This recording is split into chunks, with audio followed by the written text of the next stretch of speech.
Hello everybody and welcome to the Summoners War European League playoff day is finally here, and bringing you all of that action is going to be myself, Sam, joined by Mr. Seishizu. Now, say we had a little chat on Wednesday. If you guys missed it, we had a little pre-show countdown to see exactly what was going to be happening this weekend right here. How excited are you for this one, Say? Very excited. We said goodbye to 4 of our players in the last week, and we're gonna say goodbye to, well, a whole bunch more this week. But who's gonna make it all the way to the end? We definitely have some fan favorites still out there. Obabo is still in. A lot of people would like to see him win. He's already in round 3, but there's first a lot of other matches to play to see how far they can get. There's a lot of matches here for you on this Saturday. I can't even remember exactly how many, but so many good action ready to come. And the slight difference from our league days that have been happening over the past Wednesdays is that we've now moved into best of 5s. We're not doing best of 2s anymore or trying to win a set point to get yourself on a leaderboard. It doesn't matter anymore. If you win, you're through. You lose, we're saying goodbye straight away to you, and it makes it that much more important for this playoff competition. As you can see, everyone's still playing for that prize pool, €5,000 up for grabs in first place, and a total of 10k across the rest of those top 4 positions as well. You mentioned it there, Say, 8 players left. 8 of them, they've been battling every single Wednesday so far. I'm sure we'll see the bracket soon, but how do you think they've prepared for this one right now? We've had a slight balance patch in between as well. What's coming? Well, the balance patch definitely changed a little bit of things, but it's very mediocre. And it's also the big question. Did anyone pick up anything that people did not expect? Because we have seen it in prior balance patches that something slightly changed, and it took a while for people to pick it up. So it might be a meta deciding thing over here. Plus, we have the possibility of using all of the new 2As. And with those 2As also does include Shumar. But it's one of those things, did you really properly test it? Because we're currently looking at a special league without LD. So it hasn't made any play just yet, but it could be picked right now. But who's going to do that? Yeah, let's see who kind of tests the waters on those new 2A units in RTA right here alongside the LDs. But look at our bracket right here. We've got a total of 5 different rounds all the way through to those finals. Like I mentioned earlier, best of 5s. The reason why these players are in the certain positions is from the rankings of that leaderboard. So the higher you seeded in the leaderboard at the end of the normal league days, the less matches you really have to play here on this playoffs. But our 8 players, any match so far there, Say, to you, standing out, or who do you think maybe has a tough journey to get through to those finals? Well, definitely, like, Rexas has been in the Legend Tournament in the last season, but is now playing all the way first round. And same for Ismo, has been to many SWC World Finals before, but also is playing all the way from that first round. So let's see if those are going to be people that you expect to make it all the way, or is someone else gonna take that slot? Exactly. That's what it is. If you lose here today, we're saying goodbye. You have to build that momentum. You have to keep winning, get through all of those best of fives to make it all the way through to the finals. I mean, looking at that bracket as well, say just how important it was to get in those top 2 spots for Obabo and Pathics. They've only got to play 2 matches to potentially win this whole thing. Yeah, 2 matches. That makes things a lot easier. Plus, you're already in the match right away where you're in the prize pool, because by worst, you end up 4th. And 4th is still within the prize pool. So being top 2 helps you out a lot. Definitely does. But let's see if they can make good use of that, because if you want to win the whole of that money, you're going to have to get through to the final and win everything from all of those other players as well. Now, there's going to be a lot of matches during today. We're going to be having our first one coming up very soon, which is looking forward to Rexas and Smokes. We're going to be sharing with you guys all of the stats from the players during the Summoners War European League over the past few days, and maybe to clear up some stuff from the stats that we were speaking about in the countdown show. The win rates was also included when a unit was picked, but maybe didn't get through to the field as well, say there, right? So, I mean, looking at some of these win rates, looking at some of the picks and those pre-bans, let me know a little bit more about Rexas right here. Yeah, so definitely one of those Irration players, but also very much a Burkill lover on that 14 picks over there. That's pretty much locking it in all the time. But we did also see that it's not one of his better performing units. And we did mention it in the pre-show that it's better fitting for slot 4 or slot 5. But she's also a little bit of a double-edged sword, because in the end, her activation rates on both the strip, defense, break, and the stun are not super high. If she lands all of those, very strong unit. If she doesn't, it is just a chip damage dealer. Yeah, definitely is right there. And I mean, Rexas, looking at pre-bans, obviously pre-bans here were the people that the units they banned against their opponents. So there was a very mixture around there. But I think just to highlight again at the top there, say, Eretion, are we going to be expecting a lot of pre-bans today? A trade of pre-bans even through the best of fives? Well, it's going to be interesting, because Eretion is one of the few units that actually did get it nerfed. And the 5% might not feel as that much, but it's 5% AoE, 5% AoE double hit. So we're talking 8 hits where we could absorb 15 before, and now it's only 10. So in the end, you could get a full cycle, and now you can't anymore. But then the big question is, do you still see it a lot? Actually, in the Special League currently, it's more of a 50-50 unit, whereas in the regular league, it was about like a 54 win rate unit. Let's see if the stats don't lie here then as well for Smokes. You can see some of his win rate units right there, say, but looking very sad at the moment is one of your favorite units, Gianna. What's up with her? Yeah, Gianna Yanhong is just one of those units that just doesn't really cut it. We have also seen it with other players, Malignant, also trying out that combo. It just doesn't really work, and one of those few issues is just a Josephine that's super strong in the current meta. Yeah, Josephine looking to interrupt a lot of those units as well, right? We've got Fire Megumi, an interrupter. We've got a Hair Gang, somewhat of an interrupter as well if you're getting some sort of immunity on your side. And let's see how Smokes can try to work out against Rexas right here. Previously, say, during the league days, this was actually a 1-1 from the matchups. Obviously, that can't happen because we're in a best of 5 now, but who are you leaning more favoritism towards? I would say Rexas, because in the end, he has been in that finals for the Legend tournament, but in the end, I also do think it might be pretty close, because Smokes does have that Dark Aragon, which is a very strong unit at the moment. Let's see if we'll see them during any of these pre-bans phases or the rest of the drafting phase, as we're going to be kicking our Summoners War European League playoffs right now. Where there's smokes, there's fire, but Rexas has been burning Fuens all season long. Let's find out if he can get another win under his belt. Rexas versus Smokes right here, say. Pre-bans, are we going to see an Eretion? I would say a Russian pre-ban would come from the side of Smokes, because Rexas does have first pick, which enables Rexas to also just simply pre-ban the Dark Aragon. No, it's actually not going to go for the Dark Aragon. Feels more threat through the Dark Zenitsu. Yeah, Dark Zenitsu had a very high win rate, obviously, from the Summoners War European League, but was in the hands of Obabo many of those times as well. Burkill also being banned out, and there we have it. Potentially a first pick Eretion? Ooh, Hagang first pick. Smokes plays a lot around a lot of units that do go for AoE strip and then followed up by other things. Only issue what you might have with the Hagang this early is that you're gonna lack damage, and then your enemy ends up with a draft along the lines of a Juno or a Misty or any of those kind of units that can deal with it. So I think Eretion is a better pick right there. Let's see, Eretion is taken, then he's taking that 33 lead. Wow.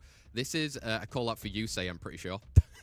Yeah, pretty much right there. But I don't think you want to lock it in that early, because that is the point where if the Russian isn't on despair, it is one of those things that you can just simply draft 0 stun units and go for tricks and then definitely steamroll that match. So taking that away, going for the Megumi and the Shio, which is the more common picks. Yeah, but also picking 2 units there that do stun, right? From the skill 3 of Shiho and that Megumi as well on the skill 2. Is this already looking like you could bring a Josephine quite comfortably? Yeah, you could actually go for the combo on the side of Rexas right now for going for the Josephine plus the Gandalf, because you have 2 stuns on your enemy side, but you could also wait it for a little bit later. We're going to go into a Bruiser route where we're setting up the defense break for that Jaeger. Yeah, I love that. You've brought Anavel with defense break plus a bit of sustain through there. Eretion can do that defense break as well. Jaegers have been super deadly in this competition, but Smokes locking in hot on that 3rd and 4th pick, say. Yeah, that's a lot of AoE damage coming in and also a lot of AoE control. This is often the scenario where a lot of people would go for Aya, the Wind Nobara. Is very strong, most likely a must ban, but is that what the Rex is gonna do? Yep, there we have the Aya right there, but how do you finish off this draft? Could you see go for like a Juno, Vamp Juno in particular? However, you might still get cleanse blocks from the enemy on the side of Layla. Exactly how you're working around Rax with those last couple of seconds. Locking in a Carnal then as well. Maybe some more AoE damage coming out from his side right there. Not so familiar during the league phases, but Gianna locked in 5th pick as well. Yeah, Gianna's definitely a strong 5th pick right there, but I think you have to probably aim it towards... Well, I think on one side you have to ban that Aya, that's for sure. But on the other side of Smokes, you could go for a Layla ban, could go for an Aragon ban, or that Gianna ban, I would say. Yeah, let's see the strong phase there, strong drafting part at the end from Smokes. Units that you have to kind of try and work around if you're Rexas. Are the mind games going to continue from those first picks? We're getting Arya banned out, and that Dark Aragon is respected as well. So we've got a 33 speed versus a 28 speed lead in our Summoners War European League playoff. It's the first match of today. Let's kick off with a good one. Yeah, let's see where we're gonna land our skills. Also, the aggression is gonna cut after this monkey right away. So let's see where we're gonna go for a stun. Could go towards that NFL, could go towards the Carnal. Well, let's see whether we send it. We send it towards the Carnal. A lot of damage already coming in, plus Layla cutting a turn. Coming in, can you get some nice stun there on that Anavel as well to prevent any sustain coming through, say? Can you get another? At least stealing the immunity right there is really good, but the threat state still remains. So because of that, you can only bomb towards the Jaeger right now. You would have rather dropped the bomb on that NFL, but I think you still send it, and you kind of pray that that NFL is not blocking out. Oh no, Gianna missing that bomb though, say. That's not good for Smokes right here. You've got that skill 3, but just opted for the skill 1, still with the threat state up. Yeah, still with the threat state up. We can actually steal that threat state right there, but the big question is, Anavel, can you do it? Can you ruin the day for Smokes right here? We got the additional turn on the Cardinal. We'll be adding a good bit of damage towards that side. Most of these Cardinals are very high on the additional damage, and landing the wrong element stun right there. So many stuns coming out. Jaeger doing Jaeger things right there, putting Megumi within an inch of his life at the moment, and Karnal can look to follow up and kill. Yep, and we also have slows on pretty much every unit on the battlefield right now, but that NFL will take that turn earlier than anything else, so we'll go for Curl Sprayer, and I think that Rexas is sitting in a very favorable position right now. Yeah, the flip of the switch from Rexas right there. Got the additional turn on that Karnal, getting them stuns as well, huge for him. Just sending the S3 as well to get kills, and even gets into that skill 2, say. Yeah, it was kind of the position where Jaeger would have killed regardless. You already cleared 2 units off the field, and the other 2 is probably cleaned up by Jaeger. So, well played by going for skill 3, but that match was definitely over right there. Cardinal did do a lot of damage. Yeah, he was. He was annoying being there, getting that additional turn, really coming through for Rexas right there. And I think Anavel just being on the field, how dangerous that was for Smoke, since he was trying to control a lot. But additional turns can happen. Violent runes are there, say, pre-bans. Do we expect any trauma? It could be a Dark Aragon ban right now. That's definitely an option. On the other side, Jaeger ban, but I think that Smokes also does have a Jaeger. So most of the time, you don't really want to be banning your own unit off right there. So let's see. Maybe it goes towards the War rank. Those are the LDs on the other side, but let's see. A lot of options right there. Yeah, a lot of options. We're only in our second set of today in the Summoners War European League playoffs. So there's a lot to still work out. How are you going to play around this? We might see going into like set 3, set 4, some repeats as well on those pre-bans, similar types of matches. Let's see what these guys can cook up for us in this day today. They need the momentum. You want to get set wins. And in that next round, they'd be going up against Tito Gofflet. So you want some momentum going in. Anavel pre-banned out and that Dark Aragon. So NFL feeling that as the most threat. Well, in the end, Cardinal kind of did it for the NFL last time around, but it was the dangerous unit. If NFL would have taken that additional turn, match would have been instantly over. But it does also kind of mean that Rexas knows how Smokes plays. It's always based on those AoE units. It is, but we've got a trade here then so far during the draft. So Reshion being taken, then the Fire Megumi and the Shiho being taken back by Rax from Smokes there as well. Second and third picks here say Josephine. Do I want to say it? Yeah, Josephine Gandalf is definitely an option right there, but the Jaeger is on the field, and Jaeger and Hwarang do not really care that much about shield, so stealing the Jaeger is definitely a right choice. Yeah, sometimes stealing units doesn't work in your favor because obviously they might not be part of your game plan, but I think a Jaeger would have been part of Smokes' game plan going into this one against Rexas today. He's got that third and fourth pick right now. You've got stuns, you've got a speed lead, but I think you have to have some sort of a follow-up. Yeah, it's the big question right now. Are you going to go full for damage and just bruisering that out, or are you going to add some healers to the bruiser? And we're going to go for a Aya. Is definitely a really strong and annoying unit to face, because in the end, Abrasion does still have debuffs. And also, if you land the threat or the threat towards the Jaeger, ooh, are we going to get a Shumar over here? Don't expect to see it, but it could be one of those plays. But yeah, Aya just going for provokes towards Jaeger, gives Jaeger potential dots towards the Aya, and she still will do a lot of damage. Interesting draft right there. It seems to be that Smokes is locking this in, but I haven't seen too much of a Shumar just yet. Is this a full Swift one, or is it Vio? And let's find out if Ciara can do better than her sister Gianna and actually land some bombs for Smokes on this one right now. Rexas, with that fifth pick right here, how are you going to deal with the Shumar? Do you just want to maybe ban it out and pick something for the rest of the draft? Well, it's also interesting that NFL is banned out right now because slow really does mess up a Shumar. So I think he's looking towards a slow kind of unit. Could be Carnal, but that could also be a hard unit to draft here right now. Let's find out Rexas with that fifth pick. Who's he locking in? We're going in for the Fire Legolas instead then.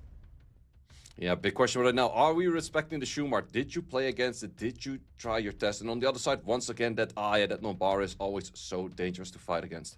Yeah, so much health that she can take away from the enemy team if she does get those debuffs on her side right there. Bans will be coming in very soon. Rexas and Smokes. He's currently 1-0 up Rexas in this first match of the playoffs right now.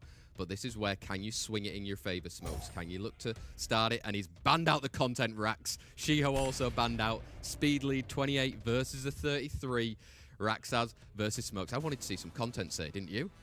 Yeah, absolutely would have liked to see it, but I think Rexas felt it too much of a gamble to send it in straight away, so it does make a lot of sense. Also, we do not see any will runes on this Legolas, so it is most likely on revenge, and it is also on stuns, but the stun is procced away right away. Now you're looking for a stun, get one of your own. You obviously proc that passive right there, but you don't want to have to deal with a bomb coming from a Ciara at a late point. Yep, ooh, resisting that and going for the revenge. Stealing all of those buffs, is sitting at 2 crucial buffs already with that revenge.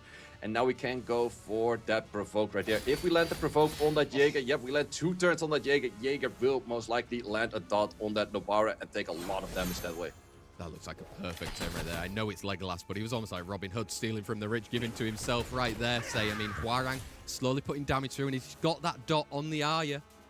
Yeah, dot on the Aya. I think it's just 2 turns away from pretty much the whole team being gone. Ciara did not take her additional turn, but so did this Legolas. So this Legolas is just a powerhouse when it's taking these extra turn, taking the attack bar, and just doing a lot of work that way. Okay. You've got that threat state on you there, though. That maybe was a bad option if you wanted to get rid of that Ciara easily. Yeah, I think you rather would have killed the Ciara, because in the end, Nombara doesn't kill that Ciara. If Ciara gets bombs off, it could be kind of dangerous, but how many times do you get this threat state in? Jaeger says yes. Yes, he does right there. I mean, look at that. Taking more health away right now, confirming the kill. Can you look to even maybe get another? Yep, most of these higher level Megumis are on crit rate, so they do a good bit of damage. We almost say goodbye to the Aya. We do say goodbye to the Aya, but we have very livelihood on that, well, good guy on the right side, plus the Hwarang. Yeah, Rexas coming in clutch then. 2 sets up against Smokes right here. Is he looking to send out a statement to the rest of the players in this Summoners War European League playoffs right now? Fire Legolas was crazy, say. Yeah, it's definitely one of those units. It's also, once again, a very double-edged sword. If it gets those revenges in, if it gets those multi-hits all the way to 5 in, it is super strong. But if it doesn't, it is not as powerful.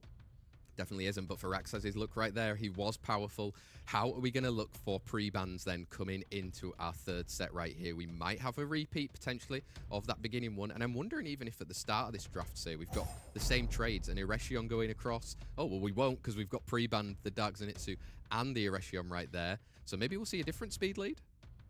Yeah, I think that Rexas will probably opt to go for Megumi this time around. So let's see what Smokes can answer to a Megumi opener. At least that is what I expect. Or are we going to go Hey Gang opener? I don't think so though, but it is an option. Yeah, a bit of mind games then potentially coming in from Rax right here. I mean, you have got the luxury right here if you Rax. You've got those 2 set advantage. You only need 1 more to win right there. Maybe you can change the play a little bit, but opting for that Shiho. Yeah, Shio's still the most picked unit, or second most picked unit after Irresian, so has been getting a lot of play. Most likely has very good runes from all of those players. But let's see what Smokes answers right now, because he cannot go for the Megumi plus a Shio in this combination. Oliver Yeonhong, definitely a different style with that, but let's see if that works. Yeah, bringing in the speed lead, bringing in the Yeonhong as well to contest on that first part. Rexas probably needs a speed lead as well if he wants to have some sort of a contest. Fine Megumi still around. Yeah, Fire Megumi is definitely a good option into the Oliver. You could also go for the Shinxet, his Wind Brother on that Monkey side. But we see him play a little bit less these days, because it's a little bit more RNG if it actually does go for those stuns or not. Yeah, look at that Berghild then coming in, that 3rd pick. We were speaking about it during the countdown show, say that Rexas's Berghild wasn't performing super well during the league days. Is it the time for her to change her fortune? Now let's see if that's going to work out. But first, Smokes has 3 more picks on the field. We're going to go for a anti-stun. There's 3 stunners on the side of Rexas, so it makes a lot of sense. Plus a Aragon. Yeah, bringing in that threat with the Aragon. How is Rexas looking to play around it right here? He's got that 4th and 5th pick right there. Do you need, again, for your side, some sort of sustain? You're not really dealing enough damage to get rid of a unit straight away. This is one of those options. You could go for a Diana. It does focus a lot of threat towards that Diana that you have to hit it with everything. Plus, it's a lot of AoEs, but we're actually going to go for a buffed Lucia. She's giving more healing towards her whole team, but in this case, she's the only healer right there. But it will deny the pushback from the Oliver and the Dark Aragon for a certain extent. Yeah, exactly. So very nice pick, I would say, there in that 5th one. Oh, Smokes, though, seeing a lot of passives on the side of Rexas, bringing potentially that Isis through.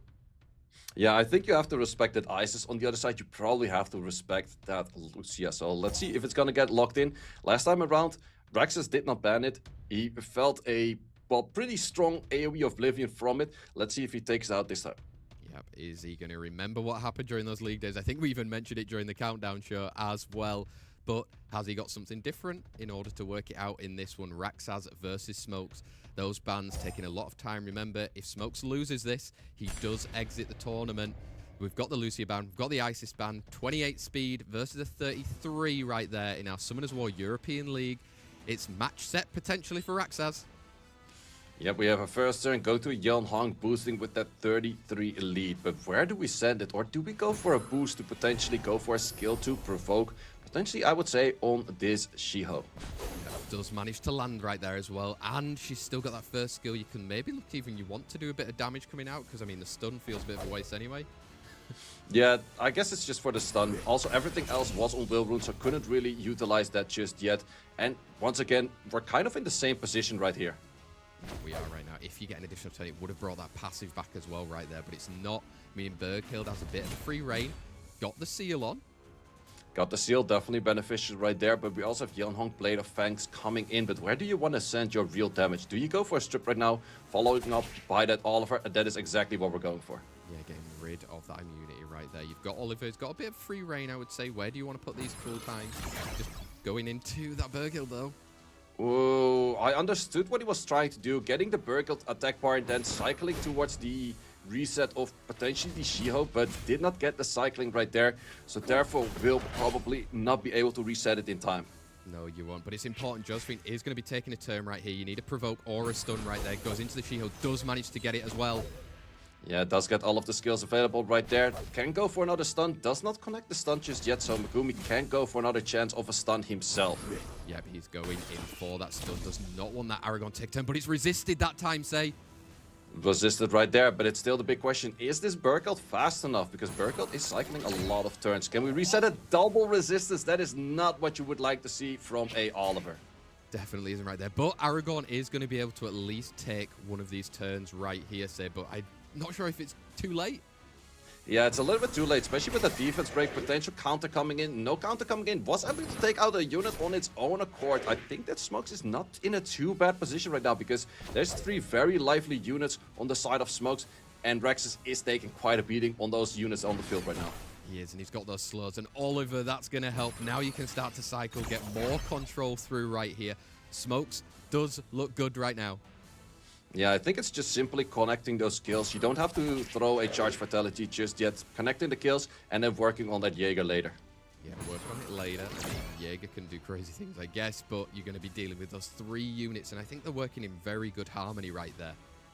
It is interesting to see that Oliver is actually winning, even though he's really inting on all of his resets. Every time that he gets a reset, not completely off, he takes the additional turn, so still gets his rotations properly.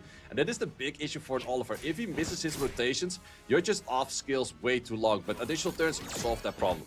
I mean, he's doing a lot of revenging right now, Jaeger, but that glancing is coming into great effect. Yeah, plus we have charge fatality still available, so just topping off the HP I think is a good choice, because if you get hit on a non-glance right now and then go for a critter, you might lose the unit. So just simply chipping it out this way is the best plan. Yeah, it is, but you can push him back as well. He's not going to be able to cleanse through it. And I mean, wow, Smokes kind of really flipped the switch then right there. Is this a reverse sweep potentially looking to come in for him right there? Or can Rexas look to bring it back to win that final set to send him through?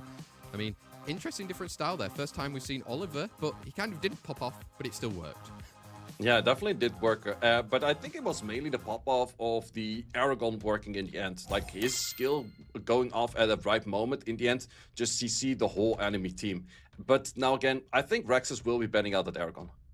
Exactly. Get rid of it from the pre-ban. You won't have to deal with it during that drafting phase as well right now. Likely to still see an Eretion coming back through into this next draft as well. Let's figure out how these players are going to work things through in our set number 4 of the Summoners War European League playoffs. They need to win. It's a best of 5 for everybody, so one more set will win it for you. Fire Megumi being taken out then, alongside that Dark Aragon, which is being respected. Yeah, I think it's a smart ban from Smokes right here, because he can really pick up the Eretion without being countered by a Megumi right here. We'll probably feel the counter of a Shinza, and it seems to be that we're going in a little bit of a pause. Maybe it wasn't the right pre-ban that was placed right there, but we will see how this revolves around it. Exactly. We'll hear and let you guys give you updates as we find out exactly what is happening during this kind of drafting phase. We're there, say though, Rax is only 1 set win away from kind of going through into that next round. Smokes maybe is starting somewhat of a reverse sweep coming back from him right there. I think it just shows how deadly some of these LDs still are when we're in those drafting phases, right? A Dark Aragon had to then be respected from what happened in that previous set. A Jaeger is still somewhat respected. The glancing did a lot of work for Smokes in that last one. But LDs still super strong even in this current meta, right? Yeah, it's pretty much the LDs, but on the other side, you also the speed leads do work very well. We got that Eretion, definitely eating some pre-bans there, but also the moment you know you will have that Eretion yourself, it is also one of those things to just ban out Megumi, which in most cases is the most likely to counter him. So let's see what we're gonna go in with those matches later on. Exactly. We're finding out. We're just waiting to see exactly what's happening in the behind the scenes. So you might see me every so often just looking at the side to see if I get any updates from production as well right there. It's just due to a player's connection. That's all that we're dealing with right here. Player may be disconnected through that kind of drafting phase, but we want it to be as fair as possible when these players are playing for that money on the line as well. So, I mean, kicking things off pretty strong, I would say. We've not seen Josephine Gandalf combo in Happiness for You, right? It's a good day. Yeah, definitely happy to see that right there. Absolutely. I was hoping to see that Shumar though. It was banned out, but we still have 7 more matches to go after this. It could potentially be drafted in the last few rounds that we have on this matchup itself. But yeah, it's one of those things, like, if you did not really play against it, do you just simply want to ban it out because you don't really know the strength on that unit just yet? Exactly. How do you work around it? Like you said, it's kind of the worst possible time to really test that out with the current Special League as well, not having the LDs as well. So you can't even test that specific 2A either. But you've been through that before, right? Say as a player, when a balance patch has happened, maybe some new units have come and there's the differences from regionals to the finals of SWC as well. How do you deal with it? Did you just completely stick away? Well, it kind of depends on the unit itself, but it's also somewhat common. We have seen it, I think, with a Wusa buff for having more damage output at some point. It was fixed the day before a European Cup, so no one was picking it up at that time. But over here, the unit has been released long enough that people do seem to be knowing it a little bit. It's just not that well tested just yet. Yeah, let's find out how they're going to deal with it. So we've got that Eretion first pick coming out from Smokes on his side right there. Rexas doesn't have that Megumi this time, going in for a Water Twin Angel instead then. Water Twin Angel is a unit we haven't seen all too much. I think more on the side of like Tito Gofflet was playing it a little bit, but also the big question for this unit right now, is it on Swift or is it on Violent? Exactly. And have you really invested your best Swift sets into that as well? I mean, likely not, right? But let's see how Rexas can make this one work out. Smoke's going back to a regular pick for him, looking at that Yonhong. Maybe he's going to partner up with a Gianna in that play. Ooh, Gian in that play, that does open a lot of doors for Josephine Gandalf and those kind of shenanigans. So let's see if Rexas is going to go for that. Heigang is also an option. Could be a little bit low on damage if he goes for those. But let's see if he's going to lock in those units. We're going to go for Heigang and once again that Carnal. Yeah, back to the Carnal that did him really well in that very first set as well, getting the additional turn and then kind of stunning everything on the other side of the field from Smokes right there. Maybe an early Gianna in what we've learned from the win rates over the current leaderboard as well. 4th and 5th pick, crucial right here for Smokes. Yeah, let's see what he likes to lock in this position. You could go towards units that can potentially bruise it out, but since you're already fighting a slow, a Misty isn't really that strong. So we're going to go for a Sierra plus a Shiho. Yeah, we've really locked into that first turn if he Smokes right there. Another speed lead. That Shiho, the high base speed as well, preventing Rax from trying to cut in along there. He's got the Eshir at the moment, but it feels like he maybe needs to carry on turtling up. Yeah, I think he has to turtle it up because in this position, Heigang is 100% banned out. There's too many strips on the side of Smokes, but knowing that your Heigang is banned out, what is the best fifth that you can make? Because if you go for bruiser units such as Jaeger right now, I don't think it's going to be enough. Ooh, Okeanos coming in then. I mean, maybe an interesting one. Like you said, Heigang looking like he could be banned out, but on the side of Smokes? Yeah, I think it's going to be a Heigang ban for sure. And I think that's Rexas is trying to take the additional turn on either the Okeanos or the Carnal to win this match. Because Smokes is looking at a very good draft right now. Maybe you have to respect the Gianna because that's going to be AoE stunts. However, it's going to be a rough one. It could be a rough one right here. Remember, folks, best of fives right there. Both of the bans have come in with that Heigang and Gianna. So we've got a 24 versus a 33 speed lead going in to our set number 4 of the playoffs. Rexas 2, Smokes 1. Yeah, big question right now. Do we boost up this Erussian? If we boost up the Erussian, it is on Despair. It can potentially Despair a few units. But how are you going to get all of your turns in? We're going to go for a skill 3, and we do fully land it. Yeah, he looked almost like he was going in for a snipe right there, but does get a big stun on that Carnal. Remember last time he did proc out of it, though. Oh! Ooh, that's a 33 Legiana right there. Can land this bomb as well. Does comfortably land the bomb. So we're going to be looking at Okeanos potentially not taking any turns. Yeah, probably off of the field very, very soon. Working great. Ciara doing things that Gianna could only dream of, say. Yeah, plus a 24k bomb. That is a very high hit on a Sierra without an attack buff. So we're looking 1 unit down already. I think you have to aim for the strip right now. And we're going to go for stuns. Does not really connect stun. It is on Violent, but you would have rather seen that Violent on that Carnal. It might still happen, say. Let's see if there's any sort of caster curse coming in right here for Smokes. He's going to be able to strip through that Shiho and land the defense break. Oh, nope. Oh, no Carnal coming in right there. And Shio does have the all or nothing. But once again, why would you need a Gianna if you have a 33 speed lead Gianna right there? Smokes is just seeing all of those units. Bomb once again connected. That will definitely be a dead unit right there. Dead unit and 2 versus 4, and Smokes looks strong right here. Rax allowed him with that first turn, and it's all come off for him right here, say. Yeah, it was definitely, I think, the awkward pick on the side of the Twin Angels plus Asher, knowing that Smokes likes to play a lot of fast units, not taking that first turn. Asher did not really participate in this match. Twin Angels did not really participate in this match, but this Erussian has done a lot of work. He really has, and he can confirm that kill from a Shiho on the Eshir right now. That bomb's coming anytime soon. And I mean, Twin Angels in certain hands got close before in that league, but I don't think they will this time, say. Yeah, I don't think it's gonna do it as well. Even more damage on that bomb right there, and this is where we say goodbye to the team of Rexas. So we're gonna go all the way best of 5. There we go. First match of the day. Don't tell us we didn't bring you fireworks there, because we're going all the way through to the final set of this best of 5. I mean, say, Ciara looking at her sister in the mirror and going, this is how we land bombs. Yeah, this is how we land bombs and also how we do damage. It might be a Sierra that's kind of low on the HP and defense in that case, but those bombs definitely did hurt.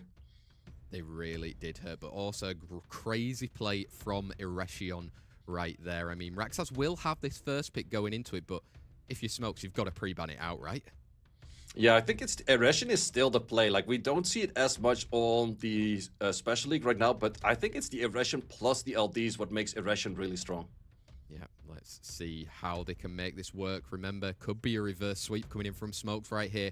Or can Rexas get that last point to make his way through to our next round in this Summoners War European League playoffs? Ciara getting respect banned out from her bomb damage and the Eretion. Interesting to see a Sierra pre-ban right there, because you could go for a lot of options, like still the Dark Zenitsu, but actually not been played on the side of Smokes. But yeah, there's a lot of options that he could have went for, but I think he's just really narrowing down where Smokes doesn't have a comfortable speed lead, because Smokes doesn't really play that much Xingzi, and now is really searching for like, okay, where can I place my speeds? And you see that in the first, that's where you can place speeds, just add in another LD. Holy, I just heard from my room Shazu screaming because that's the playstyle that he's usually doing. But we're seeing instead the Oliver and the Shiho coming out. Yeah, that would have been a very interesting play right there, but it's also a very risky one when you're on the set win. Oliver Shiho did work out very well for Smokes earlier just now, so let's see what we can pair it on the side of Rexas. Yeah, Rexas he's not got that Shiho right there. Is there another kind of speed contest that you wanted to bring in alongside in this second and third pick? We've seen him going to like Berghild previously as well. Going for it then. Yep, once again the Berghild, and once again this NFL. NFL into Oliver is a little bit awkward because NFL has pretty long cooldowns. If you get those on resets, she really needs to be cycling on that skill once sleeps to get anywhere. He does, but will Oliver even make it through? Let's find out. Smokes with that third and fourth pick. There's still a Dark Aragon in the box. Yeah, Dark Aragon, Yeon Hong, those are the comfortable picks that he wants to go for. In this case, once again, going back to that Gianna. Bringing a Gianna. Maybe needs a speed lead in that fifth pick if you Smokes. Let's find out. Rexas with his fourth and fifth pick right here. He's got a few options. Is he turtling or is he going to try and compete? I think he can definitely turtle. Like, to be honest, if he goes towards the side of Josephine, going towards the side of maybe his Jaeger, those are definitely strong picks right here. Lucia, he has shown before against those pushbacks. So, once again, does make it to the field, but will be banned out. Yeah, let's see if she can make it through some form of sustain from the side of Rexas right there. Smokes. Like you said, if he wants that first turn, how is he going to continue dealing with it? Looking to bring in an Okeanos of his own. Oh, he's really trying to get the reset on that NFL, because the other units you can't really reset. And I would say bringing an Okeanos into 3 units you cannot stun in one wrong element is not going to do that great for an Okeanos. So, Yeonong, a little bit more of a bruiser side right now in confirming that you have first pick, but I think it's more of a comfortable pick than a really good pick. Exactly, going back to his old and trusted right there, Yeonhong out on the field. But for those bans, say, like you said earlier, we maybe seen a Lucia.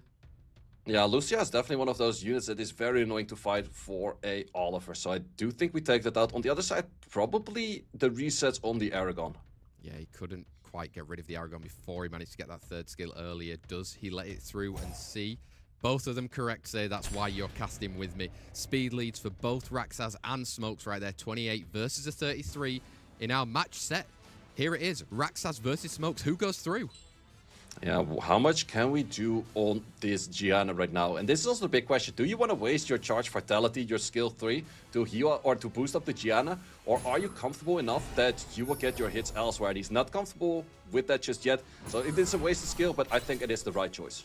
Oh, Gianna was watching in the wings, seeing from that Ciara, getting the bomb landed, getting 2 stuns out there as well.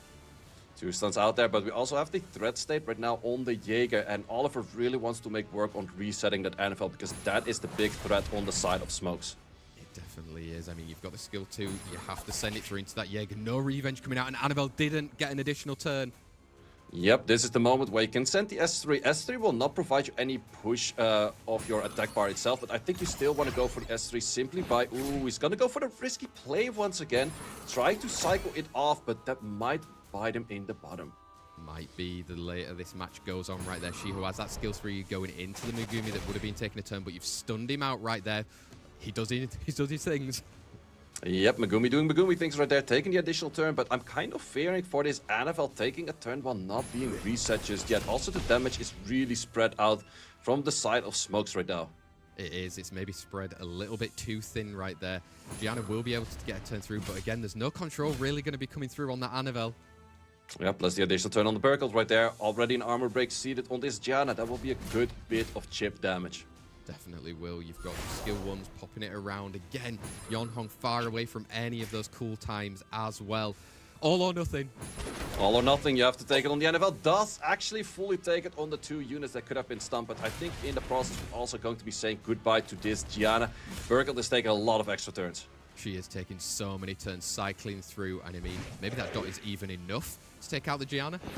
Yeah, that dot is definitely enough right there. You can already start working on other units, and I don't really see a world where you can bruise her with those 3 units on the field for smokes against the units that you see on the side of Rexas. So definitely we can get some resets off, but I think that's all that's going to happen for this match, and I think that Brex will walk away with the victory. Let's see then. Is he going to do it? Yes, Annabelle is taking that turn. You can just look to simply heal right here, say in all honesty. Oh, sending it. Ooh, sending it, getting the death break in. I could see Oliver doing Oliver things, but you have to get a perfect Oliver rotation and not additional turns at the moment. You do already have full attack bar. Plus against Jaeger, Jaeger can counter those hits as well. He can counter those hits, but you've got a heal coming through. Say this isn't over. Yeah, it isn't over yet. I think that he should have healed with the NFL earlier. It's a little bit of a safer play right now. But big question is, I think you have to reset this Jaeger or push back this Jaeger right now, and that will give you a chance where NFL might take a turn. Let's find out. He's sending it into that bird kill, but he got resisted as well. Resisted there as well, but you have to send to make a kill right now. Plus Jaeger will take a turn where I think Jaeger has all skills available. That is a very dead unit. Defense break 50k plus 61k damage. 61k. Wow. Jaeger coming in hot. I mean, this is going to be an uphill task for Oliver, especially if you're getting more resisted. Yeah, that is the thing. Jaeger's skill 2 just the scales from having more units off the battlefield on your side. 2 units being gone on the defense break, he's just simply doing so much damage. Oliver's still kind of trying to do his thing. I would say Prime Oliver might win this, but a Oliver that we have in current state of the game, I don't think so. Yeah, it's going to be so tough for him right here. He's just scared of touching that Jaeger as well for any of the revenges. And look, he's just chipping that damage away down. Oliver, you've tried. You've been around long enough before, but this could be your day. Yep, he's trying to get the additional turn. Does get the additional turn, but is resisted on the pushback. So therefore, Justice will take it out. There you go. Rexas managing to hold on then. 3-2 against Smokes right there. Valiant effort in the end for the reverse sweep from Smokes in that one, say. But Rexas proving how strong a Jaeger can be, especially on a defense break. 61k. Are you kidding me? Yeah, that's pretty much double killing any unit on that whole field at that moment. So that's just one of those things. I think that Smokes could have played it a little bit better, trying to prevent turns. Like, sure, you don't want to get the counters in. Sure, you don't really want to be fighting the threat state. But the moment you just lose a unit that's full HP through one skill that you could have reset or just push the attack bar back, I think you got to do it. Yeah, I think you do. Confirm those kills. That's what we always say when it gets into these parts of the competitions, especially when if you lose, we're saying goodbye to you. And that is the end of the journey for Smokes in this year's Summoners War European League. Did manage to get into those playoffs, they'll say, coming in the 8th position, but maybe proved a bit too difficult for him up against Rexas in that very first match. Rexas will be moving on to face off against Tito Gofflet in his round 2 best of 5. But we've still got another match coming up in this particular round right here. And those players will be looking at Ismo and Slappy. As confirmation for you on the screen, Rexas 3, Smokes 2. This next matchup, say, is it again looking like Ismo, the old and trusted experience, is going to take it against the Slappy? I think he will, but in the end, we did see Smokes definitely give a bit of a fight, and Slappy can do the same thing. Ismo really likes to play first turn, but Slappy is super fast, so it's going to be hard for him to actually fully send that. Let's see if he actually can as well. Slappy during those league days was even pulling some of the units like the Vendhan out into those drafts.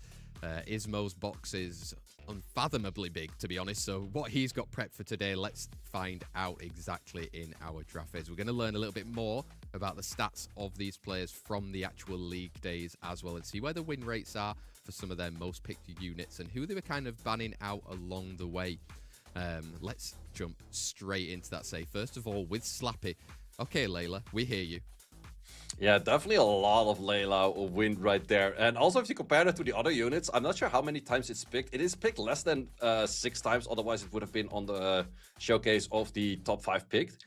But yes, definitely playing around a Sierra Gianna Yan Hong combo. But I think that's Ismo. I'm not too sure about Yan Hong, but he definitely does have Gianna. I think he also does have Yan Hong. So a lot of these units are contested between those two players right now.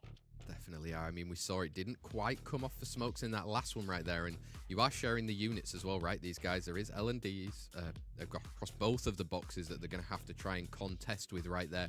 Slappy getting the backing from our countdown show. Obabo was impressed with how he was playing. Can he look to continue that? Maybe meet him somewhere in the final? Or has Ismo got something to say about that? I mean, Ismo, say it every time. He's been there, he's done it in all of these different competitions. He wants to add the Summoners War European League onto his trophy cabinet as well right there. And Mi Ying popping off for him. Yeah, Miying against all of those stunning units on the whole battlefield right now. And definitely where Slappy has a lot of stun units as well, but also does have the cleanse block. So cleanse block is definitely good against that Miying. Same for the Josephine, but he's definitely playing the anti-stun mechanics. Yeah, anti-stuns. I think we should also mention there's a Viva Shell popping up for Ismo. We always say it, living by the sword. Will he look to kind of use that in this part of the competition right now? Remember, it's best of fives. You've got a few more sets to kind of play around with if you are in the lead, or does he need to go back and, you know, play a little bit more conservatively against Slappy to confirm his win? These guys during the league phase say Ismo actually beat Slappy 2-0. Does that lean into who you favor as well? Yeah, that's definitely why I lean into for the favor right there. But it could be anything. Let's see how it does work out in a best of 5, because you can have repeats of matches. Exactly, and Ismo's done that before. He's been around playing in this part where you've got those pre-bans during the best of 5. Slappy, it is his first time really on the big stage right here, but sometimes you get these surprises from an underdog as well. And I'm hoping that Slappy might be able to prove something right here. We'll have a 2 Swedish final. I think that would be unheard of for a Summoners War competition, but let's find out right now. Slappy's 0 for 2 against the old bull.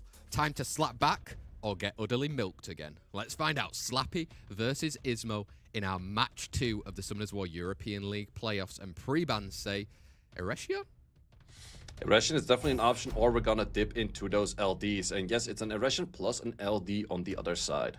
Yeah, there we go. Eresion with that Suns on Lao as well then, so doesn't want to deal with any of those anti-cleanse and everything else that he can bring during the drafting phase. Slappy's got option now of that first pick.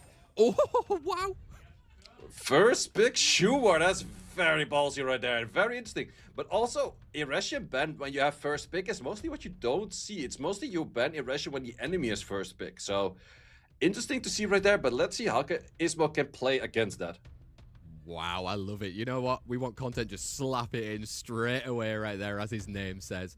Ismo then with that Xingji trying to block around it. Double monkey action coming in from his side. Yeah, double monkey, so definitely have to go for some speed leads for Slappy, because you have to outspeed it. Megumi is a really good pair on that Shumar, because you provide those defense breaks.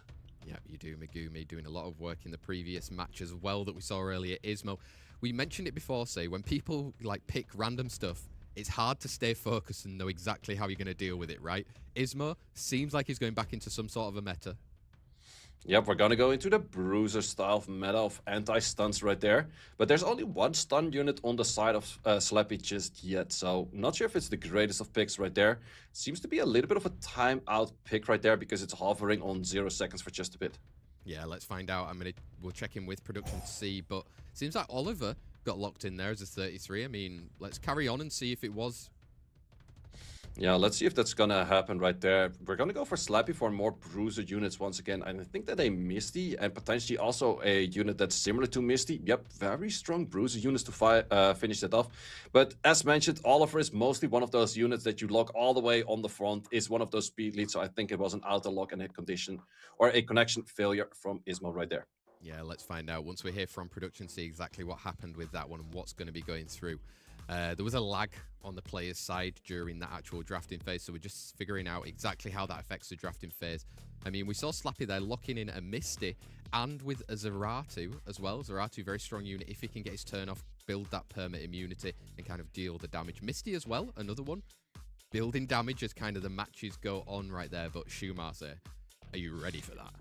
Yeah, that's going to be the big question. And I think that Ismo should have been looking at more slow. So we're talking Cardinals, we're talking NFLs, we're talking any kind of unit with AoE slows. Because I think that is the best way to counter a Shumar. Because Shumar, yes, it's very fast, but the moment that you are faster than the Shumar, it will loses its extra crit value. It will loses his damage output, but it also loses the 50% damage down that he has in the passive. Exactly. And I mean, even there, we saw him missed out on the field again. Another slow on a unit. That's probably quite nice to have that on there as well. I mean, let's figure out and see exactly what we're going to go into this next set. I mean, Slappy versus Ismo. Had a couple of breaks so far. Make sure you've got all your snacks ready, guys. This is going to be a long one today. We've got a lot of matches still yet to come. And every match is crucial because if you lose, we're saying goodbye. If you win, maybe you get a little bit of that prize pool as well right there. I mean, Ismo, he's been around doing all of those drafting. Shouldn't be timing out, should he? So, you know what I mean? He should know exactly what he's playing, right, sir? Yeah, it's also one of those things, just simply locking in a Leo. Leo does counter the damage output from Yan Hong. Leo does counter the full damage output of a Shumar. So it's one of those simple picks that as a Shumar player, you have to ban Leo. It's 100% must ban. So I think we're going to see that in the later side of the ban, or like the picks from Ismo too. Interestingly enough, you say that. It feels like a long time since I've actually seen a Leo drafted in any of our kind of RTA competitions, whether it's an SWC, a Summoners War European League.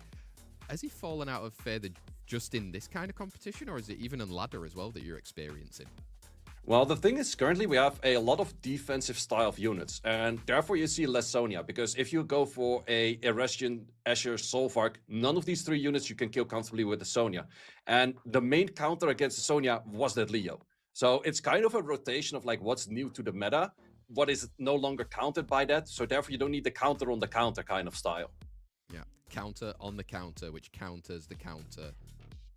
That's how it is right now, right? Like, and then just throw a passive in. Yeah, well, there's your Lee already. That's the passive right there. Exactly. I mean, so many more matches, like I said, still yet to come right here. Say, was there enough fireworks in that first match for you as well? Well, we did not see Schumer just yet, but Schumer first pick, that is very interesting. It definitely is. Do you think we could even see any of the other brothers from that family, or is it a little bit too far-fetched? I think it's a little bit too far-fetched. Like, sure, you could go for a Tark or something like that, but it's more of a team-up unit with a branding, but that's kind of the position that you might as well just go for. A Siren does have the Death Break in there rather than a brand. It feels a little bit better. Yeah, just some news from our production side. We are just resetting the game right there as well for the guys. It might take a little bit of time just for us to make sure that they're back in to the drafting phase with those picks that were already selected as well. So, and we'll get straight back into it because I know you guys are eager to see how it's going to work out for the rest of this Summoners War European League. I mean, it's very far ahead, say. Who do you think's going to win it now? You've seen one match. I mean, it's hard to call it, but who do you want to give the cast a curse to this time?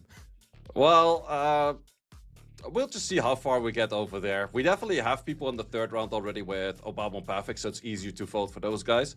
Let's see if Rexas maybe keeps in the momentum, but definitely had a difficult route to go through smokes in the first one. So we're going to see all the way over there, but it's still a very long day on that one. Yeah, let us know in chat who you're supporting as well for today as well. We want to know, is there any Obabo fans around? Is there Rexas fans, Ismo fans, all the streamers, or even the guys that you'd probably see less of as well, right? Like a Slappy. Anyone from the same guild wanting to kind of really support these guys and see how far they can get in this competition right here. They've invested a lot of time over the last 6 weeks to even get here, maybe even longer if you include that playoff before the actual competition, the qualification phase as well. They've been here every Wednesday, as hopefully you guys watching have been as well, right? To make sure that we're witnessing all of this action from the Summoners War European League. I mean, if we've got a little bit more time, say, the news came out only a day or two ago as well about our next kind of big competition in Summoners War, about the good old SWC. Yep, SWC, the locations are announced. Dates not exactly just yet, but Europe will be in Hamburg. The Asia one will be in Bangkok. The Americas one will be in Toronto. So first time Canada right there. For the Chinese one, Xi'an. And then we have the World Finals in Seoul, Korea. So we're going back to Korea on, well, the 10th version of SWC. It's been 10 iterations of SWC already. It's been a long time going on, yeah. It has been, but it's been an even longer time that we still haven't had a European champions say. What is going on? I mean, if you look at the Legend tournament from and all the people on the leaderboard and the ladder as well, we had a lot of European players in the top currently right now. Do you think we can kind of finally follow through? Maybe so, but I think we have 2 Europeans in finals. We have Pinkroyd against, was it Tars? I'm not 100% sure. No, I think it was against Diligent in the year 2021. Yeah. And then we also had Rexas last year against Pooh all the way in the final. So we're going to go back to our drafting right here. We're going to restart from the moment of Josephine. Ismo, are you going to bring us down all the way to 0 seconds again? Exactly. Can't happen again right there. Okay, so we've changed it up then for that Piranha. Yeah, Piranha. Interesting unit right there. I'm not really sure if it fully counters what's on the enemy side just yet. But also, I think that Ismo had a slight bit of an advantage because he had more time to think about his draft into Shumar, because that is something you normally don't really draft right there. And we're going to go for some Layla that worked very well for Slappy, plus the counter play against, well, a lot of things. Gandalf. Ooh, I like it. I like it from Slappy, and I like it from Ismo right there. You might have to deal with some sort of anti-cleanse, opting for a different way to do it with that win Nabara. Yeah, Nabara coming in. I think it's gonna be a Shumar band once again, unfortunately. On the other side, we're definitely gonna leave that Layla in. Yeah, let's see how we can deal with it. Gandalf being taken out. The content is happening, sir. It's happening.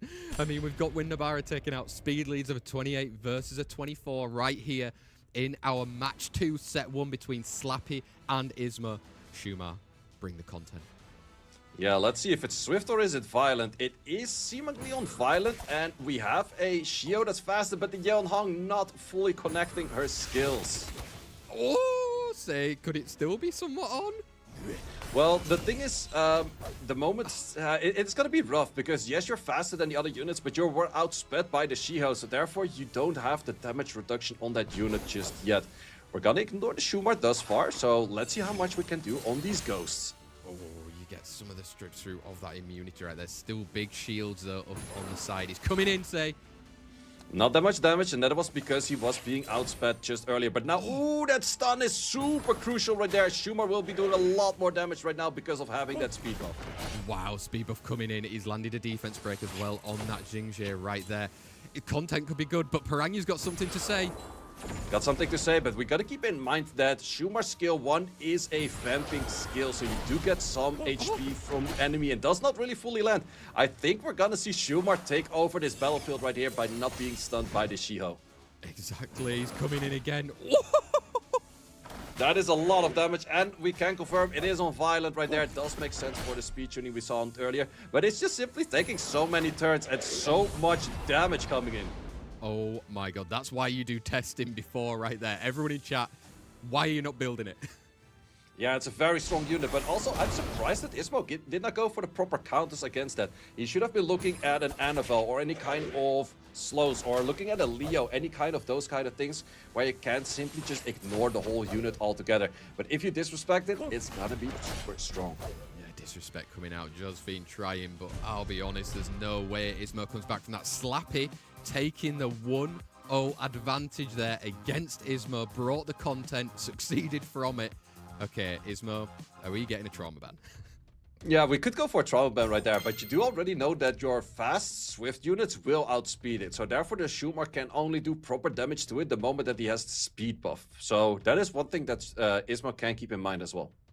Is it a one-trick pony here, say? He's shown his hand already, Slappy, with that Shumar. I mean, now Ismo knows it. Do you think he's got enough knowledge and experience to play around it?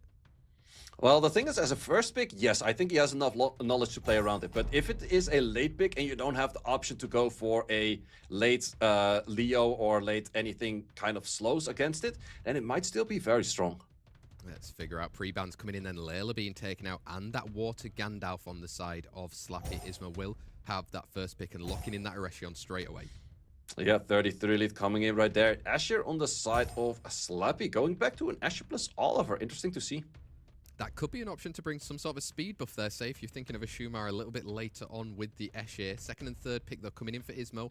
We had Monkeys last time. Do we still see a Shiho? Yeah, Monkeys are an option. Yeonhong is definitely an option. I'm pretty sure Ismo has Yeonhong. Might be saying something wrong over there, but I think he does have one as well. Gianna, definitely options right there. But yep, Yeonhong over there. Does he go for the Yeonhong-Gianna combination, or does he go something else? Ooh, Okeanos coming out onto the field and Slappy locking in so fast. He's done his homework, right? He's really done his homework, or he's just like, okay, let's just see how things happen, because could be attack more, so we're looking at a high damage more. Jin on fire is also more of a techy-ish kind of unit right there, so let's see if Ismo can deal with all of those tech units coming in. I mean, he's taking all the time in the world to exactly figure it out as well. We've got an Asher coming out onto the field in that 4th pick, and a 5th pick, his own Lucia. Yeah, Lucia, we have seen it on the side of Rexas twice. Was banned out twice. I think it might be banned out over here as well. Definitely if you lock in a Gianna on that last slot. But the Assure might give a lot of healing and death breaks. Exactly, a bit of cleanse coming through as well with those healing. I mean, right now, Slappy looks very confident. Gianna being taken out as well as that Yonhong. So we've got 33 speed leads for both Slappy and Ismo going into our match 2, set 2 between these players. Slappy currently 1-0 up at the moment. I think fighting this Lucia with a Asher right next to it is gonna add so much healing for this Asher. So you have to be looking at a lot of stuns, but let's see if that's gonna happen. Not so much coming through right there. You've got them all coming in, chipping away slowly, but like you said, if Asher can get some healing. Yeah, Asher. Ooh, Asher is gonna not be reset right there. I think you would have had to go for the reset on the Assure, because Assure damage, especially from Ismo, it is one of his units that at some point was shown as a picture of one of the best runes out there. So I'm expecting a lot of damage. Also, double 16k healing and 7k per hit, full crits. Wow, deleting a unit, getting that defense break right there. Ismo looking to flip the switch right here, and I think with that Lucia on the field for him, I don't know if the damage is going to come through from Slappy. Yeah, there's not really damage, but also the pushbacks are halved, so Lucia's just simply going to be a menace on this field. Plus, anytime that we have cooldowns coming back to this Assure, which are relatively on low cooldowns, it is going to be nearly a dead unit. Yeah, and Eretion and the Okeanos aren't even doing any kind of like AoE stuff coming out at all right now, say, so Slappy's just kind of sat there. Yeah, it's just waiting for the Assure to get the skills back. It's trying to be reset time and time again. However, not resetting it right now. I think he really had to focus on this Assure, because Assure one additional turn, Oliver is dead. Yeah, exactly. And I mean, already he's under half HP right there. And I think if you can leave one of the defense break on him as well, he's going very soon.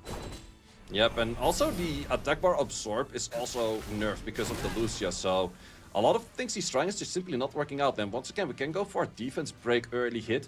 It will be kind of wasting where other units could have taken it down. Therefore goes for skill 1, also simply taking it out.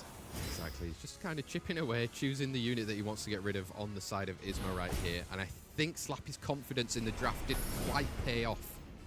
Yeah, it was a well-placed Asher right there. It's not really a unit that's super commonly ruined for a lot of players, but did really work out right there. And once again, we're going to be looking at massive healings. We did get our death break right there. So even if we miss a bunch of crits, it's going to be a lot of damage.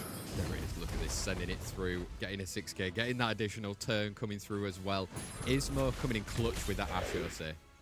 Yeah, the Assure worked very well, except that I think it missed every potentially crit out there on that wrong element, which in the end is supposed to be a 50-50, but was more than enough to take out the team of Slappy. Ismo coming back, then bringing it back to 1 apiece between Slappy and himself right there. I mean, again, is this showing the experience coming through right there, taking a little bit longer to find the perfect unit in the perfect response? Or is Slappy going to speed run through it again?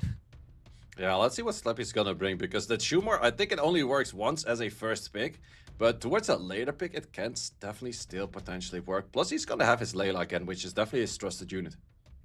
Definitely is a trusted unit, and we likely will see it through. Pre-bans are coming in, so we're going to get the Fire Megumi being taken out, as well as that Yonhong.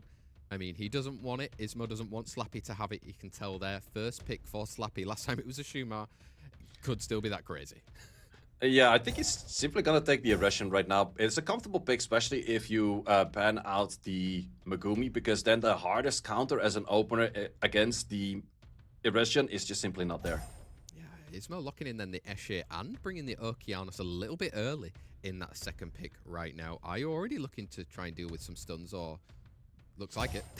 Yeah, looks like it right there. Also pairing it up with the Gianna is maybe not the greatest of positions right there, but is one of those units, if it does proc out on the right timing, going for the critical error can work wonders. Definitely can. Ismo opting in there for the Oliver, then bringing a speed lead. good addition with an Escher and an Okeanos right there. Fourth pick as well, if he wants to keep turning into that damage coming through in that turn 1. Maybe another high base. Could be another high base, could be another speed lead. In the end, he only has one of both. No, we're gonna go for a bruiser unit in the form of a Inosuke. Inosuke coming out onto field, looking for some provokes going around there. Say, oh, Slappy stealing. Slappy's stealing that Assure right now, and it's also one of those options. Asher kind of prevents it for you going for your Shumar, but we're gonna see a third. Yeah, Vertihill coming out, wants some attack back. Oh, Elena coming out in that last pick for Ismo. Wants to put some slows potentially on the other side of the field. Yeah, I really like this Elena. I think it's super an underrated unit because you can AoE strip without touching the enemy, which is super good against a lot of the things in the meta right now, the Xingqius, the Megumis, but also a Vertiheal, so definitely very strong, and I think it has to be respected for the ban. Let's find out if it is going to be respected right there. How are these guys going to deal with it? We're into our set number 3 right here. Remember, it's a best of 5. Vertihill and Elena being taken out then, so 33 speed leads for both Slappy and Ismo in our set number 3 of the Summoners War European League playoffs. Slappy won, Ismo won. And let's see who is going to be taking that first turn. It's going to be, of course, that Asher. But then the big question is, where are you going to send the resets? Because everything is on Will on the side of Slappy. Yeah, he's gone in then just to try and strip and get rid of that Asher, it looks like at the moment. Can you get the cooltime resisted, though?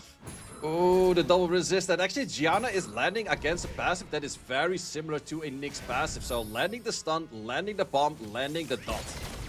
Everything being landed, and it looks like that one resistance could really hurt Ismo right here in this set, because Asher can look to get a defense break and maybe even take out a unit. Yeah, we're gonna go for that Oliver. Not as much damage as the one from Ismo just earlier, but still good enough damage to take out a unit. Yeah, and look, Gianna can look to land another bomb coming around right there. Resisted this time though, bit of payback for Ismo. A bit of payback right there. So you cannot land neither your dot nor your bomb on the unit that you're supposed to land on a lot easier, but you can land it on the unit that has a passive where 50% of it just doesn't land, but also additional turn on this Inosuke.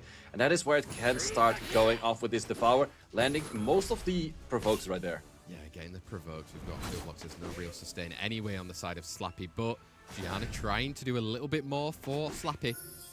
Yep, but not taking anything out just yet. However, if you get a stun right now, once again, we're looking at Josephine for that passive. Oh, resisted from the Josephine as well on any of those provokes, but it doesn't matter right yet unless he gets an additional turn. Yeah, it's kind of funny to see where the Okeanos is resisting everything out there, whereas the Inosuke that is supposed to be resisting things is not resisting its things. Yeah, just, nah, I don't want to resist any of that. You've got that skill too, the cool time. Where are you going to throw it into? Goes into that Assure, doesn't want any healing. Ooh, that does mean that Gianna does have skills available if it doesn't get stunned or interrupted right now. Do we get it? No, not a full activation on that stun. Yeah, I think that heal block is huge on the fire Inosuke right now. He's not going to be able to heal through it. And can you get rid of him before he gets a turn? Yep, and once again, we have the skills up for this Gianna, so we're going to go for the destruction. Do land the bomb, do not land the dot, but we're also taking out this Inosuke. We are taking him out right there, and Okeanos can look to throw across, but looks like Slappy's coming clutch from that resistance early on. Yeah, it seems to be working out, and we're gonna get the stun over there, and I think this is all she wrote. Taking another additional turn on this Gianna skill once, simply taken out, and we have match point towards Slappy. Yeah, he could be going through to our next round right here. It's a best of 5. He's currently 2-1 up, only one more set needed for Slappy to go through, but Ismo, he's been around. Can he look to come back yet again like he did in that very second set? I mean, it all came down to, say, that big resistance at the start and then trading a few other resistances throughout, but maybe not to the best effect for Ismo. Yeah, let's see what we're going to see for a pre-ban this time around. We could see an aggression pre-ban from Slappy towards Ismo because Ismo does have that first pick. But then on the other side, what are we banning from Ismo towards Slappy? Yep. Are you going to take out an LD? Are you going to look to try and interject with one of the other units that he was using there? We're seeing the Layla coming back out from Ismo then, and Slappy getting rid of the Escher. Getting rid of the Escher could be one of those things that he wants to set up for his Shumar. He's going to get outsped by a Shiho potentially, but the other units he seems to be faster than. Yeah, can Ismo know that? So he's bringing along his own 33 speed lead with that Erection right there. We have got content again. We got content, but also Slappy is one match ahead of it, so he could potentially lose this one and still have a round. So it's definitely worth the gamble right there. But the thing is, Ismo does have a speed lead already. Slappy doesn't show any speed lead just yet, so let's see. We have seen this Shiho outspeed this Shumar before, and I think with a 33 lead, you're definitely gonna do that right here. Exactly. Slappy needs to bring some sort of speed lead, or you're looking to try and ban one out there as well. Maybe you need another high base speed to try and get Shumar to really even take a turn. At the moment, he's opted for that speed lead with the Megumi, and maybe just an off turn there. Well, the Josephine definitely makes sense. There's a lot of stuns on the enemy side, keeping in mind that the Aggression could potentially still be on Despair. I think it is on Violent, but I'm not 100% sure. But the other two units definitely do have a stun right there. Big question right now, are we locking in multiple speed leads? No, we're going to go for an NFL. So looking at those slows that I just mentioned earlier, and a Chow. I feel like that the NFL makes a lot of sense, but the Chow I'm not too sure about. If you were to go for a... Layla's actually banned by yourself right now. That would have been a really strong pick from Ismo, but banned it out himself. Yeah, hindsight sometimes comes into effect during these drafting phases as well. Chow with a super high win rate during the league as well. Say 5th pick coming in with Etna, the one that had a 100% win rate from 11 picks in the league. Yeah, that is an irration ban in my book right there, and that's gonna be a very fast either Yeonhong, Shumar, or Etna on the side of Slappy. So, do you have the luxury to ban out that speed lead in the form of Megumi? Because I'm likely to draft on the side of Slappy right here. Yeah, he's gone for that speed contest, and he's been awkward with the picks around it as well, with a high base speed and that Megumi, which can look to cut in later on right there. Ismo, who will you ban? This is a deciding set. If you lose, we're saying goodbye to already. He's getting rid of the content with that Shumar then, and the Anavel going out. So it's a 28 speed lead versus a 33. Slappy versus Ismo.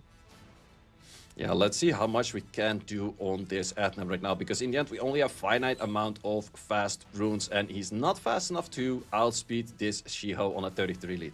He isn't, but even if he's sending, we've got Josephine to look to come and cut in right there. Can look to maybe get rid of one of the immunities to a landed defense break from an Etna later on. Yep, there we have it. And Etna defense break coming in hard right after this. Can we connect the stun? We do connect the stun right there. Skill 2s into a skill 3. Can you look to get rid of it from that monkey?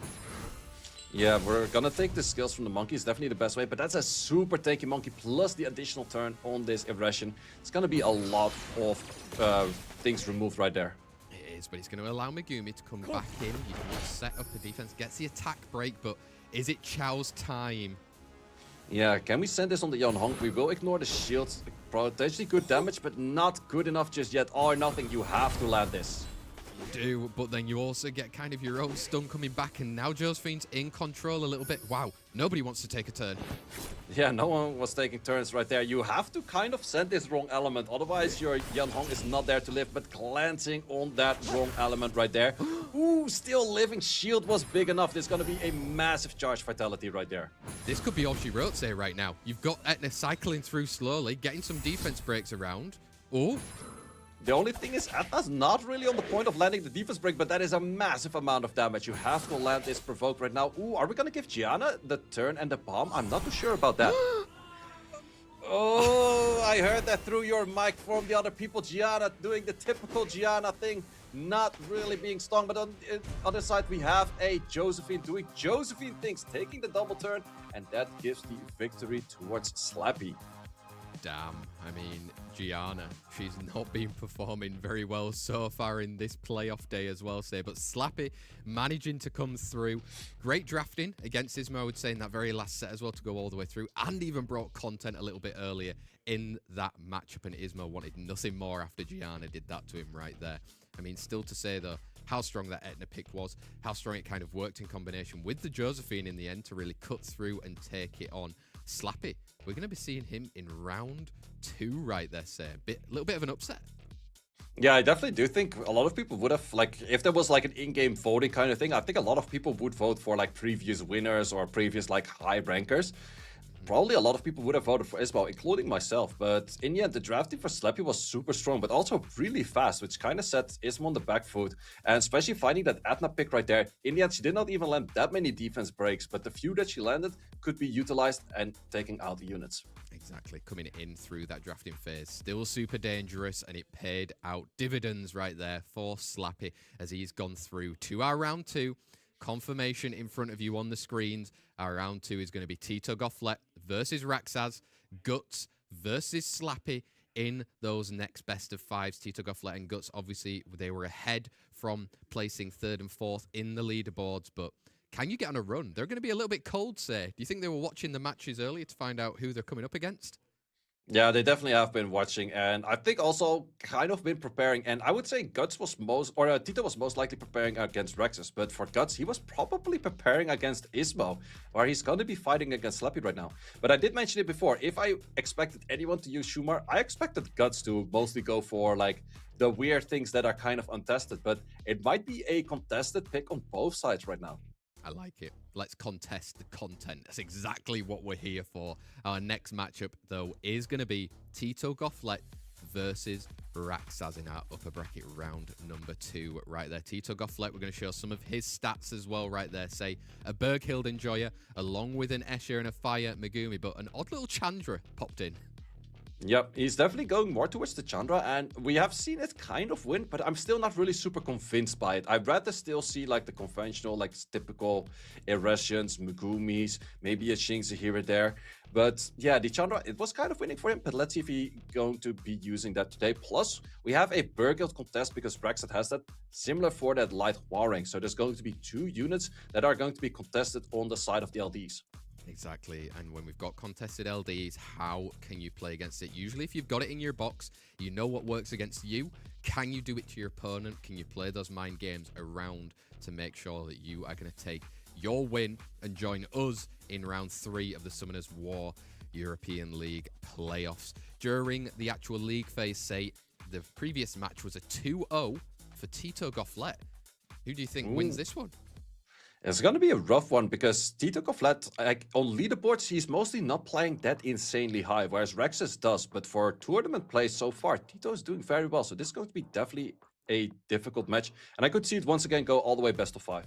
Yeah, maybe another best of 5 for everyone right here. We've only had one today so far, but plenty more sets yet to come. I mean, Belgian fries are supposed to be served twice fried. 2-0. Rexas knows exactly how that feels. Can he change his fortune against Tito Gofflet in the Summoners War European League playoffs round 2?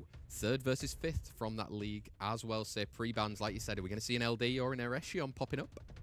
Well, we have Rexas not taking first turn, so that's most of the time where you don't have the first pick, you're banning that Eresion. And on the other side, we're mostly seeing ban on LDs. But Tito has a lot of the LDs that Rexas has, so the only one that my point would go towards is the Jaeger, because Jaeger is one of the few units that Tito doesn't have, which Rexas does have.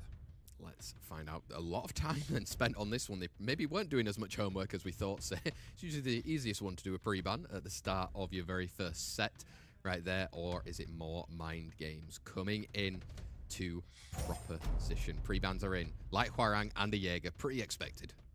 Yeah, well, the Huarang is an interesting one because Rexas does have a Huarang himself, but we have seen Tito first pick that Huarang. So preventing that is definitely an option. So big question right now, do we see an Eresion first pick or do we see a Berghild first pick? Because this is definitely a high contested match on those LDs. Let's find out Eresion coming out. Rexas in the previous match when he was faced with an Eresion was going with a Fire Megumi and a Shiho as well to try and counter in there, be a little bit annoying and still take that first turn. But like you said, maybe he's questioning if a Berghild is needed early. Yeah, the thing is, like, if you were going for the Shiho right now, I would have definitely seen Tito go towards the Berghild himself. So for that reason, more of a steal right there than anything. Plus, Tito is less likely of using the Shiho himself, so therefore, picking the Berghild makes a lot of sense. And he's seen a quick response from Tito with that Escher as well as the Annabelle. Annabelle been doing great things today. Wants to get out some slows, obviously, over there as well on the side. Get some sustain as well. 2 forms of sustain even. Yeah, a lot of sustain coming in right there, but then we also once again see Rexas going towards that Aya. Very annoying unit if there are AoE hits on the field, and yes, there are a lot of them. They are, but look at Tito. Again, some more kind of sustain coming through. It really feels like he's trying to bruiser it out. Yeah, there's a lot of sustain. The main counter towards a Seimei most of the time is heal block, but we don't see any heal blocks on the side of Rexas just yet. Oh, a monkey business coming back in. He's been in the shadows a little bit recently, say, but a Mei Huang can definitely deal out some damage against Rexas' draft. Yeah, I'm actually liking the Mei Huang. It's a unit I think it was sitting on like 44% win rate in the last season. Really not showing that much value. But here against everything, it might be very strong. It's just about the Layla. How many slows can she land? Yeah, how many can she, if she's even going to get through as well? 5th pick coming out from Rexas right here. Is he going to go a little bit even crazier?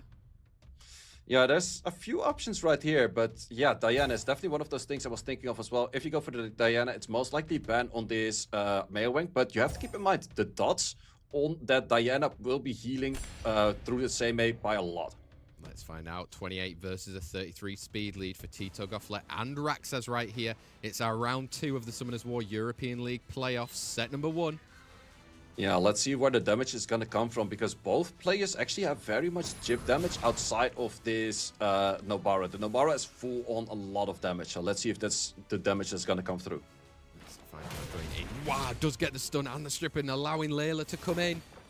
Layla coming in right there. NFL, do you have something to say about it? NFL does have something to say about it. We're just going to go for skill ones. Interesting. Yeah, skill ones does not want to give Arya the turn with all of the debuffs, which potentially Annabelle could kind of put on the side right there. Megumi does have that skill 2 option, but just going for a defense break. Yeah, defense break, that's really rough for Tito right there, because on those defense break can do a lot of damage, but a lot of these Nobara skill 2s, which is RNG, went in through the only target that's still on immunity. Exactly. He did technically get on the Annabelle if there's a sleep potentially popping out a little bit later, but Berg killed in the hands of Rexas. Is it doing better? It's doing a lot of damage right there, but if this Asher is taking one turn, this same way will 100% heal that HP. So if you take it out, it is nice, but I'm not sure if you're going to have enough time for that skill 2. You have to be looking at a pushback. Oh, he does as well say he's going to be able to do it. Yep, we're just simply taking out right there, glancing, coming in on that moment. So the Aya's not really working, but the Burkle is doing a lot of work right here. Yeah, she's just chipping away through it. Layla coming around again, just being annoying as well. You get another stun, get some anti-cleanse around as well. But this is where, I mean, it's just chip, chip, chip. Yeah, it's a lot of Burkle chip damage, and that's the thing. Like, if he lands his defense break early, then you can get a good bit of damage in, especially if the slows are there, and simply with a Same, you're not getting your turns, it's not really helping. Bring back a little bit of sustain, get the speed buff out there as well. You need to maybe get the pushback again. Yeah, pushback half on the attack bar once again. Simply Burkild taking things out. So it's all of the match pretty much on Burkild. Yeah, all on Burkild doing that damage. And we said it is a contested unit between these players. And I mean, Annabelle trying her best, but I don't see a world where he can get rid of it. Yeah, definitely not at this point, because sure, you can send your skill 3, but that's going to be a lot of damage coming in from this Nobara towards that Annabelle. Once again, Burkild, even though it's slowed, it's just chipping so much damage. It really is right there. And I mean, an Eye is going to come in and take another 25% going through there, saying you can just clean it up, the Annabelle. Yep, cleaning it up, and that is the first victory towards the side of Rexas. Rexas taking a 1-0 set lead in this round 2 right here. Interestingly enough, from the stats say during the actual league phase, Burkild in the hand of Rexas was on something like a 38% win rate and an 87% win rate on the side of Tito. Rax did his homework, picked it still early, but it worked. Yeah, this time it definitely did work out very well, but it's also really on the odds of, like, do you get the pushbacks, do you get the branding, do you get the strips if you need it early on, do you get the defense break? If you land all of those, which the Burkild of Rexas was doing very well last time around, then it's super, super strong. We have a ban out from that Burkild right now on the side of Rexas. Is he going to be first picking that Huarang? Yep, is he going to look to kind of steal again another unit that are contested between both of these players? Reshion is out of the pick, and he is. I mean, Rexas has done his homework, say. Yeah, it's definitely really highly contesting, but we see a Chandra on the side of Tito, which is potentially a little bit countering that Huarang because it will be potentially lowering that speed. But let's see if that's going to be working out right now. Yeah, Tito Gofflet, he's been known to throw it back a couple of metas before. We've seen Velajules as well coming out, but okay, he's bringing content this time. We're also bringing in the Shumar, so let's see if Rexas does have answers against that. We have seen Rexas play NFL before, which is a great answer against this, but I might see Tito also still go for units such as a Velaju on this. Wow, okay. Rexas bringing in that Water Twin Angels again as an option for his 24 speed lead going in there. Who is he going to look to partner it up with as well? And Annabelle brings his own sustain and gets those slows, but Velajul, good answer. Yeah, Velajo, great answer right there, because there's not too many strips on the side of Rexas just yet. It is also an option where you could simply go for a hay gang right now. You have the damage output and you have everything going on. The only thing is that your Shumar is going to be banned, so you have to go for a strong 5th pick right there. Gianna coming in then, wants to get some sort of stuns and control on the side of Rexas as well, but can Rexas just eat that up with the current sustain from an Annabelle? 4th and 5th pick are important for him here. Yeah, big question is if he wants to go for the anti stun route, so Josephine, it is very heavy on the water right there, but you can still potentially pan out the 5th. And then the drafting as many waters doesn't really matter. But we're going to go back to a Jaeger. Jaeger coming out, and wow, okay. The Beetle Guardian, potentially, or double Dragon Knights. Double Dragon Knights, both of them are hard to be stunned. I think that the ban of Rexas is looking a lot towards this Shumar right now. So let's see if Tito does have a good 5th, which the ban also has to land on. I could think about something along the lines of a Sonya, but does a Sonya actually kill something? No, we're going to go for an Icarus. Also kind of a snipe unit, but with a little bit more healing. I mean, okay, say. Ooh, I'm liking that. The combination with her plus Gianna gives you a lot of bombs and a lot of stun. Holy, let's find out if you're going to get respected through right there, or as Rexas say, you've cooked a little bit too hard with Shumar as well. Let's find out for those bans. Who do you think, sir? I would aim the ban towards the Jaeger because that's probably the hardest to take out. Though we're actually going to go for a Chow, but the Shumar makes a lot of sense. But now the big question is, the double LDs on the side of Tito, how strong are they? Let's find out. Speed leads 24 for both Rexas and Tito Gofflet in our set number 2 of the Summoners War European League playoff. Gianna taking that first turn, so she has full immunity to work with on the critical arrow and does not really fully connect. No, does not really connect right there. I mean, if you're those Twin Angels, you do have obviously Strip and Defense Break, but maybe it's not the right turn for a Belladril coming or going for it. Going for it. Interesting start to go for it right now, because taking that additional turn, I think you would have rather seen that on the NFL or the Huarang right now. But Jaeger's not going to take any turns just yet. I mean, is that Huarang? They're not going to take a turn either. So, look, you can look to get some immunity right there, but you also need some healing later on. Yep, plus maybe you have already done enough damage to this Gianna where you can simply just take it out, but a little bit of chip healing will help. We're also gonna have the protection, but those protections aren't really working against the Huarang and the Jaeger. No, they're not, but I mean, just going in then again with that skill and trying to get the strip over there right now, but it looks like if Annabelle's got a skill too, it's back to reset. Yep, we actually still live, so we have a little bit more going on right now, but you have to start controlling this Annabelle right now. So, Brutal Order coming in once again on this Valajul. But can we actually... Ooh, we do manage to land it over there, but no skills available for this Gianna, so this Annabelle will take a very crucial turn. Yeah, taking that turn, managing to cleanse through. I mean, resisted with a bomb as well for Tito Gofflet right there, but maybe it's Rexas' turn to kind of switch this. Yeah, let's see. Gianna definitely, if she takes an additional turn right now, she would get back in her skills, but she doesn't. So therefore, once again, Girl's Prayer setting everything back to 0. Yeah, you can look to obviously hug right now. Maybe you need to get some slows out on the field as well. But there's a revenge coming in. Yeah, those revenges are being really crucial. You can send the Sanctuary right now, but it's not really adding too much. But what does is this punishment, getting those defense break out once again. Yeah, big defense breaks coming in. Some skills coming from that Illinois. Getting another cycle through. You need some more stuns. Yeah, I think you just simply have to send the skill 3 for critical arrow. It's 75% chance. You do get it on the target that you were looking out for the most, which is the NFL. But is it going to be enough? Good damage on that Chandra right there, and we don't have skills on this Jaeger, so we cannot take anything out just yet. Yeah, Tito Gofflet needs to get rid of this Jaeger quick time as well if you can get a cycle through right there. You've got some shields to put up against as well, though. Yeah, but the shields are simply going to be stripped right there. Bomb... Would have rather seen the bomb on something else, so therefore is gonna simply go for skill 1. But this Chandra, can you take out this unit right now? And also, big question, skill 2. You have glancing and attack break, but it's still good damage. Chipped out a little bit more, but this Jaeger's holding on for his life, but I think that's going to be it now. You can even look to go for a skill 3. Yeah, skill 3 will definitely take it out from this point on, and yeah, that damage, simply this skill doesn't go through that defense right there, so you can send skill for a little bit of defense breaks, but it is not just enough. However, I can see a Huarang do a lot of potential work in a later fight right here, because we have some slows on the enemy, plus no protection in the form of immunity. Yeah, I mean, he can look to even hit on some of these defense breaks right here, but it looks like Velajul and Chandra showing why that meta was so strong a few years ago. Yep. Plus, the Eleanor is actually doing a lot of work with those attack breaks. Did not get that many stunts at that moment, but she's showing very strong. Are we going to go for the strip? No, we're not going to go for the strip. We're going to aim for more damage. More damage. Wants to try and get rid of that unit in Chandra right there. But I mean, Eleanor's got a little bit more healing. Gets a turn across again to Velajul that can use that skill 2 or even a skill 3. Yeah, skill 3 recycling a lot of those protections back and forth. defense coming out once again, but we have to take care of this Hwoarang very soon because the Hwoarang skill 2 goes through that defense.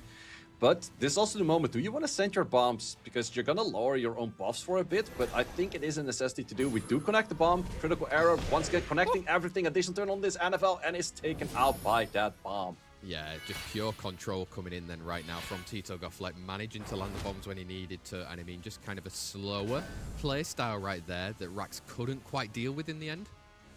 Yeah, it's also interesting to see where we don't have Irresians, we don't have Megumis, all of those are not on the field, but we're going back to a Twin Angels and a Chandra for speed leads.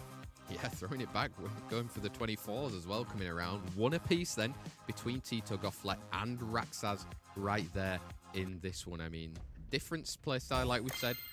Tito Gofflet is known for kind of throwing it back a little bit to previous metas right there. Good picks as well, coming in with that Elo Noah as well, kind of played dividends for him. Banned out the content of a Shumar though. We still want that, right? We definitely do still want a Shumar in there, but once again, we have the Hwoarang and the Jaeger being banned out. So let's see if Tito does go for an Impression this time, or does he go for a Burkilt himself? Because that was the thing that was mostly, or right away stolen by Rexas last time. It was. How is he going to play around it? He's still going into that Eretion then, as well as his first pick. I think it is super strong enough to still warrant it to be picked right. It is, but you're definitely going to be playing against a Burkilt, and most likely Burkilt plus the Megumi, so 2 strong counters on that Eretion. But Rex is actually taking his time. Could be going for something else. Let's see how he's going to deal with it right here.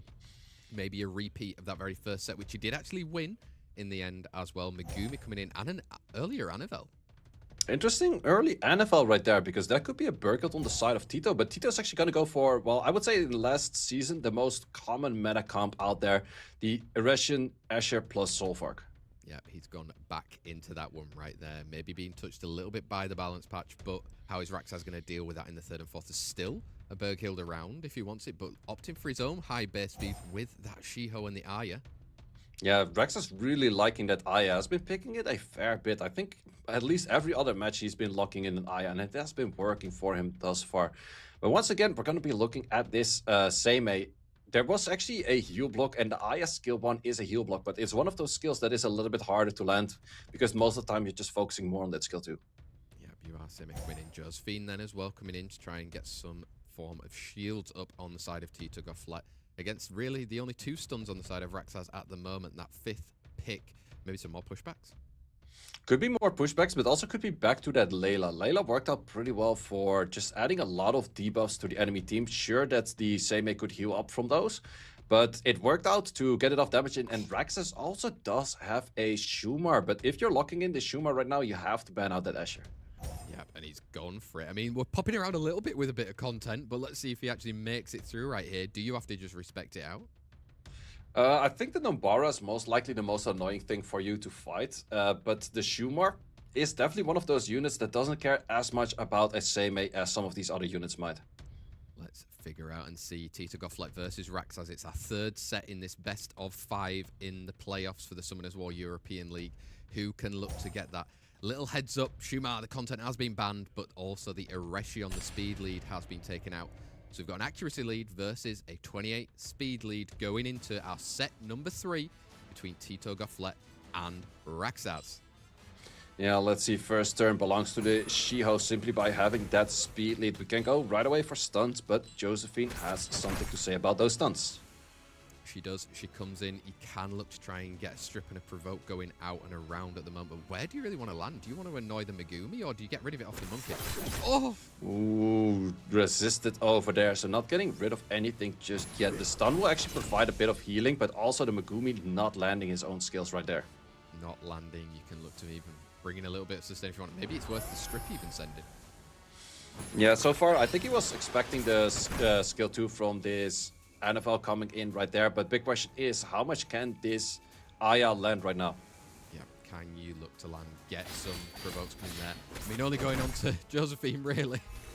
Only going on to the Josephine, but Josephine is looking at the 3rd-turn provoke. She's not going to do anything else for quite a while, but hitting this Aya. Yes, unless you can kind of cycle through, possibly with some more stuns. I mean, there's so much protection coming up on the side, and there you go, it's gone. Yep, there it's gone right away. Simple solution right there. But then the big question is, Aya damage, it is good, but if there's shields on the enemy side, then it's not going to do as much. No, it's not. That's why maybe he focused in on the Escher right now, because that's the unit without it. But it's still going to be a long one. Yeah, it's definitely going to be a longer match right here. The same is good for healing. It is on Violent in this case, so no Despair stuns potentially out there. But it's just simply healing so much, so it pretty much looks like the match just started. It kind of does. Let's just put a reset on this one and find out how they're going to be able to deal with it, because, again, the damage that you need coming from Rexas' side is from those debuffs, but you just don't put the debuffs on then. Yeah, and that's, yeah, you can simply just choose for the Solvark to never use a skill 2 or a skill 3 and just really wait for defense breaks into Josephine. Josephine simply getting those additional turns. Once again, looking at a potential stun later on. So, also not landing these skill ones. Double resist on that heal block. Double resisted. I mean, this is grabbing popcorn moment. Ooh, was trying to not land it on wrong element, but does land it on wrong element. So that's going to be 50% HP from this Nobara towards the enemy. However, the moment you get stuns in, Josephine will provide those shields time and time again. Exactly, and those shields, look at that. It really does nothing for the units with the shields on right there. Maybe switching target now for Rexas to that Josephine. Oh, the big question is, you really do not want to land a stun from this monkey right now. If you land it, heal block is gone, and once again, shields are popping up. So you prefer not to land the stun? Does still land it. Oh, when you don't want to land a stun and it still happens right there in Josephine with some skill 1, some more damage coming in and around, and no sleeps. No sleeps coming in. Do you want to send the S2? No, we're just going to go for some defense breaks. Also, yeah, simply the Aya's not doing all too much the moment that the Josephine shield is available. I mean, right there, you've got a heal block for the first time. You've got a defense break as well. Maybe cycle. Cycle. Ooh, no cycling happening just yet. And we also have skills available on this Asher. Not for taking out a unit just yet, but we can take it out on this skill too right now. But are you going to bet on it? Yes, we are going to go for it. Do we get anything on the Aya? We do not get anything on the Aya. That's what you love to see if you Tito Gofflet right there. You've got a skill 3 finally, though. You can look to get rid of that Josephine as well. That's good to get rid of the shields. Ooh, but the additional turn does not get any pushbacks right there, but we have a Massacre coming in, and this Ashe is taking out units. This is where you want to provoke a lot if you can. You do have those provokes coming in, but, I mean, Semi on that field is going to be really hard to deal with. Yeah, Semi on the field is definitely hard to deal with, but Solvark doesn't have any form of cleanses right now, so you want to start focusing on that monkey right now, but the heal blocks that an Ashe can land, or the defense break that a Solvark can land, is going to do a lot of damage. They are. If they land, though, say. These heal blocks have not been landing at all from the side of Rexas. Resisted again. Yeah, resisted once again. All or nothing. Also not landing right there. In this case, sending out the Massacre will take out this Nobara. Can you do it?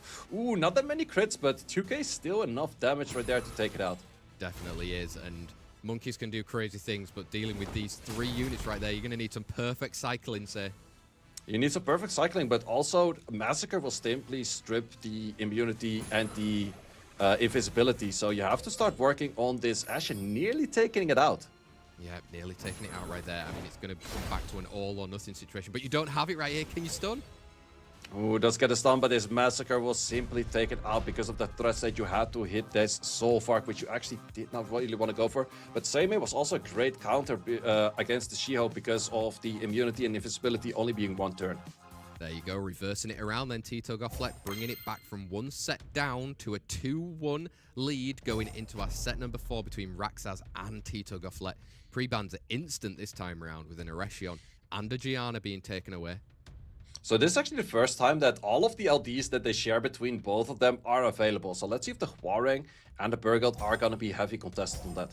Yeah, like Hwarang, first pick coming in from Rexas straight away. Tito Gofflet in these situations does sometimes tend to go for a Chandra, even against it. But, I mean, is he going to follow through?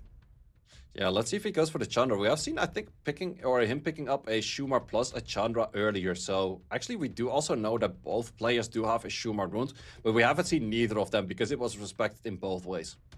Respect the content right there. Tito Gofflet with the last few seconds to lock it in. He could look to confirm his place in round 3 if he wins here.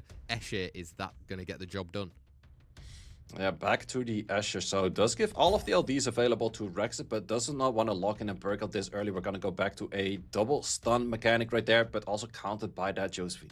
Yeah, you see stuns out on the field. You bring your own counter towards it right there. Don't do it to say, Tito. Do not put that Gandalf out. We actually haven't seen a single Gandalf just yet. I think we had one pick of a Gandalf, but it was banned out, and I really like to see that. Apparently, Gandalf in the current Special League is the most picked unit out there. Damn, not in the Summoners War European League, though, because we were opting for a Misty with its own sort of damage then. Yeah, Misty. It's one of those interesting things. Misty against a Hwoarang. Who's gonna win that bruiser fight? It all depends on how many debuffs does the Misty land. But also the big question, are we gonna go all the way towards the end where we have that 1v1 potentially coming in? It is a great counter against a potential Burkhill coming in later. Yeah, and if we will see that Burkhill right now or not, Rexas seeing the Misty, bringing something with slows, and even a Gapsu as well. Gapso is actually a very interesting unit into a Misty because Misty has multiple hits, so therefore multiple iterations of healing. Gapso will take 30 bar if a Misty heals 3 times by using just the skill one. So Gapso is a very well placed unit right there, and actually quite a bit of an underrated unit. Plus I'm loving this NFL for the slows. Yeah, there you go. Rexas with a well-rounded draft right here. How can Tito look to respond in that 5th pick? Wow, okay, Devaraja wants to get some provokes going out and a bit more AoE. I haven't seen that much of Devaraja just yet. Plus, sure, there's not that much immunity protection on the enemy side, but I'm not too sure if I really do like that unit right there, but it is respected. Respected out alongside that Annabelle, so we've got a 24 versus a 28 speed lead going in to our set number 4 between Tito Gofflet and Rexas. Could be the deciding set right here. Yeah, let's see how much we can do, but I'm definitely liking the odds of that Gapso right there with the Hwoarang. But let's see, first of all, do we get some stuns? We do not connect any stun just yet. No, we don't right there, so it can use it with Eshe if you want to boost it up right now, but I mean, there's immunity on the other side, so even boosting up doesn't feel right. I think it's just looking at a 2-turn provoke. Is that what he's aiming for? No, we're going to go for the 2-turn provoke on the other side, but we're going to see Gapso take a lot of pace in this match later on. He will start picking up pace, but Megumi, can you look to get your own pushback and stuns? Does get it even on that Chandra right there. Does get it wrong element right there, and there are no cleanses on the side of Tito. The side of that Josephine simply cleansing itself. Yeah, she is cleansing, but slowly and surely, Hwoarang and Misty are going to start dealing good damage the longer it goes on. Yep, do we get the defense break? No defense break from the Misty, because that's always the main thing you're looking at. All or nothing was very much nothing. Nothing happening right there for the side of Rexas, and you can look to get a bit more sustained healing, some speed buffs, which is going to be good for a Misty. Yeah, speed buff is going to do a lot of damage. No defense break landed anywhere just yet, but this Megumi is not going to be liking those hits. He's not going to be liking it, and Gapsu can't get the turn quick enough to really heal through as well right now. Hwoarang, you're hitting against the Josephine, but again, just little bits of chip. A little bit of chip damage coming in. The additional turn is going to be taking out this Megumi. So we say goodbye to one unit on the side of Rexas. Not back yet on skills available, but we're going to be doing some good damage on that skill one. We are. Gapsu, though, getting those cleanses through, going to start being able to provide a little bit more damage and healing on the side of Rexas. Again, can the damage come out quick enough for Rexas? 12k, that is good damage right there from that skill 2. That means that it's on a lot of HP on this unit. Also cycling out of that slow helps him out a fair bit, but provokes coming out from this Josephine. Big question, where do you land it? No, we're just simply going to go for stuns, denying turns on this Hwoarang. Wow, nearly taking out that Chandra as well right there. We always say it, confirm your kills if you can later on. Can a Hwoarang pop off for Rexas right here? 4 versus 3. Ooh, not that much damage. Very tanky on the side of the Shio, but defense break. Do you land it early? Defense break on the very first hit, and it's gonna take it out. Wow, I mean, this is it, sick. Do you ever see a world where a Gapsu and a like Hwoarang could do this? To be honest, not really. I think it's gonna be very difficult, because every time that the Gapsu was about to move, Gapsu's moving every time at like 130 or 140 attack bar, which is not really helping Rexas at all, because every time that the Misty is about to move, sure, we see a cut-in over here. No, still not a cut-in. So the Gapsu is taking a lot of bar. It could potentially still work, but it's going to be hard, especially if you connect those stuns. Yeah, again, the wrong time to get the stuns in right there if you're Rexas. But he's going to be hitting through the shields. We're getting slowly. Misty. Misty, oh, simply too much damage on the Misty, and we're gonna say goodbye to that Hwoarang, and that does also mean we're gonna say goodbye to Rexas, because I don't see a gap of winning against the Misty, but Rexas is still gonna give it a try. Yeah, we're here to give it a try right now, but I mean, Misty coming in with those hits. You're gonna get some more sustain. It's still those 3 units. It'd be really crazy to happen right here. Is he gonna put it out of his own misery, as Tito Gofflet looks like he could be securing his way into that round 3.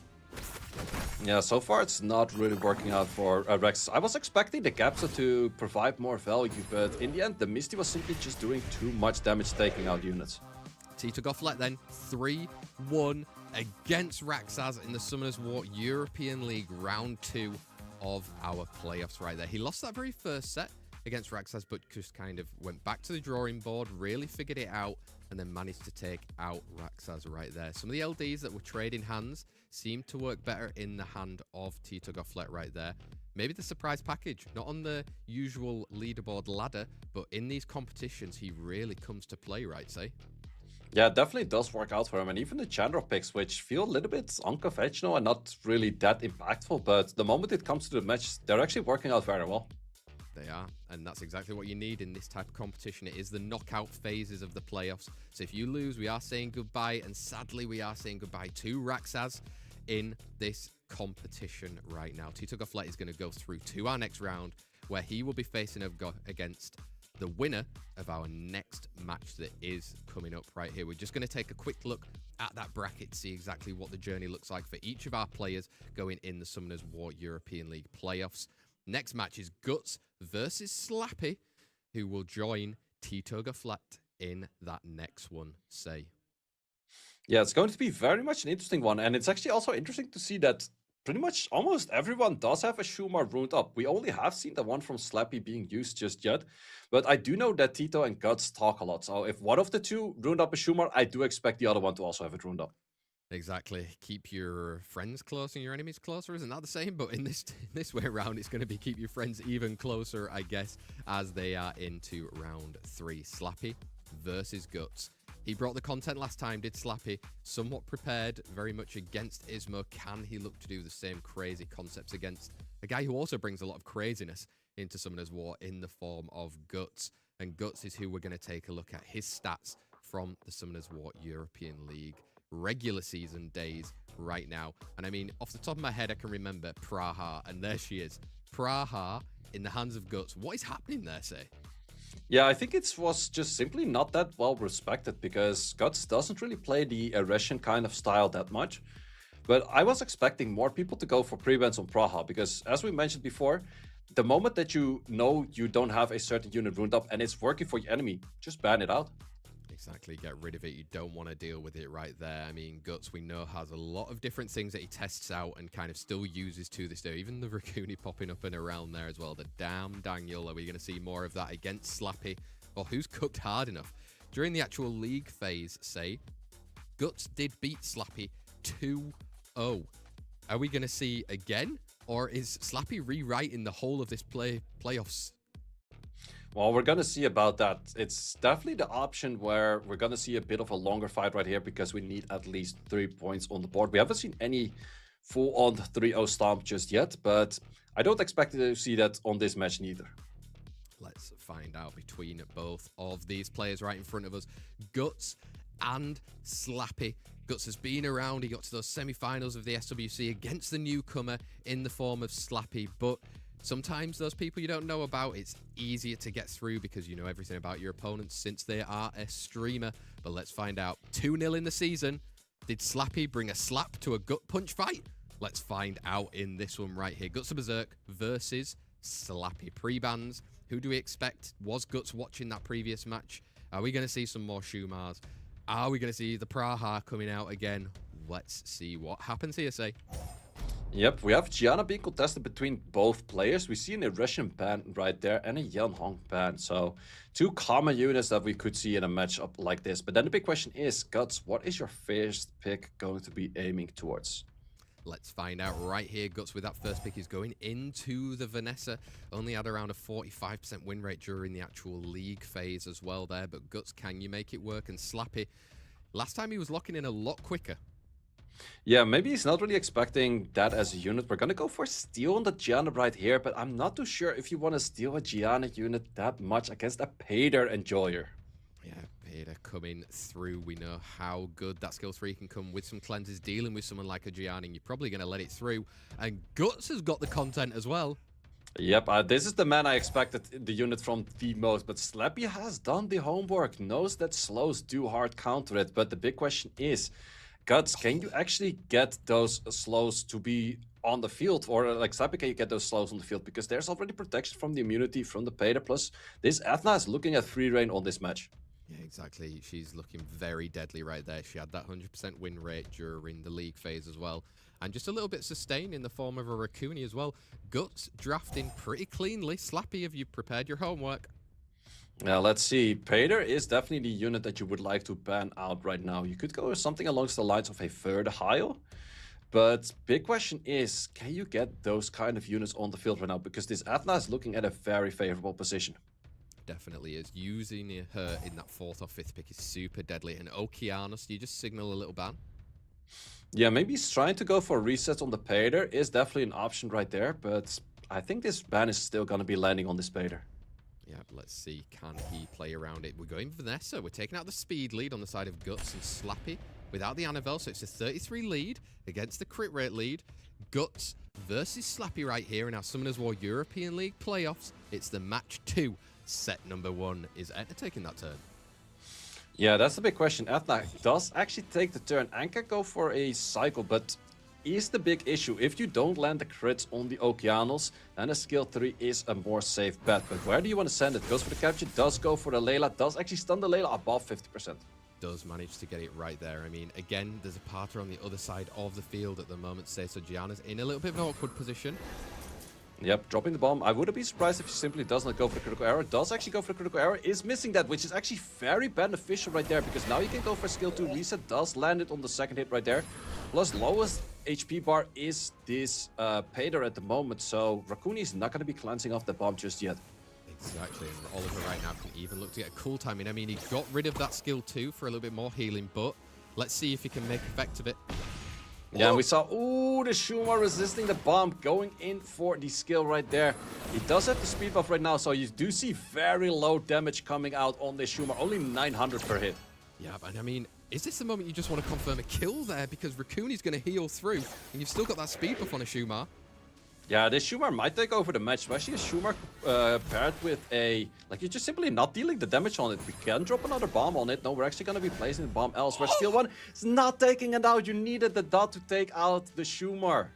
Oh, I feel like you needed to confirm that kill a little bit earlier, but maybe Oliver can start controlling, pushing back this Parter, resisted against it.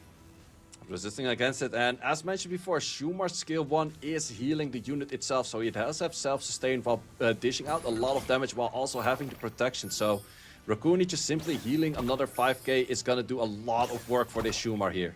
Oh, this feels like maybe the moment has gone there for Slappy in this one coming round, as Schumer's going to be taking another turn very soon. Like you said, oh, Gianna! Gianna taking the additional turn right there, landing the bomb. Also critical error, does not fully connect. Schumer does not want to be stunned. Oh my god, I thought that was such a hype moment, and then it went back and resisted again. Resist again, this Oliver's not doing its work. Also, the big question is, does Schumer actually lower the damage output from a bomb? Because I'm not 100% sure about that, but this might be looking at enough damage where you can simply take it out. Yep, does take it out. He's managed to get rid of it right now, but you've got sustain in the side of Rakuni right here. Patter skill 2s on her Guts can do big damage, but is this it? Yeah, this match is still not over, but also the bomb damage of 13k, I would say probably doesn't get reduced by the passive right there. This Okeanos is doing a good bit of damage, but stuns might be throwing, no stuns flying just yet. Can you get the cool time this time around? Yes, you do. You're going to prevent any of the immunity coming up. You can send a skill 3. It's not quite enough, but this looks like he can clean it. Yeah, Oliver and Okeanos are doing a good bit of damage. Also, the Okeanos, I think, was looking at 5 stones on this Pader right there, and that is the maximum amount of damage that you can go for, and therefore Slappy takes this first victory. Wow, I mean, that was fireworks left, right, and center right there. So Slappy taking the 1-0 advantage against Guts in this one.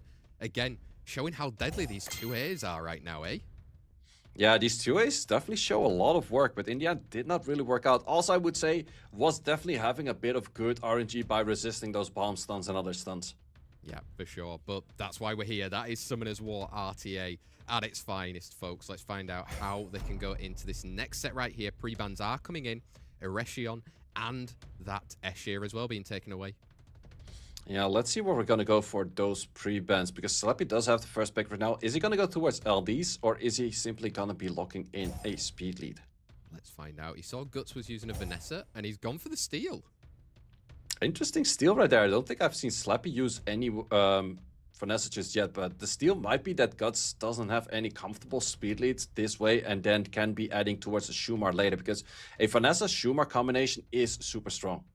Wow, Praha again, old trusty reliable, partnered with a Jingje, but wow, Slappy is locked in again.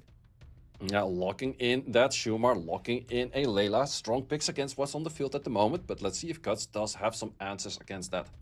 Yep, how are you going to play around the content right here? Layla again doing great work when she can get on the field. Hey gang, that's a good answer to it, and a Velajul. Interesting answers, but I'm still surprised that we haven't seen a single Leo into any of those Shumars just yet. So it's also one of those things, the only one, like, you kind of make the ban very difficult, because the Shumar is only good if the Leo is on, or the only bad if the Leo is on the field. But what if the Leo gets banned out itself? Oh, I like this though. Say, bring in the Raccoony again, another steal, and also that Zeratu as well. We know he can get that immunity and deal with it, but is he going to be able to even take a turn? He's got strips on the side of Guts. Yeah, let's see if he's gonna go for something on the Bruiser side himself once again. Could go towards a Pater, but maybe a little bit too much of immunity. He's gonna be needing some damage to take out these units. Ethna is that damage right there. It is, but he's not locking it in right there. He did take the first turn last time around. He's gone for a bit more sustain than in the form of Anavel. Anavel's interesting, but Raccoony is there to cleanse Zeratul. It's hard to land skills on in the first place, so we're gonna be taking out that Raccoony, and we're trying to land it on the other units. Let's find out. It's a 33 speed lead versus a 24. It's Slappy versus Guts in our round 2, match 2, set 2 even. Wow, Guts versus Slappy. Who's going to get that point? Yeah, let's see where the first turn goes to. It is going to be that Shumar. So Shumar is faster than Vanessa, something you preferably don't see, but it makes a lot of sense on those speeds that you have. It does right there. He gets a good bit of damage coming through. You've got a defense break as well right there, but there's a Velajul coming soon. Oh, silence! Oh, the silence on the crucial target, but we do have all of the units. The Zeratul simply on the 95 base, being too slow right there to follow up. But there's still a cleanse block, so because of the cleanse block, did not really feel like using a skill 2 just yet. No, got some healing out though, and now it's the time of Zeratu. You're hitting on a defense break as well, say. That's a lot of damage coming in, but we're shaking off this defense break by a additional turn. Damn, this could be switched right here for Guts of Berserk. You can even look to get up some more immunity if you want, and does. Gets the attack bar as well while he's in the driving seat now. Yep, plus we're gonna have a slow still on this Shumar, so it's not gonna be damage output, but it's still faster than this Xingzi. Wow, he's getting those turns exactly when he needs to. Praha as well. Do you want to even just confirm the kill or keep her up? No, we're gonna be taking out those hits right there just now. And also the slow is now fully in effect. There's no speed buff on this Shumar, so Shumar's going to be potentially slower than any of the other units, but we're gonna take additional turns on this Zeratul right now. That was huge to get up the immunity again on the side of Slappy with that Zeratu. I mean, he's gonna get rid of the Shumar fully, but is Zeratu strong enough here? Zeratu's doing a lot of work, but that's also where you saw the difference when the passive did not activate on the side of Shumar. You simply do a lot and a lot more damage, but Zeratu has a long way to go. Can take out this monkey right here, but after that, can you take out anything else? Exactly. I mean, right now, Layla did crazy work in that first move that she took. Does get the silences out again, and the slows. Oh, we're 2 turns away, but we can go for a defense break. Defense break does land right there, but we're gonna say goodbye to this Vanessa pretty soon as well. Good damage coming in right there, but Zeratul is here to stay. Oh, hitting into that defense break on the Velajul. He's gonna get rid of this Vanessa. I'll bring up the immunity straight away, eh? Yep, that's where you bring in the immunity. That's where we also have skill 1s available. You could even go for skill 2. We'll take out a unit. Ooh, was trying to get the strip in there, but did not fully get the strip. But those are some massive healings. Yeah, now it's a bit too hard, I would say, for Zeratu, especially now if you've got rid of that immunity on him right there. Praha can look to just sleep and get some more healing through eventually. Yep, no sleeps coming in just yet with healing, but we're gonna be slowing out that Zeratu, so therefore adding in enough punishment and taking out units. Guts bringing it back to one apiece then between himself and Slappy right here. Say, I mean, again, different type of play. Praha coming out on the field, keeping her win rate high when she's in the hands of Guts. And I think Velajul bringing that extra immunity as well, getting those nice additional turns when needed. Slappy couldn't quite fight through it. Yeah, and it also did show a perfect way to counter Shumar, just providing a lot of slows. You have 2 units with AoE slows, and at some point the Shumar just simply cannot take the proper turns for it to utilize any of his speed buffs. Definitely can't. Let's see them. Pre-bans are coming in this next round. We're getting the Yonhong being taken away, and we've got that Parta as well coming out. Guts of Berserk will have that first pick, maybe a Vanessa. Yeah, let's see if Vanessa's the high contest one, because Irration is available for both players now as well. So let's see if Vanessa... Nope, we're going to go for that Irration.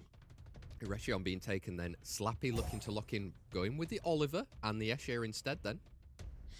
Yeah, let's see what Guts likes to go as a speed contester. Ooh, no speed contesters just yet. We're gonna go for a Heigang value. No proper strips AoE on the side of Slappy just yet, but it's a nice unit to prevent that. Yep, and oh, okay, bringing the brother right there. Rakan coming out onto the field.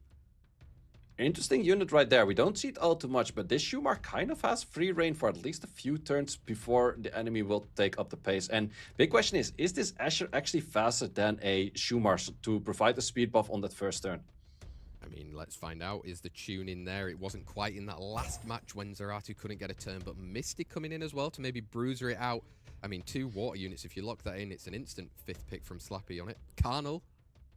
Yeah, Carnal also providing slows right there, and it also makes it where Heigang was drafted a little bit too early, because Heigang doesn't provide all too much, but providing an AoE strip, I'm not too sure what this Shizuka is trying to do on the field here.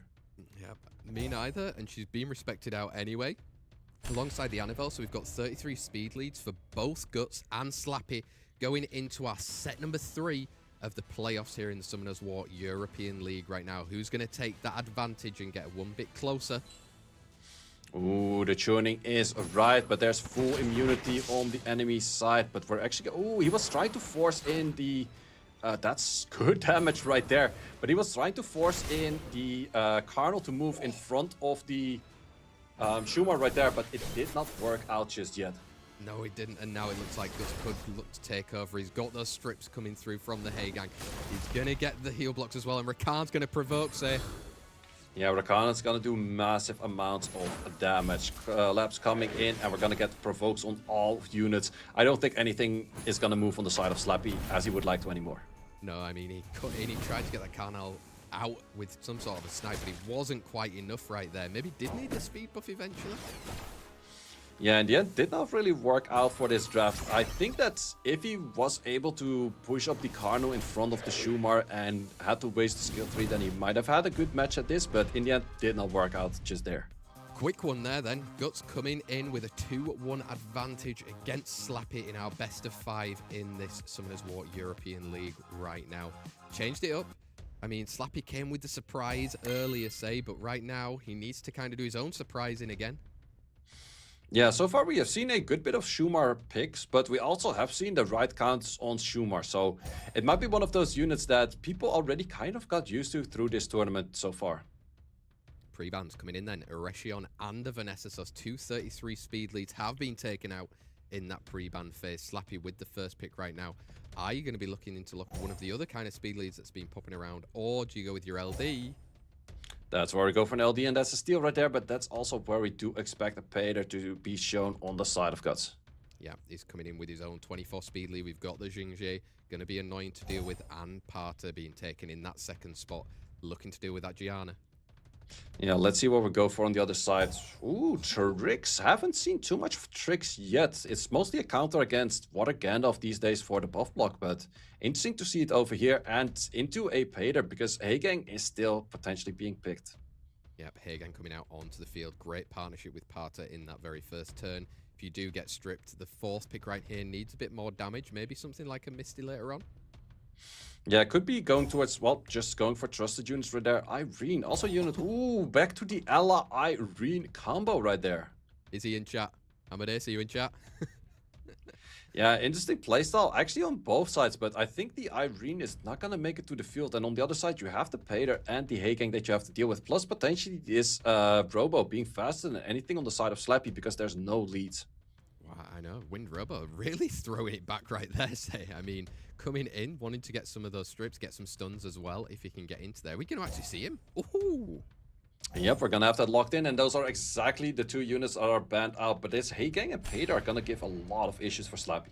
They definitely are. Speed lead versus defense lead going into our Summoners War European League playoffs. It's the set number 4.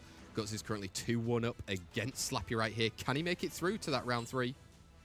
Ooh, we're actually gonna have a Heigang moving first, which is not really that great because it might be that where Slappy outslows the whole enemy team. It could be very strong, but that's where we have the Daydream for. It is, but you've resisted that against that. Oh, Gianna's going to come through, but obviously Heigang is around.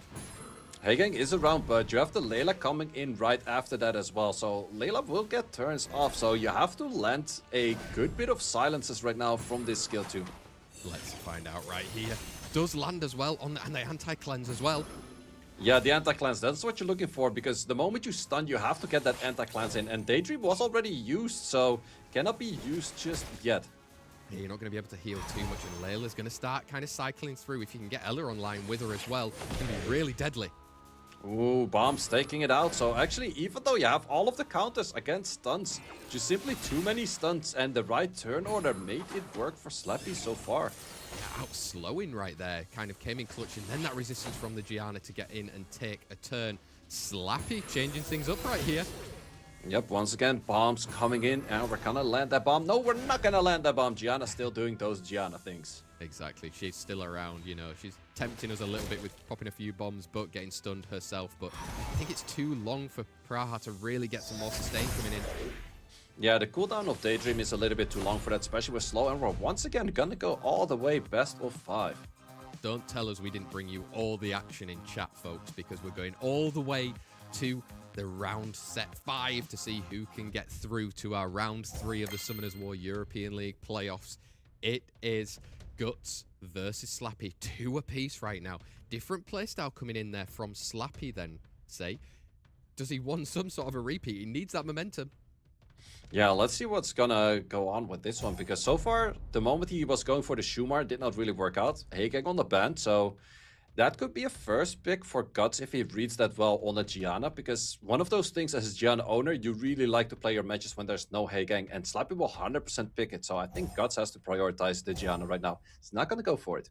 Oh, he's gone in for the Erection. He said he wants the 33 lead instead of that. Slappy now does have the option. Maybe we see even double Oracles? Yeah, double Oracle is an option right there. Yeah, Long is already gone, which is his most common to pair it with. Can still go with the Asher, but let's see if he locks in a Gianna early. No, we're gonna go to the Zhongxiao. Haven't seen too much of him just yet. We haven't, but the anti-cleanse did prove crazy for Slappy in that last one right there, and he's got another form of that with that Sun's on Lao. Now Guts can look to confirm in that Gianna the steal over from Slappy, but who do you follow it up with? Could go for the Praha, just comfortable units, good win rate, and good runes right there on that unit. But on the other side, we're gonna go into an Oliver. Are we gonna go for anti-stuns in the form of a Josephine? Or are we just gonna be locking in more fast units? Yeah, exactly. Are you gonna... I mean, right now he kind of doesn't want to outslow, really, no? I mean, if he wants to get a stripper in there for the Sons on Lao, but going in for a single target with another monkey? I think he's also thinking about his Shuma right now. No, we're actually going to go for a Robo. Interesting style. Is I think, trying to counter the potential on a Pater coming in late. Heigang is already gone. But there are potential options for other units being very annoying, such as the Xingze, which kind of remove the Robos from the meta. Yeah, they are, and especially when you got a Verdihill on the side right there, or a Megumi. Again, just 2 fire units that are annoying and can counter and interrupt. Yep, I'm liking the third a little bit more because you already do have 2 speed leads. There's not really a need for a third one right there. But let's see if Slappy does have a great answer against that, because most likely he's going to be looking at a third band right there. But do you have something else for a strip that could potentially also work well in your favor? Chiwu, maybe? Something, bring a speed lead and a strip, but I don't know if you've got everything ruined and ready. Well, Chiwu could be an option, but the big issue is with the Chiwu is that your Zhongxiao most likely gets banned out, and then Oliver has to do a ungodly amount of work. But we're going to go for an Okeanos for that reason. Let's find out right here who's going to be getting banned out. Where's Respect going? It's the deciding set as well right here. Verdahill has gone as well as the Wind Robo. So we've got speed leads 33 on both sides between Guts and Slappy right here. Who's going to be joining Tito Gofflet in that lower bracket of round 3? Say, wow, let's go. Yeah, let's see who's going to be taking first turn. It's going to be that Asher, but if we go for skill 3 right now, enemy would have taken turn, so therefore we're going to go for a skill 2. But right now, who do you want to control? That is the big question. Yeah, he's gone in. He's got the strip in there. He's got the reset as well on that Gianni. He can look to reset that Praha. He needs it. Oh. Yeah, does fully reset that, and the monkey is sleeping. Xingzi is not activating any of those counters, not going for any of those stuns, and that could be an Irration that's on violence, so therefore not taking any stuns with him. Exactly, and kind of you need to get rid of that Sons on Lao because he's still got that skill 3 coming. I mean, this monkey needs a stun. Monkey needs a stun, but we also have the Okeanos coming in later. Ooh, the additional turns right there, taking out a lot of HP right there. Oh, says he's got the additional turn. The additional turn, we have some summoning of clouds, and the clouds do provide defense breaks into the Rain of Stones. It was already stunned, but now we're just looking at damage. Wow, that has flipped completely now. Slappy is going to be going through here, say, with a 3-2 comeback win against Guts the Berserk. Yeah, I think Slappy is just taking it a long way on all of those fights. And people were probably not expecting this, but he's taking out all of the SWC players, and it's working out very well for him. The newcomer here to stay, taking people out left, right, and center. I said it at the start, a Swedish final would be crazy for the Summoners War European League, but Slappy proving why he made it all the way through to this final playoff day right there. Guts came out with those crazy plays. Also say, maybe a little bit unlucky. Could say it for both players on both sides with whatever resistances and additional turns happened right there. But Slappy, underdog of the day. Yeah, definitely on the dog of the day, and he's making it work very well thus far. But also funny to see where the Schumer worked very well in the first few matches. It did not work that well later on, and that was also the right moment to stop drafting it, going for the other units, and that did work out. Let's see exactly what that does to our whole bracket right there. I've actually just already thought of a pun for his next match now, since I've just said something right there. And if any of you work out exactly what it is, maybe you can let me know in chat during the break, because it's going to be a hot one. There we go, say. Slappy all the way through, joining now Tito Gofflet. We're still not forgetting, remember, we've got Pathics and Obabo that are going to be playing as well to kind of decide who goes straight to the eventual winners final as well. But we'll have a look at this bracket right now in front of us to see how that journey has happened. There you go, say. Would you have imagined that happening at the start of today? No, definitely not. Like, I was expecting Ismo and Rexas to go through if we're just looking by the numbers of the leaderboards, because those were the two highest ranked on the leaderboards. But in the end, tournament play is different than leaderboards, what we can see from here today. Definitely is. It's a different kettle of fish. You've got those pre-bans. You've got best of 5s now. There's no kind of best of 2s winning those sets. It's all or nothing, quite literally, from the game and in the bracket as well.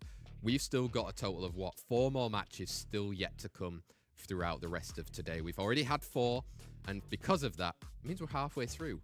Are you guys ready to receive a little gift from us to you? Our first coupon is coming over to you guys. You'll find it in chat. Road to the final, 200k mana and 2 mystical scrolls. Which 2 units would you want, say, from those ones? Well, to be honest, give me a dupe into LD scrolls and then a Laura or something. So definitely not greedy right there. Easy. You heard it here first. If any of that happens, let us know wherever you might want to write that, because Say's just cast a curse stick for one of you lucky people that is watching our stream right here. And make sure you have a look in chat. It should be in there. Say, first 4 matches down, 4 still yet to go, including our finalists who we've not seen so far. Fireworks enough? Definitely fireworks. I'm liking the Shumar picks, but also already figuring out the counters to the Shumar. So definitely enjoying it today. Exactly. We hope you are as well. Make sure you go have a little break, get some drinks, get some snacks. We've got a bit of a longer break today, so we'll see you back here very soon. Don't go anywhere. Looking forward to it.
everyone, and welcome back to the Summoners War European League playoff days. If you haven't been here so far, we've just had 4 matches to get all the way through to our round number 3 of the competition today, where we are playing best of 5s knockout tournament to see who wins part of that prize pool for the Summoners War European League playoffs. We already technically know that.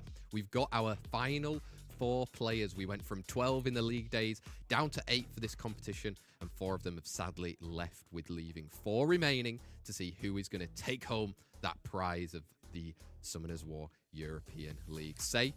Has there been enough fireworks? We've seen Schumars popping up left, right, and centre. We've seen other LDs and other units as well. But has it been so far what you've expected, or a little bit different? It's definitely a little bit different than expected. And also, we were talking a little bit during the break, like that Schumar first pick. Was that something that was really planned by Slappy, or was that something that's like, oh, I'm just going to have fun today and just see how it works? Well, so far, he's been winning all his matches, so it's definitely working out for him. It definitely is. You're always having fun when you're winning, and you can see that from our bracket so far. We've sadly had to say goodbye to both Rexas, Smokes, Ismo, and Guts, leaving us with Obabo, Pathics, Tito Gofflet, and Slappy still yet to play in these best of 5s. Obabo and Pathics is going to be our next match. The 2 players who came in first and second in the leaderboard from the regular weekdays. Whoever wins that jumps straight to the final, but Tito and Gofflet will be in the wings, ready to see if they can take down one of those opponents. And first of all, we'll have to find out who that is going to even be as well.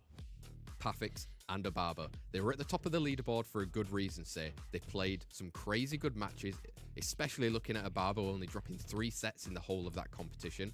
But now it's playoffs. It's best of 5s. Does he manage to continue that, or has Pathics been here, done it before, he's going to take home a win as well? Who do you favour looking at this one?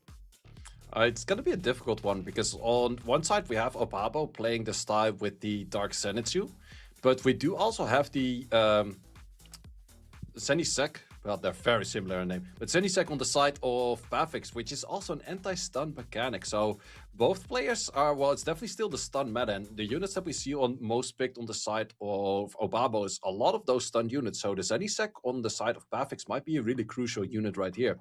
But then again, Obabo won so many of his rounds, and I wouldn't be surprised if he also 2-0 Pathics in the league days itself. But then the big question is, does that also work where you have repeat matches in a full best of 5? Exactly, and Obabo, I know there's fans in chat. Let us know if you're rooting for him, or if there's some Pathics fans as well. We did have Obabo on our countdown show on Wednesday as well. I would say he was pretty confident, right, in terms of being able to kind of go through this. He knows Pathics is a tough opponent, and we'll see his stats soon, but this is going to be closer than people might think in chat. Yeah, it's definitely very close. And Obama was confident, but also didn't want to give himself the caster curse. And on this side, we definitely see a lot of those Gandalfs being picked. So Josephine Gandalf is definitely something we will see from Pathics. But then again, this is also then a matchup where we potentially see a lot of Fire Legolas. Yeah, will we see Fire Legolas coming through? That triple revenge build earlier from Rexas actually did win him that set in the end. Is that something Pathics has prepared? Or is Obabo going to lean back into a little bit more of his snipe kind of play style? He was setting up for a lot of different snipes.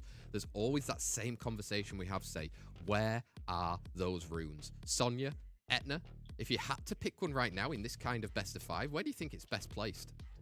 I think I would go for Sonya, but then the big question is, can you snipe out any of those water units? That's the big question. So because Sonya does have a difficult timing in the current meta.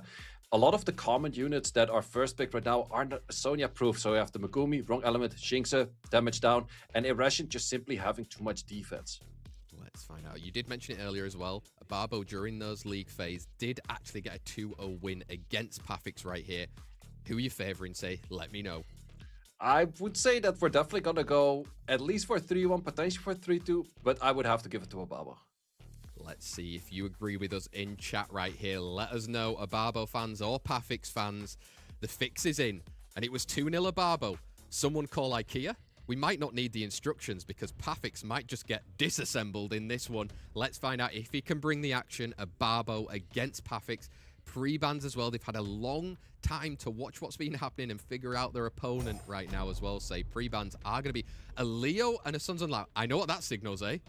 Yeah, that's going to be a Schumer in my book right there. And funny enough, we did not see a single Leo counter or Leo pick against Schumer just yet. It was mostly fixed by Leilas and Annabelles, which is something that Pathics can still do. And yes, there you have it.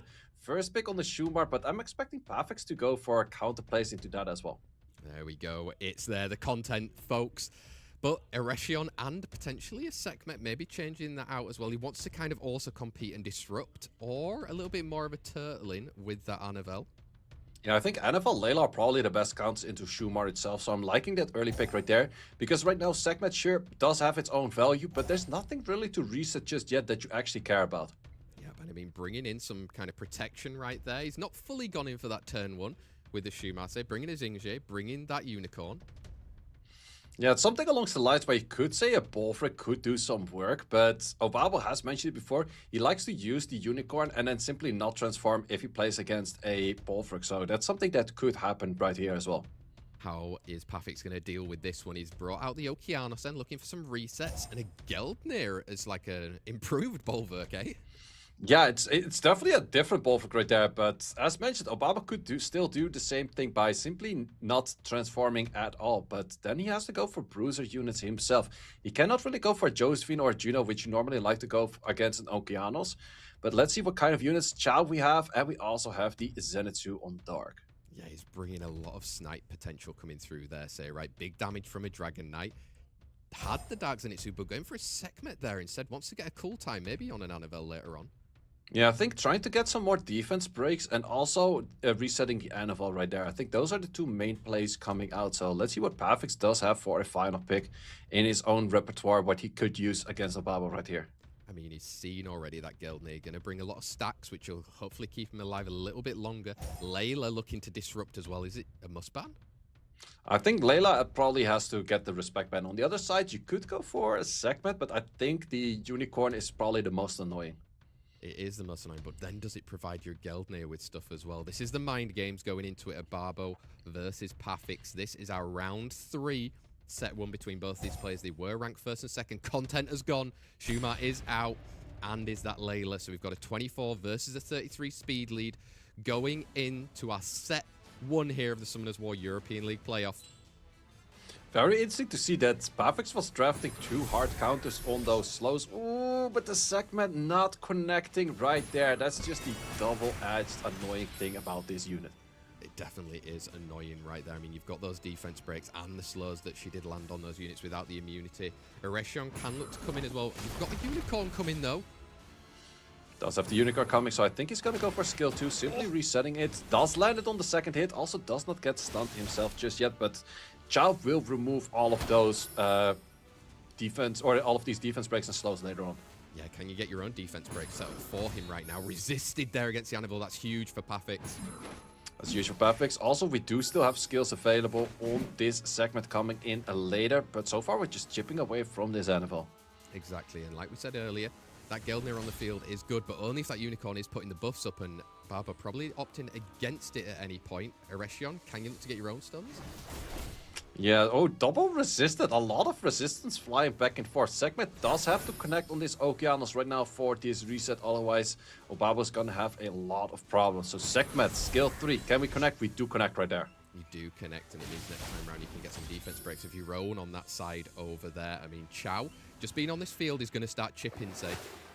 Yep. Oh, Okeanos with the additional turn right there. Also could chip damage on that defense break. Big question is, are we going to go for switch right now? No switches, so the additional turns don't have too much value. You can go in, right? You've got that skill 2 again. It did about 14k last time, 12.7. It's slowly going down for Anavel. It's definitely going down right there, and the Geldnir doesn't have all too much value because we don't have any switches coming in just yet. How much damage is it going to be? Oh, we have 1 stun, but that's the 1 unit you don't really want to stun. You still want to send it on the segment, but you might lose your Anavel in the process. Yeah, and I mean, right here, can Geldnir do enough on that defense break? Does manage to get rid of it as well right there. I mean, you don't want to transform and do anything right now because you want to get rid of that Anavel first. Also, every time the Geldnir finally had a stack, he got countered by the Shinx, and the counter by the Shinx lowered the healing potential on it itself. Skill 1, ooh, no hit on that defense break. Oh, this Jingje is taking turns of saying, look at that on the defense break right now. This could be clutch for him, just having Chow on the field. Yep, this Chow is definitely going to do a lot of work because I don't really see an Okeanos winning against a Chow in this position. No, not with the Geldnir and the Okeanos as well. He's going to need a really great rotation right there. But Chow, He had such a high win rate already, saying, I know you used to hate him, but he's here to stay. Zhao is actually doing a lot of work right here, and we're actually finally getting some more stacks, but the Monkey countering every time that there's stacks on this Geldnir just nullifies the value of this Geldnir. This Monkey is absolutely not sleeping, but doing a lot of work, because those skill 1s were healing as much as they were doing damage for, but now he can simply take it out. Yep, there you go, and Pathics knows Obabo taking that first set victory there against Pathics. I mean, I liked the pick of the Geldnir, but in the end, if your opponent isn't going to actually transform and use the Unicorn for maybe her normal purpose, it becomes a bit irrelevant. It definitely becomes irrelevant outside of the Geldnir taking its own stacks, but all of those stacks were every time counted by the Shinx, so all of the healing that you would normally transfer to other units, which would have still been strong, were just simply on the Geldnir itself, because Geldnir, if it takes any damage himself, he's also healing himself, losing a stack. Exactly right there. Obabo coming in with the masterminds. He's carried on that train of kind of not losing any of the sets through right here in the playoffs. Pre-ban's coming in though. Annabelle taken away, and that Dark Zenitsu respected. So definitely once again a ban for slows or anything countering the Shumar. So he might be looking at a Shumar play once again. Or if you're Pathics, are you already thinking, I'm going to have to steal this because I don't want to have to deal with it? Or maybe going for the Eretion instead right there then. Yep, Vanessa. Vanessa's also a very strong pair with that Shumar. Shumar will outspeed it in the first rotation, but afterwards you are going to have enough speed to land on that defense break. So is he going to lock it in early right away, or is he first going to go for comfortable units in the form of a Shiho? Yeah, it's a little bit more normal, I would say, at least at the moment in this draft right here. Pathics with that second and third pick going back to the Sekhmet, you know, the Asian playstyle that we've been seeing a little bit more in ladder. Yeah, Sekhmet, it did not really work out for Obabo that much in the previous round. It did get a good reset on that Okeanos, but it is still a dangerous unit for it going for the reset and actually landing it or not. Let's see if he will, and if Sekhmet will get through the draft right here. Josephine brought out to counter that stun from the Shiho, but can you play around it in this third and fourth pick? Yeah, let's see. The anti-stun unit that he normally likes to play on is bad at this moment. So is he still going to go for a Shumar kind of style of play? Or is he going to go bruisering in a different value? Let's see right here. We're going in for a Layla then. She can work against that kind of anti-stun unit, getting the anti-cleanse out. But okay, bringing content again. Once again, going to the Shumar plus the protection on the Light Unicorn. So Light Unicorn plus Finesse is a lot of protection for the Shumar. We have seen it being banned out in a previous rotation, and we're going to go for a Bolvric this time around. Geldnir did not do it. Let's see if his brother can do it. Exactly. When in doubt, pick the other one. But Bolvric again does that signal that, again, Obabo can kind of still bring that Unicorn, knowing that he's going to get left in during this draft, the ban phase. Yeah, I think it's going to be left in, but this time around we also have a Jaeger to deal with all of that. So let's see if Obabo has a good fifth that makes the Shumar make it to the battlefield, because I think that Pathics is looking at a ban on that Shumar right now. Yeah, big banning it again right there. And I think Obabo maybe has to ban out that Jaeger as well, right, Say? Yeah, ban on the Jaeger is very strong. Also providing a heal block from a Misty is going to be super crucial if he actually lands those. Yeah, let's find out if Misty is going to get locked in right here then on the side of Obabo. Looking to switch it out and going for a little bit of... Oh no, we're switching back to the Misty. Quick change between Raccoon. Yeah, I actually like the Misty a lot more, especially if you're planning to keep in the Bolvric, because if you go for Raccoon, you have to ban that Bolvric because you're providing more speed buff. Plus, it's also the point where you just simply don't have that much damage to work with. Let's find out for the bans right here then. Are you taking Shumar again? Perfect. Is he going to be taking through even that Jaeger as well? It's a real form of damage that he's got on the side of Pathics. They are being banned out. Wow, content has gone through, but Missy has been taken out. So 33 speed leads for both Obabo and Pathics in our set 2 of the Summoners War European League playoffs. Yeah, let's see. Segment is going to be taking that first turn. Where do we want to go for resets in this moment? It's most likely going to go towards the Shiho. Yep, we're going to be resetting that Shiho. Yeah, you don't really want a stun coming out right there to let Josephine come through. Shumar can start doing some damage. I mean, this is the moment right now. Yep, I think we just simply want to strip that off. No, it's actually not going to strip that off. It's going to go for heal blocks. Interesting to... Well, maybe he wants to remove immunity later, but I think Obabo, once again, is not really going to be switching turns itself. So, it does provide it where... Ooh, increased cooltime coming in right there. So, if you stun something right now, you could go for skill 1 stun on that Josephine, because the cooldown is increased. He goes stun in, then he's still got the 5 stacks right there. Seems like maybe a little bit of a waste going in, and why not transform? Yep, we also have skill 2 coming in at this moment. Also, if the Shio goes for any stuns right now, still passive available on that Juno. But in this case, it seems to be working out a lot better for the draft of Pathics. And we do get that stun utilized by that Vanessa skill 1. We do, but it means Vanessa is taken out right there. Josephine coming back through. This is a tough one for Obabo. Pathics, I think, got it right this time with the Bulwark. Yeah, Bulwark is working out, once again, resisting stuns on those Shumar. So Shumar's also providing buffs for this whole team, where you can simply also just go for a Shumar stealing on that speed buff right there. And this is the moment where a speed buff, you probably are over the stack value of that unit right now. Yep, you are, and you've got this glance coming out on the side. You're going to take some damage, but it looks like maybe Obabo losing that speed battle against the Sekhmet was super important for him. Yep, and we get a stun. Does get the additional turn right there. Does have a defense break seated on him, but he can go for a little bit, just 16k damage. That is a lot of damage coming in from this Shumar. It is, but is it too little too late right now? Because he's getting stunned out. He's getting controlled. You can't really transform because you're going to give full 5 stacks away. Yeah, if you transform right now, you're going to get full stacks, so can't really go for it. And the Unicorn is just staying in Unicorn form. Can still go for skill 2s and those kind of things, but there's still 3 stacks. You can utilize those at a later moment. Does Monkey have skill 3 coming in right here, say, afterwards? Bulwark wants turns. Bulwark wants turns. Yeah, you have skill 3, but Josephine also has skill, so the moment you send your skill 3 right now, Josephine will probably take out your Shumar. So it's going to be sending it. They wanted to send it wrong element for the potential of not hitting it at all, but Bulwark is looking at 5 stacks right now. Big question is, can you take out this Shumar at this moment? Exactly. Can you get rid of the Shumar? Don't let him take a turn. The provoke comes through. Oh, that is nearly going to take it out, but I would say it's pretty much there. All or nothing. Can we connect stunts? We are connecting 2 stunts, so Bulwark is not going to be... I'm not sure. Bulwark skill 1, can you take it out? Because skill 3 will take it to 1 HP, but you want to actually take it out right here. I mean, he's been taking additional turns the whole way through right here. He's going in for the skill 3 right there. Oh! Ooh, such a close play right there with the additional turn. If that additional turn did not happen, but happened on the Shumar, I think we might have been looking at a very different match. But in this case, the Bulwark was actually doing very good work against all of those units on the enemy side. What Geldir really couldn't do, Bulwark was doing very well. He really was right there. You send it into this Josephine. We've seen Monkey do crazy things, but again, you're going to need perfect rotations. The strips on the other side. Yeah, I don't think you're going to get that many perfect rotations in because one of them is wrong element. The other 2 are crazy high on HP. I don't really see it happening anytime soon. Plus, you can simply get stolen on your boss by a Bulwark skill 1. Yep, there you go. Obabo knows it. Pathics coming in clutch right there, bringing it back to 1 apiece between himself and Obabo. Bulwark playing very strong out there, say, and also maybe just the turn order didn't quite work out for Obabo with that Unicorn into the Bulwark. Yeah, that's the dangerous thing with playing Unicorn, because in the end, Unicorn only did go for skill 1s and skill 2s, which is still decently strong, but it's not really the strength. And we have a Leo ban and a Shumar ban, so that is exactly canceling each other out right there. So we're pretty much playing with no bans right now. Yeah, there we go. We're back to the drawing board right here. Obabo coming in with that first pick, going to steal the Eretion for his own side right here, and Pathics instantly locking in his own 33.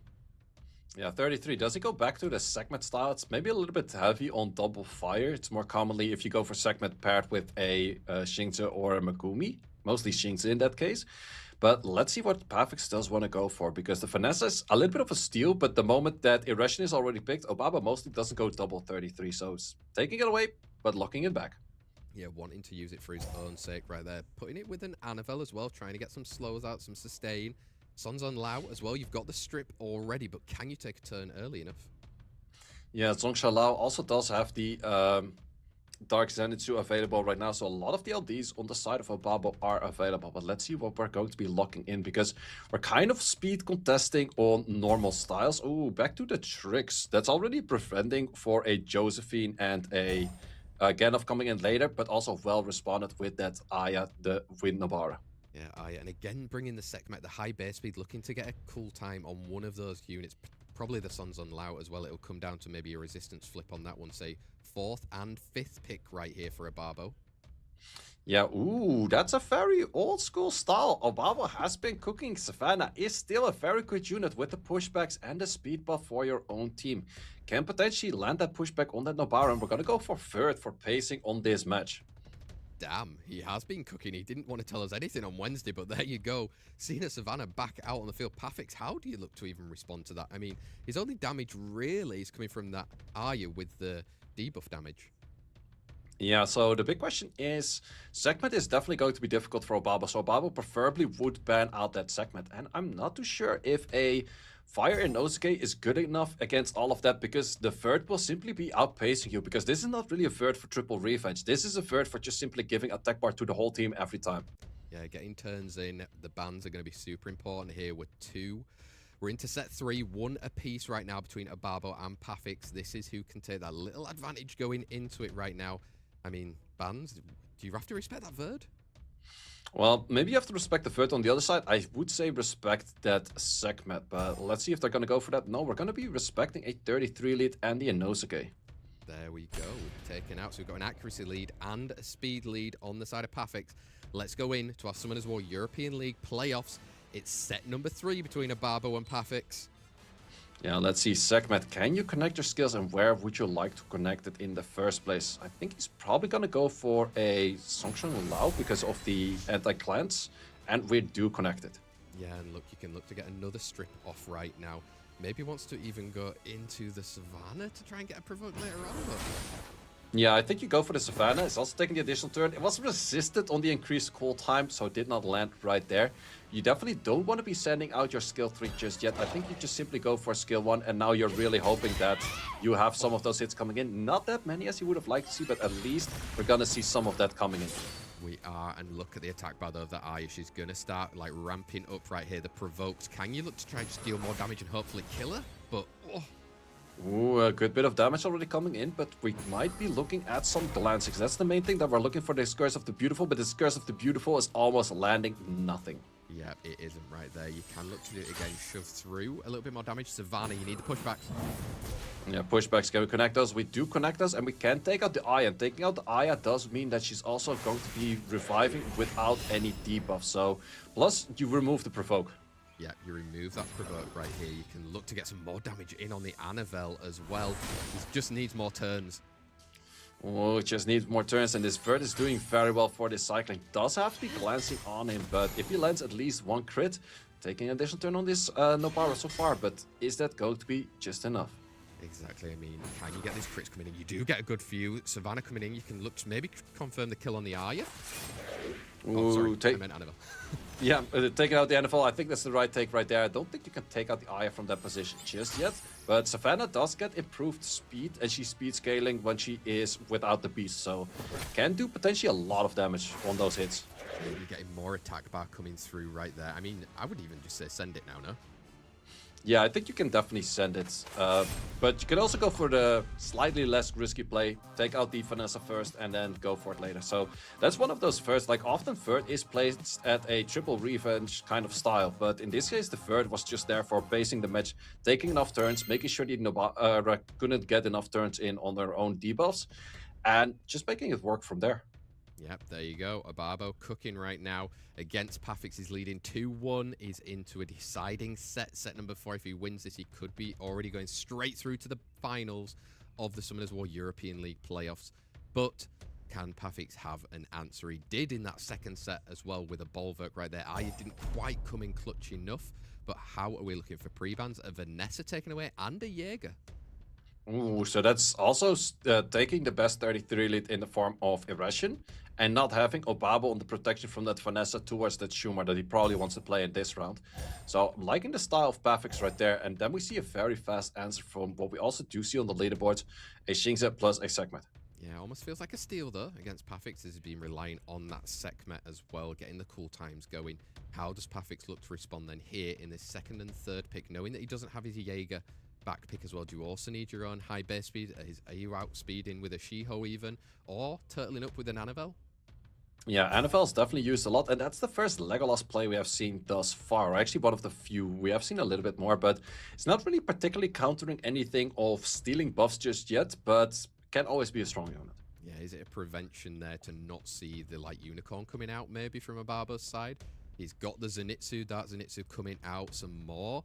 There's not really that much stun though on the side of Pathics. Yeah, there's actually pretty much no stunts on the side of Pathics, so I think we're just both sides drafting more comfortable units rather than super hard countering the enemy at the moment. Yeah, there you go. For that 4th, 5th pick, you mentioned it earlier, say Zenisek coming out. Yeah, Zenisek is a really strong pick over here. You need good runes to make it move all the way in front of all of your other units, but Pathics has those runes, and it's going to be very strong in this match because there's a lot of stunts on the side of Obabo. Yes, there is from the 2 monkeys coming out right there, and the skill 2 of Zenitsu. And a Gandalf coming out, say, first one of the day. First one of the day, and also in a well-placed position right there. Does not have any other shields provided for the Gandalf, but Gandalf can definitely do a lot of work on this one. Let's see if Obabo has a good 5th that becomes a must-ban. Yeah, but he's going to have to play around it. There are 2 units in 4th and 5th that you kind of want to ban out. Layla, is she the answer against it? Yeah, Layla's great against Zenisek because the Cleanse block is going to be a super strong counter to it. But I think Layla's just simply going to get banned out on the other side. I'm expecting that Zenisek to not make it into the match. Yeah, Zenisek, this is the mind games though. Are you following through with exactly what you've signaled to your opponent during this drafting phase? Or is there a crazier out-of-the-box play that you can think of? It is potentially the deciding set right here. If Obabo wins, he goes through to the finals. Pathics would then go into that round number 4 of the Summoners War European League playoffs.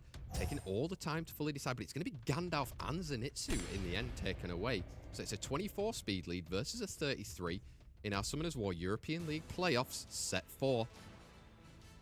Interesting to see the Layla make it to the field, and Layla can do a lot of work in this matchup. So let's see if she also gets to her playstyle right there. Once again, we see an off-will Legolas, so that's going to be violence and revenge most likely.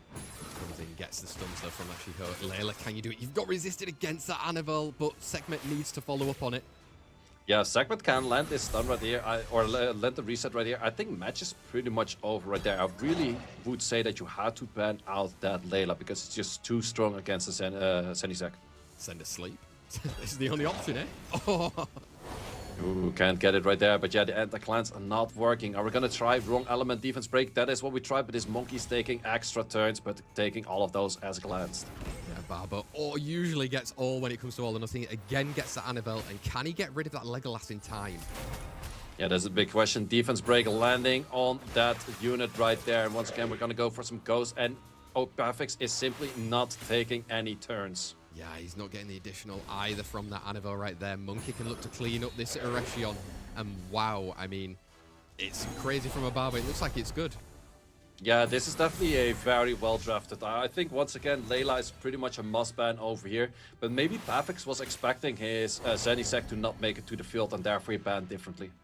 Exactly, that's the mind games that happen in Summoners War, especially in the drafting phase. It's not over, though, at the moment, and it won't be for Pathics. Even if he loses this matchup right here against Obabo, he'll still have one more chance to get through to our Summoners War European League final. But Obabo very much looks like he's made it all the way through right here again.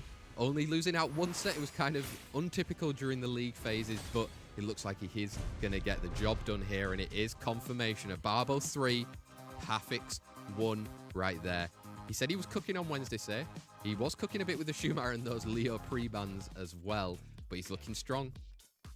He's definitely looking very strong, and it's also interesting to see where he doesn't go for his Atna or Sonya at all, which is mostly like his typical playstyle that makes it work, but very different playstyle, still a lot on the Shiho, but Schumacher is working out for him, plus he really puts his enemy towards thinking like, okay, every time the Schumacher could come out, I have to go for Annabelles, I have to go for this, I have to go for that, and then just countering all of those units itself.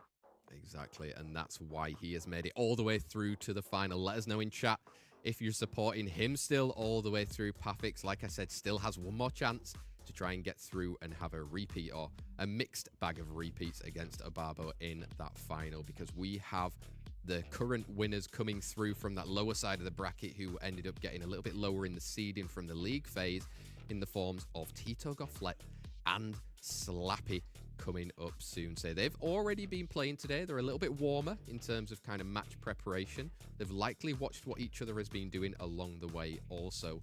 I mean, that's going to be a hell of a match, because in the next round after, you're facing off against Pathics. That's no easy feat. And then maybe Obabo after that as well. I mean, what a journey these players have had to do, especially Slappy, starting with the second match of the day.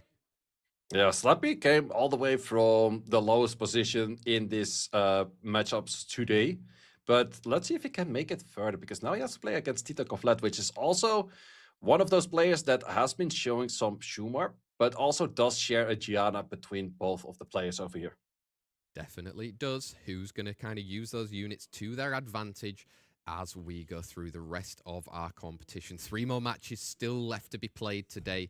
And like I said earlier, Tito Gofflet versus Slappy. We're not going to be looking at the actual stats from these players anymore, since now we should have seen it. We've already know exactly what they'd be doing, and it kind of doesn't really matter what happened in those league days, since it's all about today. And that's exactly where we will be going into it. Out of these 2 players, though, say, I don't think we fully expected them to be here right now, but Tito Gofflet versus Slappy, who do you favour?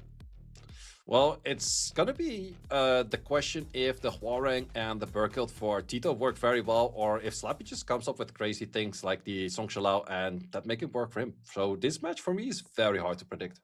In the actual league phase, they actually drew 1-1 as well, say. So it's kind of time for Slappy to have a bit more of a redemption arc, you know, thick plot armor going up against Tito Gofflet in this one. But that's why we're here to watch this one, our round 3, match 2 of the day. Now, usually you only get hot dogs at IKEA, but this time the hottest dog is Schumaring away on this. Slappy versus Tito Gofflet in this match. Pre-bans, Erechion and Layla, I think that's very much respected. Yeah, Layla's doing a lot of work in the Summoners War European Leagues. On the leaderboard, it's not super strong, but over here, it's, I think, was one of the highest win rate units we had. It definitely is a high win rate unit, and Tito Gofflet looking in an early Escher then this time round. Does still give the Yeon Hong towards the side of Slappy, and once again locking in a very early Schumar. Layla's already gone, so the only other option is NFL. Once, as we mentioned before, not a single Leo was drafted against those Schumars thus far. It wasn't thus far, and it was only pre-banned in that previous match as well right there. Slappy cooking hard. Tito Gofflet, how can you deal with it? Bringing a Gianna out onto the field then. Back to the Olive on the side of Slappy right there, and adding that with a Robo, so definitely on the speed contest both sides. Yeah, Megumi coming in. Maybe you're going to see a Verd as well if you're going to try and let that wind Robo through. Just something to get some attack bar.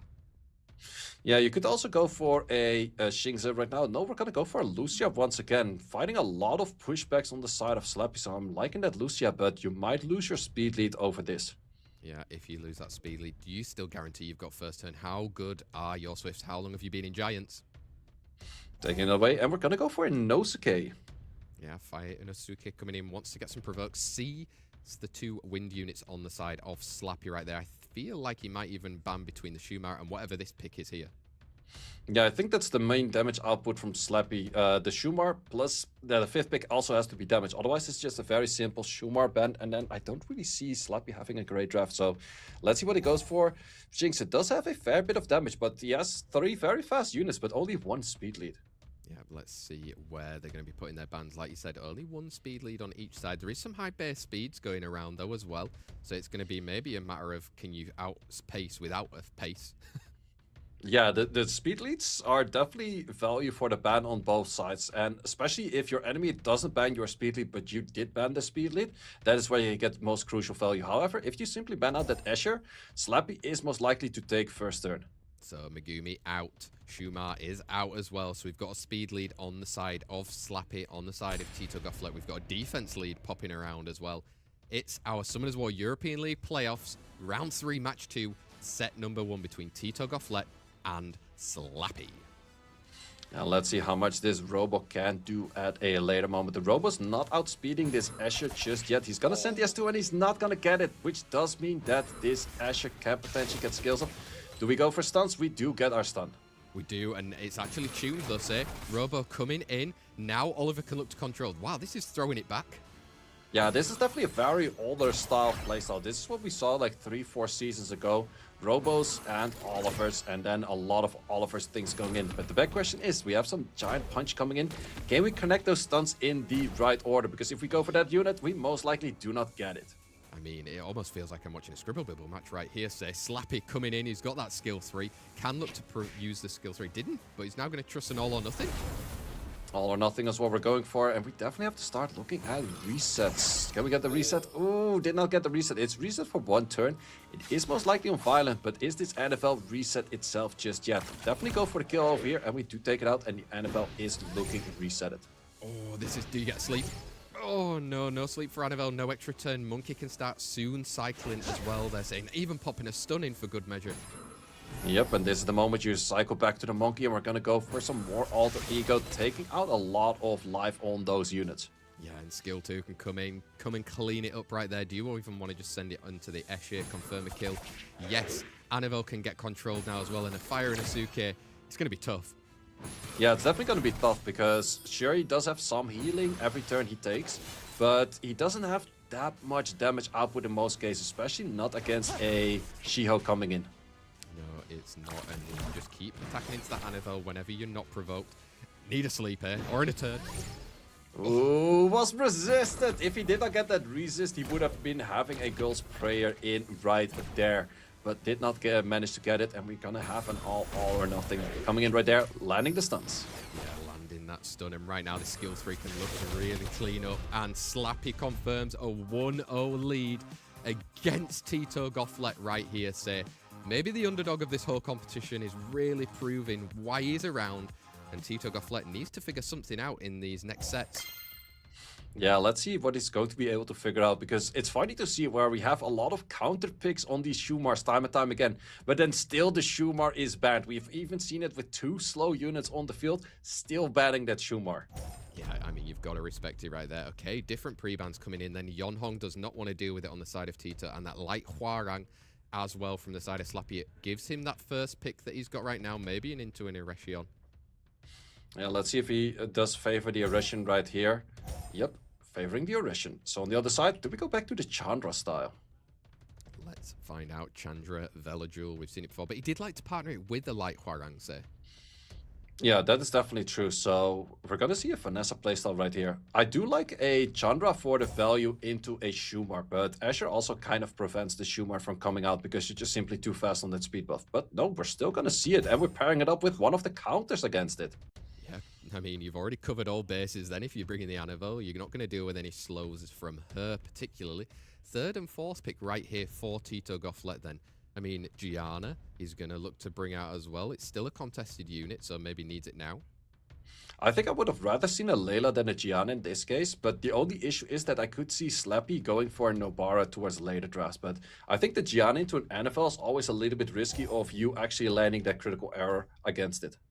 Again, we've seen a Fire Legolas come out, and now with bringing her Josephine, you can look to steal at least some sort of shields right there, but it seemed a little bit odd. Well, you can also steal the speed buff of the Shumar, which definitely has a lot of value, because that makes you faster than the Shumar and therefore also deal more damage to it. So Fire Legolas into Shumar might be a pretty strong unit.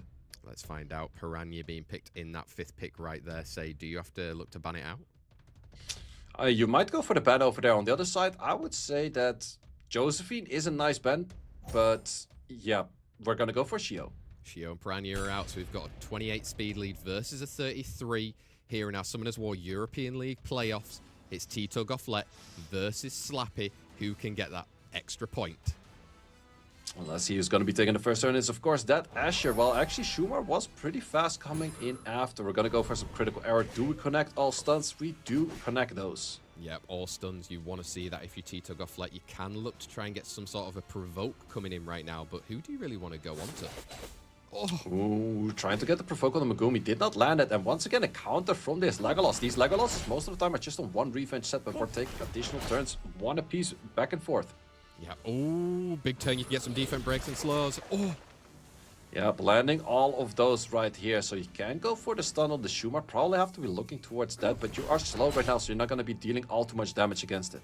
You are not right there. And I mean, you've got this skill 3 as well if you want to try and send it somewhere. But I mean, at the moment, with those debuffs, it's not looking perfect for Slappy. Can you land? Oh! Ooh, Gianna is not consistent on those debuffs today. You definitely wanted to see a bomb right there, especially if this thing were to take an additional turn right now. It does have attack break, but it's more scaling from speed than from attack. So this skill will definitely do a lot of damage. Wow. What was that? 28k, and Tito was like, I don't want any more of that dog. Wow. Say, yeah, you've got to respect it, right? Yeah, you definitely got to respect it. That was 28k, and he did not even have the speed buff just yet, because he gets the speed buff after his hit, if I'm not mistaken on that. So, wow, that's a lot of damage coming in right there. if I don't see a trauma pre-ban say, I don't know what is happening. Exactly, Tito. Yeah, that's definitely, we're gonna see at some point, like, if he gets to play Obabo in a potential future match, that's going to be very Shumar contested, because Slappy and Obabo are definitely the most common players on that Shumar thus far. 2-0 for Slappy right here. Tito Gofflet, can you do a reverse sweep, or is Slappy rewriting the history books of Summoners War European League right now? And Escher, first pick, is bringing double monkeys. Yeah, double monkey's always a good answer right there. No aggression on the field, so the Escher is also a little bit in an awkward position, but I would say that Tito probably is looking towards a more bruiser-heavy match with a light Huarang, maybe coming in with a Burgold later, but actually, as of today, Tito hasn't been drafting that much Burgold just yet. No, he hasn't, and right now, Slappy answering with a Josephine out on the side. I mean, there's only one real stun potential on the side of Tito at the moment, though. Yeah, plus the Huarang already goes through the Josephine shields as well, but maybe it was also a pick that the Gianna has more value because there's no Josephine on the enemy side. There is right here. 4th and 5th pick then coming in for Tito Gofflet. It's huge for him. He needs to win if he loses. We're saying goodbye to him already. Berghild, his trusty unit that's been working in the league days, is putting right there at the moment. Maybe you need some other form of sustain later on? Yeah, definitely an NFL could be very strong. Definitely the same thing on the Raccoon. It's hard to kill, but we're therefore going to see that NFL on the side of Slappy. Annabelle coming out. We know how much she did on that additional turn in that last set with those defense breaks, and that's why she's respected out. Berghild as well, so it's a 28 versus a 24% leader skill going in to our potentially deciding set between Tito Gofflet and Slappy. Yeah, let's see who's gonna take this match. Also, if we're gonna have a victory of Tito, we will see another Shumar match coming in from Slappy after this. 100%. We've got Huarang taking a turn right now. You're just putting a bit of damage through there. You need a potentially big stun coming out. Oh! Ooh, no stuns coming out just yet, which also means that the Raccoon cannot really do any much of too much value, because anything you boost up right now is just a little bit of chip damage, but it's not necessarily controlling anything just yet. No, the damage is coming through. You've got the skill 3. Maybe you even need to send it onto the Fire Megumi right there. Get the strip and get a stun, and he does get it. Does get it right there, but also big questions are on the Gianna right now. She's already at half HP. There's not too much of sustain on the side of Slappy in this case. She has to land all of those debuffs. She does right there. Megumi's trying. I mean, can you look to get at least something against it? Gets a defense break, but it's not useful right here. Yeah, you were looking for that attack break to have lower value on that stun, but is this the moment you're gonna send your S3? It's not gonna be the moment to send the S3 because it would have just given a lot of power to this Megumi. Oh, defense break on the fire unit as well right there, say, but it is cleansed off at the moment. Cleansed off at the moment, Raccoon taking the extra turns, and that is what Raccoon does best. Oh, also taking that cut right there by the Shinx, taking a turn, but the Megumi is having a lot of value in this match right now. He is at the moment. Does Josephine have the passive up though if he goes for the stun? I think he does have, and therefore he's simply not going for it just yet, but we have some all or nothing coming in right now. Do you want to send it? Does actually send it. Does get a lot of nothing. Yeah, it does get a lot of nothing. I mean, you've got that like Huarang, but anyway, the bomb was coming again. I mean, is it worth sending just knowing that Josephine might cut, or he's trying to pick... Oh, wow! Ooh, the additional turn right there, taking out that Gianna. Did have the passive up on the Josephine. Josephine also taking the additional turn in its own regard right there. We're looking at half HP on the side of 2 units of Tito, but this Raccoon has something to say about that. Yeah, Raccoon, I think, is just going to be too much sustain coming right now, and Slappy couldn't get the damage from the Gianna with any more bombs. And I mean, if you've got a dead monkey, it could be all she wrote. 2-1 likely incoming. Yeah, definitely looking at more of a 2-1. Also, the Megumi is not using any skill 3s as possible, simply to just not stack the passive of this Josephine. And also this Shinx is not really landing the right skills just yet. Can we take that out? Ooh, that was super close. Shinx is taking a next turn. Might actually take it out.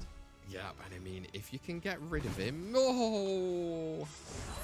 The Huarang still shows to be such a strong unit with that passive. Having more of a chance to get glancings in is hard to kill right there. And therefore is simply back at half HP once again. Yeah, wow, the power of Raccoon here. Like, so much sustain coming through. And now with the Light Huarang, with that speed coming through, getting those nearly 4k hits going through, it's going to be enough this time round. I mean, Raccoon was a really clutch last pick. Yeah, Rakuni worked out very well, but it was also a strong value of the Megumi never going for the skill 2, just simply taking out units by the defense break and waiting for this Hwoarang to take out the match. But next match, most likely, once again, a ban on that Hwoarang. We finally start adding some damage on the Hwoarang, but it is a little too late. It might be a little too late. It's Monkey, it's Would-Be Josephine versus the world right here, saying I can't imagine a world where she's living. Yeah, if she wasn't having to fight the Rakuni, I could see some potential, but against that Rakuni, it's just simply way too difficult. Definitely is. Tito Gofflet, is he starting the reverse sweep? Don't want to say it just yet, but it's 1-2 in this match currently right there. We're going into set 4, and like you said, Shumar's back in the field. Shumar's back on the field, and most likely the Hwoarang is out of the field. So those are two things that are not in the favor of Tito. So let's see if he can make it on winning this match, because at that moment, he has a good chance for his 5th match. But first, he has to win this 4th right here. Definitely does. We're seeing a Yon Hong being banned out, and that light Hwoarang as well right there. I was almost wanting to see a Leo, you know? Yeah, Leo would have definitely been an option right there, but the Hwoarang is doing a lot of work for Tito, so it does make a lot of sense. Also, the big question is, do you give the Shumar towards Slappy, or do you go for a steal? Well, when there's an Asher on the enemy side already, you probably don't really want to go for that steal. No, you don't. You've brought out a Vanessa and a Shiha right there. Is this the moment Slappy is deciding, are we going Shumar? Gone for the Suns on Lao instead then? Going for the Songchen Lao playstyle. Mostly ends that up with a Gianna or something along those lines too, but let's see if that's potential on the steal on the side of Tito. Because Tito so far, Ragdoll, haven't seen any of those just yet in this competition, but is a very strong unit against Irration, because Irration is a crit awakening, so therefore will most likely crit something. And there you go, partnering up with the Gianna as well, wanting to get some stuns. I mean, Slappy again, bringing in that Layla. She's had a crazy win rate today, Yeah, Layla's been doing a lot of work, and I'm liking the pick over here, especially with the Shumar. Also, preventing the enemy for having a great counter into the Shumar. So let's see what Tito does have as a 5th pick. This is definitely an option where I could see a Leo come out, because Leo Ragdoll is super strong, but still no Leos being picked. Wow, there you go. Shizuka coming back out onto the field. We haven't seen her in action today. We've seen her in the drafting, but not during the matches. Do you have to respect that, Ragdoll? Well, the thing is, if you go for the Shizuka plus Shio on the field, then it's really annoying to fight, because that's invisibility for the whole team. But he's actually going to be respecting that Gianna. I'm not too sure if that is the right play, though, but we're going to find that out. There we go. 33 speed leads for both Tito and Slappy in our Summoners War European League playoff. Set number 4, potentially the deciding set right here. Where are we going to send that alter ego? Are we going to be stunning this Shumar, or are we going to looking for the Songchen Lao? It seems to be that we're looking for the stun on the Songchen Lao, but this is already where we start picking up pace for damage. Yeah, we got that speed buff. You've got a good amount of damage that's already gone out onto that Vanessa. You need potentially somewhat of a strip to be able to get a stun out. Do you go already? Ooh. Ooh, it's gonna go for a strip right there, and that will give a potential stun right here, which also provides where Layla will have issues landing all of those right now, because there is a speed buff on your side, Torrent. Good damage, but not good enough just yet. Yeah, it looks very much like Tito's got this one in the bag. If I say it too early, say it right there. I mean, Shizuka managing to bring up all of that immunity, everything else around there, and thinking with some really crazy turns, even with a cool time as well now on that Eretion. Oh. Shumar taking the additional turn right there, but doesn't have skills available just yet. This is also the moment where you could send it into the Shumar, because you are faster than the unit. Still not that much damage coming out, but it is a good bit of chip damage. It is. Confirm your kill then right here. Does take out that Sun's on Lao. You can look to provide defense breaks around. Does get it on that Shumar. Huge. Yeah, this Ragdoll's showing a lot of value. He's definitely not going to be faster than the Shumar, but the chip damage is coming in very clutch. Definitely is, and if you can get some more cooltime to get rid of it off the field first, it could be huge for him. Eretion's going to have to do some crazy work for Slappy. Yep, we're going to have to do a lot of work. Potentially stunts, no stunts coming in just yet. And as mentioned, you're going to give a lot of bar to this Ragdoll. So Ragdoll unit we don't see all too much, but when it's there to stay. Very strong unit. Definitely is right there. I wouldn't say it's fully over at the moment. You've seen Eretion do crazy things, say. I mean, the Gianna build before, but it just seems like he's not on despair then. Yeah, if you are on despair, you could probably get away with it, but having the combination on the field of the Shizuka plus the Shio just provided too many buffs for the Layla to deal with, and very well drafted by Tito for that reason. Yep, Tito coming in clutch, maybe could even get a bounce. Just wants to secure the kill, though, with an S2 right there. And Ragdoll's going to be able to clean up alongside that monkey. Slappy, it's that little final hurdle that you need to get over. And I mean, you're probably not going to be having a Shumar option as well, but maybe that's a good thing after the performance of this one, say. Well, you're not going to have a Shumar, but what's even more of an issue is that you're going to be fighting that Light Warring, and that's still the best unit on the side of Tito for his win potential. So fighting that is going to be difficult. Definitely will right here. You might have a Yonhong though in your back pocket that you'll be able to use. Is it the perfect unit for it though? This is it. We're going to all like best of fives fully here in these kind of playoffs. Seeing all of these matches as much as possible through. Escher banned out and that Shumar respected. So Escher is kind of the counter to a Shumar as well, but interesting to see an Escher being banned out right there, because that does give Tito the option to go for an Irration and Irration later into a Light Huaren. Yeah, there you go. We're seeing it straight away locked in right now. Slappy, this is your moment. Are you going to continue that underdog story? Ciara coming out. Are we going to see Gianna double Oracle say in your honor? Yeah, double Oracles coming in right there, but Hagang is the strongest counter against that. I do expect Slappy to go for a double Oracles into a Yonhong, so let's see what Tito has as answer against that. Let's find out. Hagang on the field, like you said, super annoying. We're going back to the fight in Osuke as well. I mean, Layla, and wow, it seems a little bit odd. It seems a little bit odd, but this is also an option where Tito should definitely be thinking about a Aya, because Aya is just very strong against all of those units. However, those bomb damages might take it out a little too fast. I like the Inosuke, but it's definitely gambling on his passive to miss bombs on it. Oh, and there you go, bringing that Ragdoll as well, seeing some AoEs coming around and some stuns that might come from bomb damage, or instead competing for that first turn. Yeah, competing for that first turn is definitely not bad right there, but that's a very strong pickup for that Shizuka right there on the final pick. Most likely be looking at a ban on that Hagang. Let's find out. This is the pivotal moment for both of our players, Tito Gofflet and Slappy.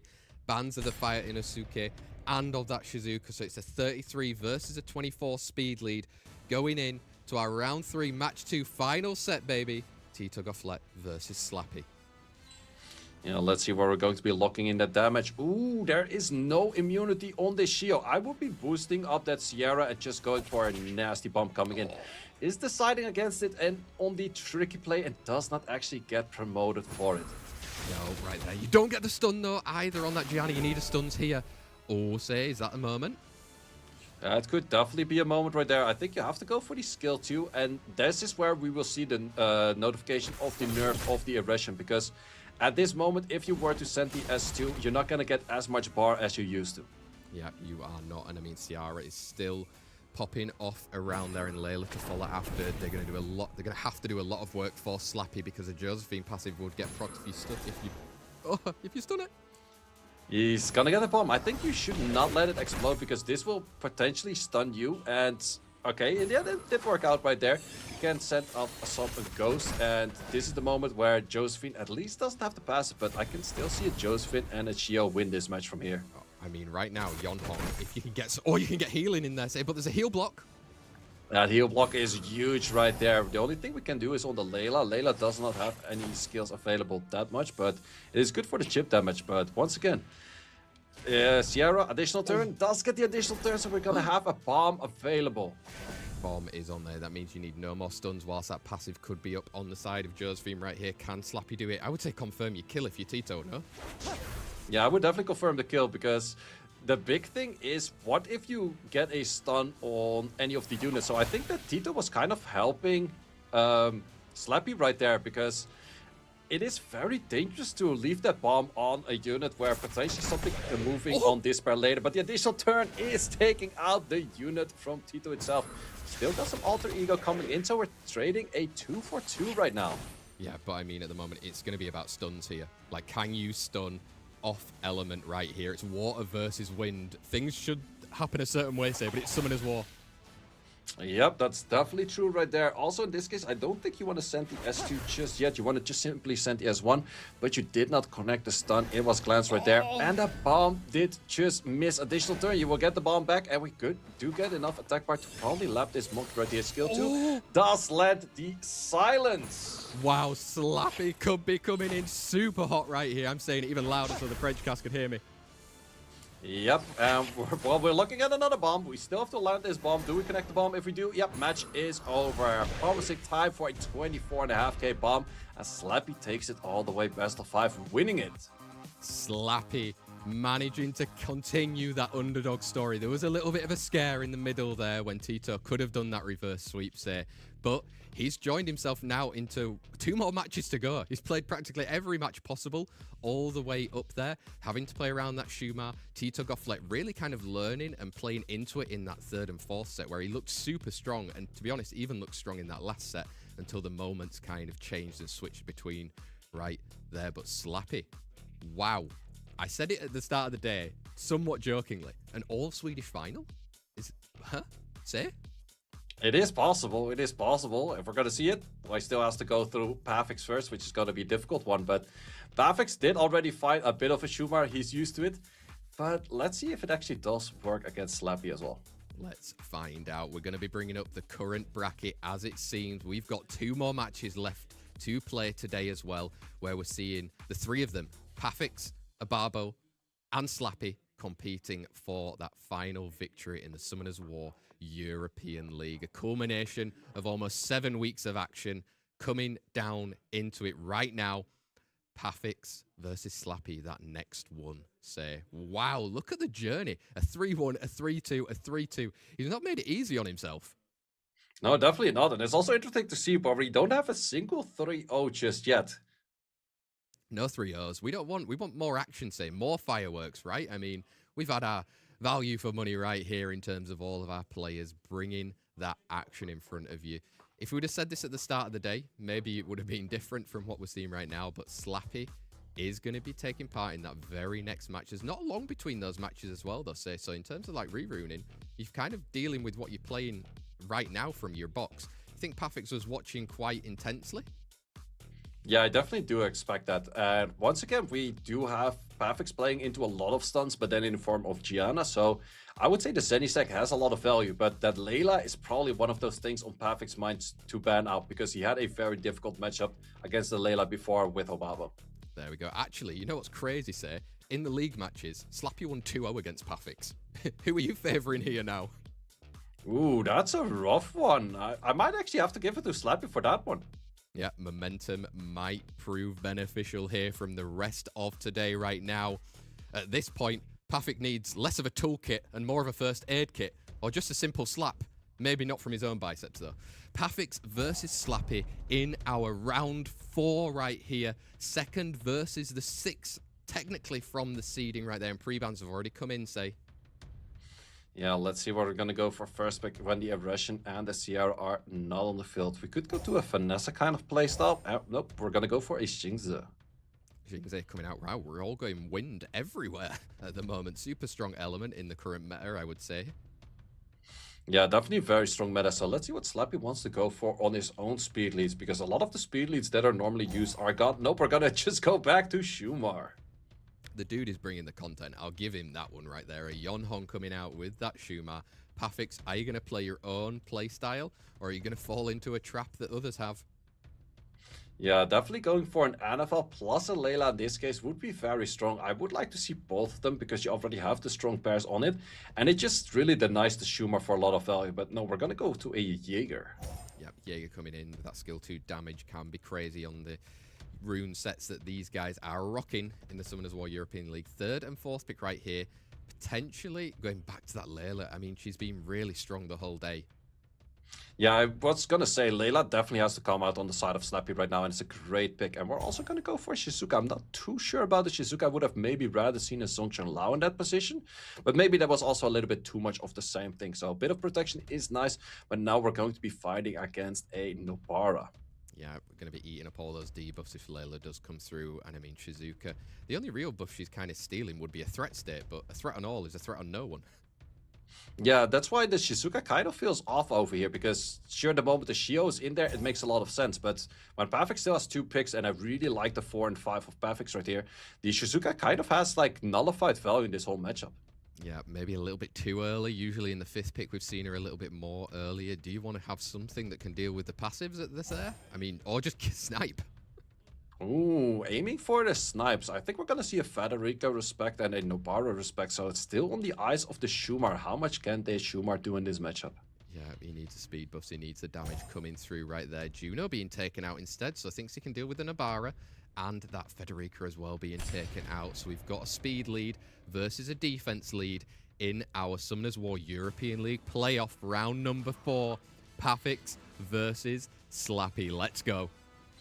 Let's see if the Shumar is faster than anything on the enemy's side, so he does have his passive up at all times, unless he gets slowed. So let's see where the damage is gonna flow towards in these early rounds. Yeah, look, he's doing damage into the Nabara. Following up again, not enough to snipe at the moment. But I mean, you can look to try and get some provokes going out there. Maybe useful against a Yonhong. Yeah, definitely going for a provoke on the Yonhong helps a lot. Also do landing that on the Shumar. Shumar's not going to be able to cleanse it off anytime soon. Big question is right now, are you going to go for slows? Because the Shizuka will take those slows towards the enemy team as well. She definitely will right there. And I mean, maybe it's even worth healing up that Nabara so she can last a little bit longer. And he has opted to do that. Some more wow, big damage. Yonhong's gone. Yeah, Yonhong is definitely gone. This is not the position where you want to test it if you can take out anything else. Just simply take out the Yonhong. But big question is right now, you're going to get defense breaks from this unit right now. That's going to be a lot of debuffs, but is Shumar going to be the first to move right after this? Yeah, and I mean, he's got that provoke as well, so he's going to be hitting the right unit. So it's not going to take it out though on it. No defense break. Yeah, no defense break. Too much Nabara attack bar gain to actually make it work just yet. You can't go for the cycle back on the S2 towards the Yonhong. Give some more bar towards probably your Shumar. Maybe he can take it out on the skill 1, but I'm not too sure about it. Yeah, he's sending it. He's going in S3. You're going to look to boost up another one of your units. I would also go for the Shumar. Just hope that that skill 1's going to be enough to take it out. Yeah, let's see. It's the slow and the... Oh, not enough. And we're losing so much HP once again to this Nobara. Plus, there's still a defense break on this Shumar.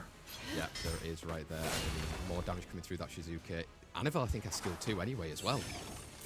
Yeah, but can we let the silence? Cannot connect the silence, and we have double counters. No skills available for this NFL just yet, but this is also the moment where you could get double countered on this Shumar. Yeah, you could, but are you going to get threats hit? Oh, it's not quite enough for the glancing is huge. Yep, we have the Shinx and the Jaeger doing too much value right now. You have to send it somewhere. It's not going to do too much damage just yet. Does have the speed buff right now, so we're going to be rocking a lot of turns on this unit, but Jaeger against Shumar is going to be an interesting fight as well. It definitely will be, and I mean, if Shizuka has an inbuilt proc as well, it could even change things further for Slappy to get through those skill 3s. Yep, skill 2 on the Jaeger has the glancing, so I think you just simply have to take out the Shizuka. Can take it out, but we're trading 1 for 1 right here. Big question is, can you cycle back into... Ooh, the NFL nearly taken out right there, but there we have the slows. We are glanced, but it is a triple multi-hit against the unit with potentially 0 resistance. Oh, and that's, I mean, that's a perfect one right there. Get the heal, then you can set up the defense break. A Jaeger would be following up soon. Maybe even the Monkey can take it out. But the fall of Shumar during that one, Pathics, I would say, played that one very well. Huge to get the resistances as well, though, on that Annabelle. And like you said, say, Shizuka, maybe a little bit too early in the draft. Yeah, the Shizuka kind of helped out for providing some value of more buffs for the Shumar to try to hit on. But the thing is with the Nobara took the turn too fast. The defense break wasn't that long, so it took a little bit too long for taking out the unit. It definitely did. Pathics wants to get some revenge on maybe both of the Swedish players right here. On Slappy, who beat him 2-0 during the league phase, and losing to Obabo earlier, I think 3-1 right there. Pre-ban's looking to be coming in. Does he want to continue playing against a Shumar? He just dealt with it then. Yeah, he kind of dealt with it, and NFL's doing good works against it. He also dealt with the Layla, which was a big issue for him in previous matches, but we're taking our times on pre-ban, so that's definitely not a Shumar, because Shumar, if you go too dark, is probably all the way at the top. Yeah, true. I mean, easier to find with those 2 airs as well during this. Instead, we're getting the Sons on Lao, and we're respecting out that Jaeger as well. Then it's going to leave Slappy with a Reshion again. Yeah, that's definitely an irration in my book right there. And we also have all speed leads available for both players. So Pathics can also pick up his speed lead of choice. Yep, who's he going to go for? Are we going to be going back to Vanessa's? Are we going to see a Fire Megumi to somewhat answer within there as well and be a little bit disruptive? Pathics, the floor is yours. Xingzi and Sekhmet. It is the style of some of the Asian players that we have seen towards the end of last season. But let's see if it's going to work out for Pathics, because we have seen some Sekhmet land, but we also have seen some Sekhmet misses. That is the answer right here. Slappy. Oh, Slappy stealing a bit of what Pathics usually does with Shumar with the Water Gandalf. Interesting style right there for the Gandalf, because in the end, heal block is potential from this segment right here, but can be cleansed off. Let's see if Pathics does have a great answer to it. I would say a Trix, not sure if Pathics has it ruined up, would do very great, because the moment you land a buff block on a Shumar, Shumar's going to do a lot less damage as well. It is, but he's opting to bring the slows in then in the form of Annabelle against that Shumar. Provided great work last time, and bringing a Zerato as well can do some real damage on defense breaks. I would have rather seen Pathics also pick up the Layla, because if you go NFL and Layla together, Shumar really doesn't have that much value. Plus, you have the cleanse blocks against the Gandalf, so would have really liked to see that style. Now the Layla is on the side of Slappy paired with that Gianna. Gianna to a segment is not always the best things out there, but at least it is a lightning rod that you have to land your skill 3 on. Is he going to respect that Nabara this time? It did so much work just by being on the field last time, say. Yeah, you have to respect that, Nobara. It's definitely the segment that could disrupt your whole team, but then again, segment isn't that great into the Gandalf nor the Shumar. Okay, Gandalf out, Sekhmet out, so we've got a 24 versus a 33 speed lead going into this one. It's our set number 2 of round 4 between Pathics and Slappy. That underdog story with Shumar. I want to see more. Yeah, let's see what we have it in that first hit. Probably just sending damage straight into that Xingzi, mainly because of not wanting to be counted. But if you can already take some damage, ooh, the additional turn, that's already good damage coming in. Half HP on a super tanky monkey. Definitely is. Do you get stuns? You do get stuns. Maybe not on the monkey right there, but you need anti-cleanse and something. Yeah, and it's also NFL. Can you take additional turns? Because additional turns have been flowing from other units just so far already. So Nobara provokes, and NFL, do we get our additional turn? Yeah, eyes are not anywhere else apart from on that Annabelle with some additional turns. Wow, look at that HP, say. Yeah, that's just one of those Nobara things. Like, oh, guys, I took a turn, so half your team is dead. Like, this unit feels unfair for that reason. Ooh. But we're taking additional turns on the Shumar as well. Shumar is taking hard on those ambushes. Yeah, getting rid of that Nabara was huge right there. But I think you have to almost target soon into the Annabelle as well, because she's going to be coming soon. Stuns? Yeah, we're looking for stuns. We're looking for silences. Getting neither so far. And I'm pretty sure that this one was on... violent, so cannot take any of despair stuns, and I think this is the moment where Zeratul takes over the match. Yeah, I think so. Getting rid of one unit, and I mean, is it even worth the heal right now just to get the monkey a little bit more healthy, get rid of that slow, or do you send it? I think, well, we're just gonna do the double. I think that Pathics did it in both rotations so far, with a moment where you're like, not really sure what I should do. Just do both. That's the best answer. Damn, Annabelle absolutely going crazy right there. Fun fact for you, say, my first ever Nat 5 in Summoner's War was an Annabelle, and look at her, she's still as strong as ever. Yeah, Annabelle's definitely one of those very well-rounded, especially because of the slow into a Shumar these days, but slow defense breaks, healing, turn cycling on skill 1, it's just a very well-rounded unit. There you go. I mean, if you can do more of that type of stuff, Pathics is going to be doing very, very well here. Set 3 could be a deciding set. We said it earlier, so maybe you've cursed it. It was a no 3-0s so far. Pathics could be on track. Are we going to see a reverse sweep right here as we've got the pre-bans back to the same as that first set? Yeah, let's see what we can do for it. Vanessa on the first pick on the side of Pathics. So let's see what Slappy wants to go for. I was going for a Jan Hong plus a Shumar before in 1 and 2. But so far, Pathics lets Slappy have the Shumar in every match. But he has dealt with it very well. He has. Slappy this time still having that Shiho around, but looking to get a Megumi. Said, if I've not seen a Josephine call, this is it. Yep, definitely a Josephine plus a Gandalf potentially right there. I do know Pathics really like the combination of the two. Does he go for it? There we have the Josephine. Do we add that with the Gandalfer? Let's find out. Shall he pass, say, into this next draft or not? And he's taken even away the just thing. I mean, I would not say it's a bad thing to bring the Annabelle again. Yeah, the NFL definitely worked out, but we also have something that we've seen Slappy use before to very well extent, which is the combination of Ella and Irene.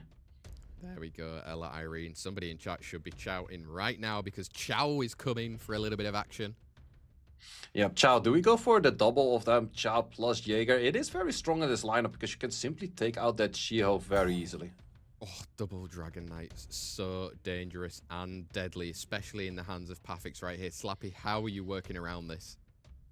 Yeah, I think that he has a pretty difficult lineup right here because in the end, Segment can disrupt one of your two units on the Ella Irene combo or even the Shiho. And I'm not really sure you can deal with those double Dragon Knights.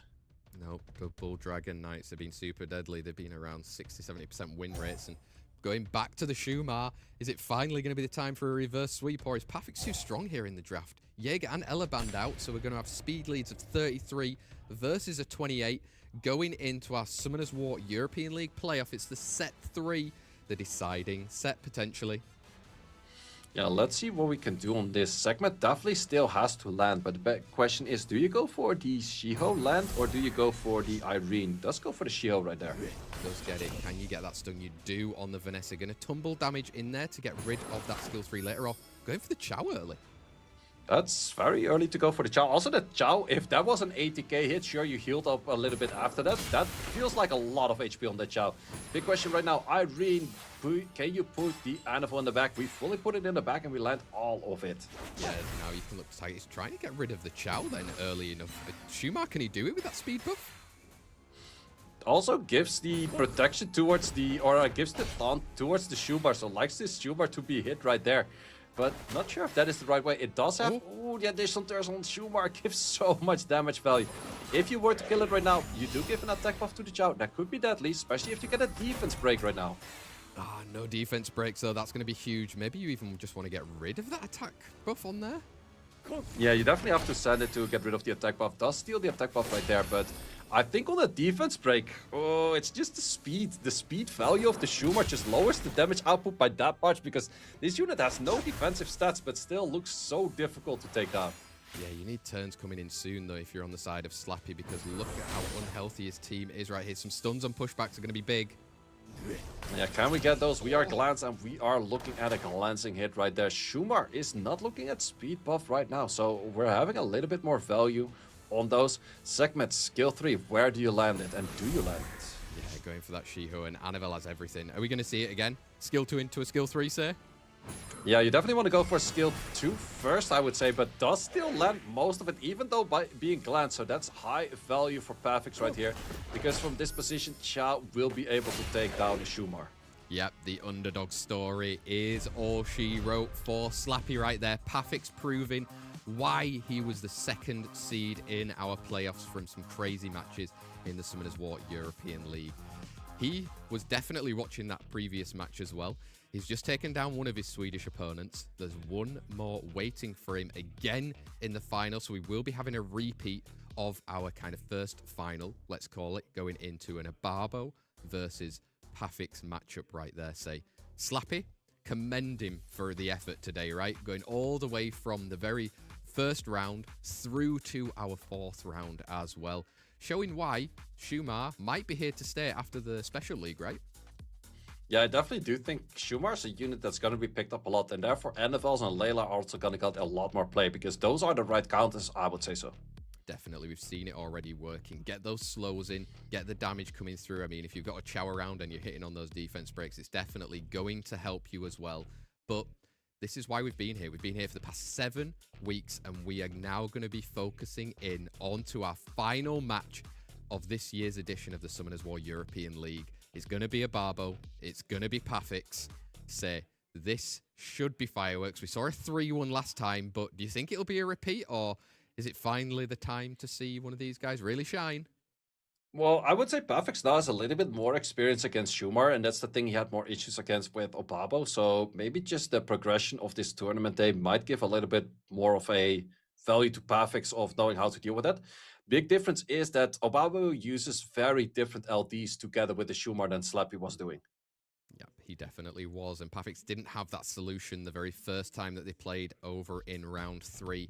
And we're in our final match of the day. Let us know in chat who you're rooting for in this one. Is it going to be an Obabo win? Is it going to be a Pathics win? We want to hear who you're predicting for it, because I'm going to be asking the same old question that I've asked the whole of these previous weeks. It's finally come down to this one, and this is the only one that really matters. People only remember the very last one that you called. Who's it going to be? Are we going to have Obabo or Pathics? I would still say Obabo. He looked very confident and also did cook up quite some interesting things with the tricks, with the Savannah. Those kind of units did work very well, and it can see potentially working very well against NFL kind of style of play as well. This is it, folks. It's the finals of our Summoners War European League. Mamma mia, here we go again. My, how can Gianna resist you? Will Obabo be our dancing queen, or will the winner take it all? I'm really hoping that there's a Swedish victory after that pun, sir. Yeah, they better take it all the way for that one, right? Yeah, they have to. I mean, let's find out. Pathics, come on. Obabo, come on. Give us fireworks. We've got the pre-bans, Suns on Lao, and the Sekhmet right here. Respecting the Sekhmet. First time we have seen a Sekhmet pre-ban thus far, but I think it is also just not necessarily even banning out the unit as banning out Pathics' fastest set right there. There we have it. We've got Vanessa locked in straight away from Obabo. Pathics with that Erection as well. He's coming off straight away that previous match as well, so he's in a bit of a flow maybe. Yeah, it's also interesting to see for Obabo not going for the Erection, but opting to go for that Vanessa playstyle himself. So I'm expecting something along the lines of Shumar, because that's why you like the Vanessa for protection on that Shumar. They have got Humble. Annabelle coming back out then, wants to maybe put some slows out on the field if he knows a Shumar is coming later on from Obabo. Second and third pick. This is huge. Yeah, let's see what kind of style he wants to go. Also, the NFL is a great unit against a Dark Zenitsu, because Dark Zenitsu in the end is also speed scaling. So let's see, Shiho, can we pair and can we actually get these stunts in on a NFL? Because that's a hard thing to do, but we're going to go back to a Zenitsu. Yeah, his old trusty Dark Zenitsu right there in the third pick. Obabo coming in hot from what worked in those league phases right there. Third and fourth pick coming in from Pathics, and right now we know he's got stuff like those Jaegers to maybe deal with some bigger damage going through, or where else is he going to lean to, say? I do like the value of a Zenisek, but if you go for Zenisek, you guaranteed have to ban out the Layla that might come potentially later. Or we're going to go for a Jaeger and we're going to add that Shizuka. Shizuka in this case has a lot of value because you can steal that immunity and invisibility from that Shio on the enemy side. Yeah, we've seen it before though. In the fourth pick, Shizuka can sometimes be undone a little bit with a fourth and fifth pick. But Obabo looking to lock in some of his own immunity right there then. I'm not sure if I'm really liking that, because I could see a value for Pathics going for a Chow, and none of the units on the side of Obabo, if you ban out the Dark Zenitsu, can actually deal with a Chow. And the thing is, if you ban out the Chow, then Jaeger can kind of do the same thing. And there we see a Chow. So I'm actually liking, taking it away, but I really like a Chow value right there. It's got to go for its own Shumar. Nah, it's a meme. It's a meme for sure. Say Chow is here to stay and he's your best friend. Yep, Chow, and that's a Dark Zenitsu ban in my book right there. And I think that Obabo's gonna have a difficult matchup, because I'm not really liking his slot 4 and slot 5, because it's too defensive right there. Yeah, too defensive. Is it defensive enough though? Dark Zenitsu is taking out Shizuka, taking out, again, leaving in double Dragon Knights right there. Say 33 speed lead for both Obabo and Pathics. It's here, folks. Our Summoners War European League finals between Obabo and Pathics. Now, let's see, can we land this on the NFL? I'm not sure if Obabo is 100 accuracy, and looking at all of those resistance, that is not 100 accuracy right there. I've never seen so much resistance on my screen as the amount of times I've seen it from that text right there. You've sent the S3, but there is immunity up on the side. I think it's just sending it for chip damage, because it is the highest value of additional damage. Plus, I think he's expecting, with how the turns are gonna go, that he's gonna be fighting immunity permanently anyway. So he's just trying to send as much damage as possible for the Dragon Knights to clean up from that later. Oh, another big resistance though coming in from that Vanessa again. This is going to be the cycling of cleansing, making sure that you've got that immunity up like you said, but okay, opting not. Yeah, we're definitely going for some interesting plays right here. It's understandable that you don't go for the Sanctuary, but Sending that on the Jaeger is a little bit questionable because of the Torrent or the third state coming in, but I think he just want to kind of get as much value out of trying to get anything down, but these units are doing a lot of damage.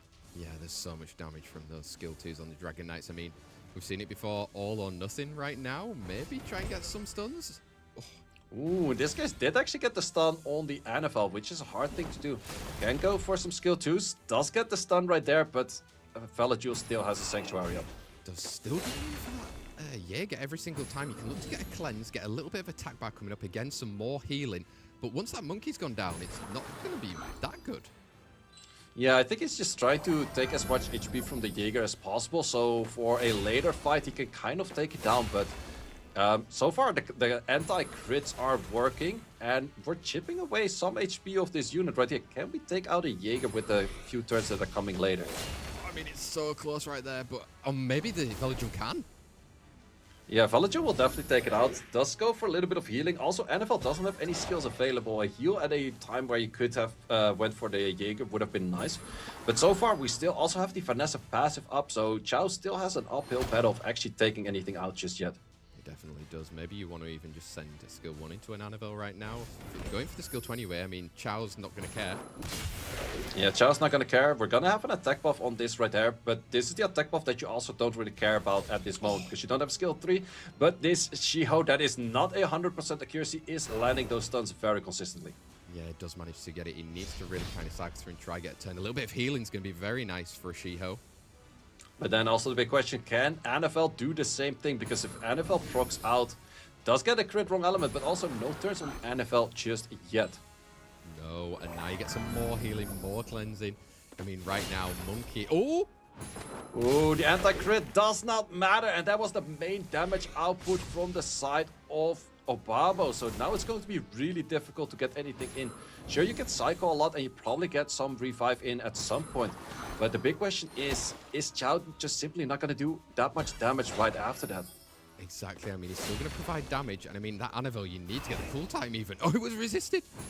Resistance on the cooltime, but we're actually critting a lot on this wrong element right here, taking it out. So this match is still all open for everything. Chow is doing a lot of work, but this is the question. Do you send the skill 3? Does not go for the skill 3 just yet. Not right now. And I mean, anyway, it's all going to be about timing, say. When do you do that skill 3? You can't really do it now. Yeah, if you do it now, Jaeger will definitely take it out, but the Chow will take it out, but I think he's just kind of waiting. Did miss a crit because of the passive of the Light Unicorn. Yeah, that's going to be huge. He gets a good bit of healing coming through right there as well. Again, wrong moment. Yeah, wrong moment. The Chow is moving right after every time. We are going to go for a bounce, but that bounce doesn't really help you just that much yet. But also, this Chow, because of the Light Unicorn, is not dealing all too much damage. Is this why you kind of have to manipulate the attack bar, right? Yeah, push it up a little bit further than it would normally be. It won't give time yet, but it might go through the cycles later on. Yeah, this is still the moment, like... Oh, it's gonna go for it right now. 6.5k. I think, yeah, Chow will definitely take this down, but you have to send it on the S2, because if you don't go for the S2, it might be the moment where the anti-crit would still do too much. But we're gonna go for 40 up, 40 down at this moment already. 5 turns on the cooldown right here. We do still land wrong elements, and we do still get additional turns. But you're going to be needing a lot of these defense breaks to land and then hit straight afterwards, say. I mean, Chow, is he just going to be eating this up? I think Chow can simply win all of this, but these Obabo is like a Tiamar's like passive on all of those units, because fire is critting a lot of water right here. With the chip damage, yeah, still like getting a lot of those hits in, and Chow is not really liking getting hit that much, and is also not taking his own additional turns. Still landing wrong element. Wow, that's one way to win. Wow, I mean, I did not think that it would be cleaned up by a Light Unicorn in that set right there, say. Like, Chow normally would be loving that, but Obabo proving the 1-0 lead here against Pathics. I mean, that wasn't in the script there. Yeah, that was definitely not in the script. I would say like 9 out of 10 or even more than that, Chow would win against those 3 units, but not if you get critted on wrong element every single time. Oh, I'm a little bit speechless, to be honest. While pre-ban's coming in for this second set right now, Annabelle and that Dark Zenitsu being respected as well. Pathics will have that first pick on his side. Who's going to lock in? It is going to be the Erection leaving a Vanessa. Yep, a finesse on the side of Obabo this time around. Let's see what he likes to pair with that. Good old Shiho. Or maybe we're changing it up. Okay, he's playing Pathics' playstyle. Yeah, interesting to see him go for the segment. I'm not sure if Obama went for a really good speed set on that segment right there, or he didn't, but we haven't seen him play any Athna or Sonya, so it might be that some of those speedy runes are on this segment right now. Maybe they are. Where is that set from Obabo right here? Pathics with the second and third pick right here. If he wants to do a speed contest, he's got a 33 lead with him at the moment, but Okeanos coming back out with a Jaeger then. Yeah, actually, Okeanos was one of the lowest win rates thus far. I'm not really sure about today if it was performing that well. We have seen a few, but it is an interesting unit. However, it's also very common to see a lot of Josephine against it. It definitely is, and will we see a Josephine right here? It feels like it's not usually part of Obabo's playstyle, so instead he has got an anti-stun with that Misty coming through. Yeah, Misty very strong, especially paired with that Raccoon. That could be a fifth on a Schumer. That's definitely a good position to also add in a Schumer. On the side of Pathics, you could once again go towards an NFL, but is most likely going to be reset. Oh wait, NFL's banned in this case, so no NFL plays for Pathics this time around. Wow, okay, bring double fire, Carnal, and that fire Inosuke right there. I mean, whatever this fifth pick, even if it was like a Chow or something, it's going to get banned, right? Yep, that's definitely another child in my book right there, but I don't expect to make it to the field. Big question is Carnal that strong when Carnal is reset? But it's actually two units that you want to reset right now. You want to reset the Okeanos and you want to reset that Carnal. Yeah, because both of them, if they get their turns off, can do some big stuns around there, and even a cool time from Okeanos himself right there. Like you said, obvious, I think it has to be a Chow. On the other side, do you want to deal with a Jaeger potentially later on? Well, I would say remove the Carnal, because the Carnal has these slows towards the Misty, which is very annoying. You could also opt to go for the Inosuke, because that is heal blocks, which makes the Misty a lot less value itself. Definitely does. Carnal has been taken out as well as the Chow, so we've got a 24 versus a 33 speed lead going into our finals. It is Obabo 1, Pathics 0 at the moment. Yeah, let's see, segment, can you connect on the Okeanos? Does connect, doesn't get the pushback, but that is the part that was not that important. No, it wasn't as important right there, just preventing Okeanos from doing any of his bigger skills, and I mean, there you go, providing a little stun from that Jingjae as well.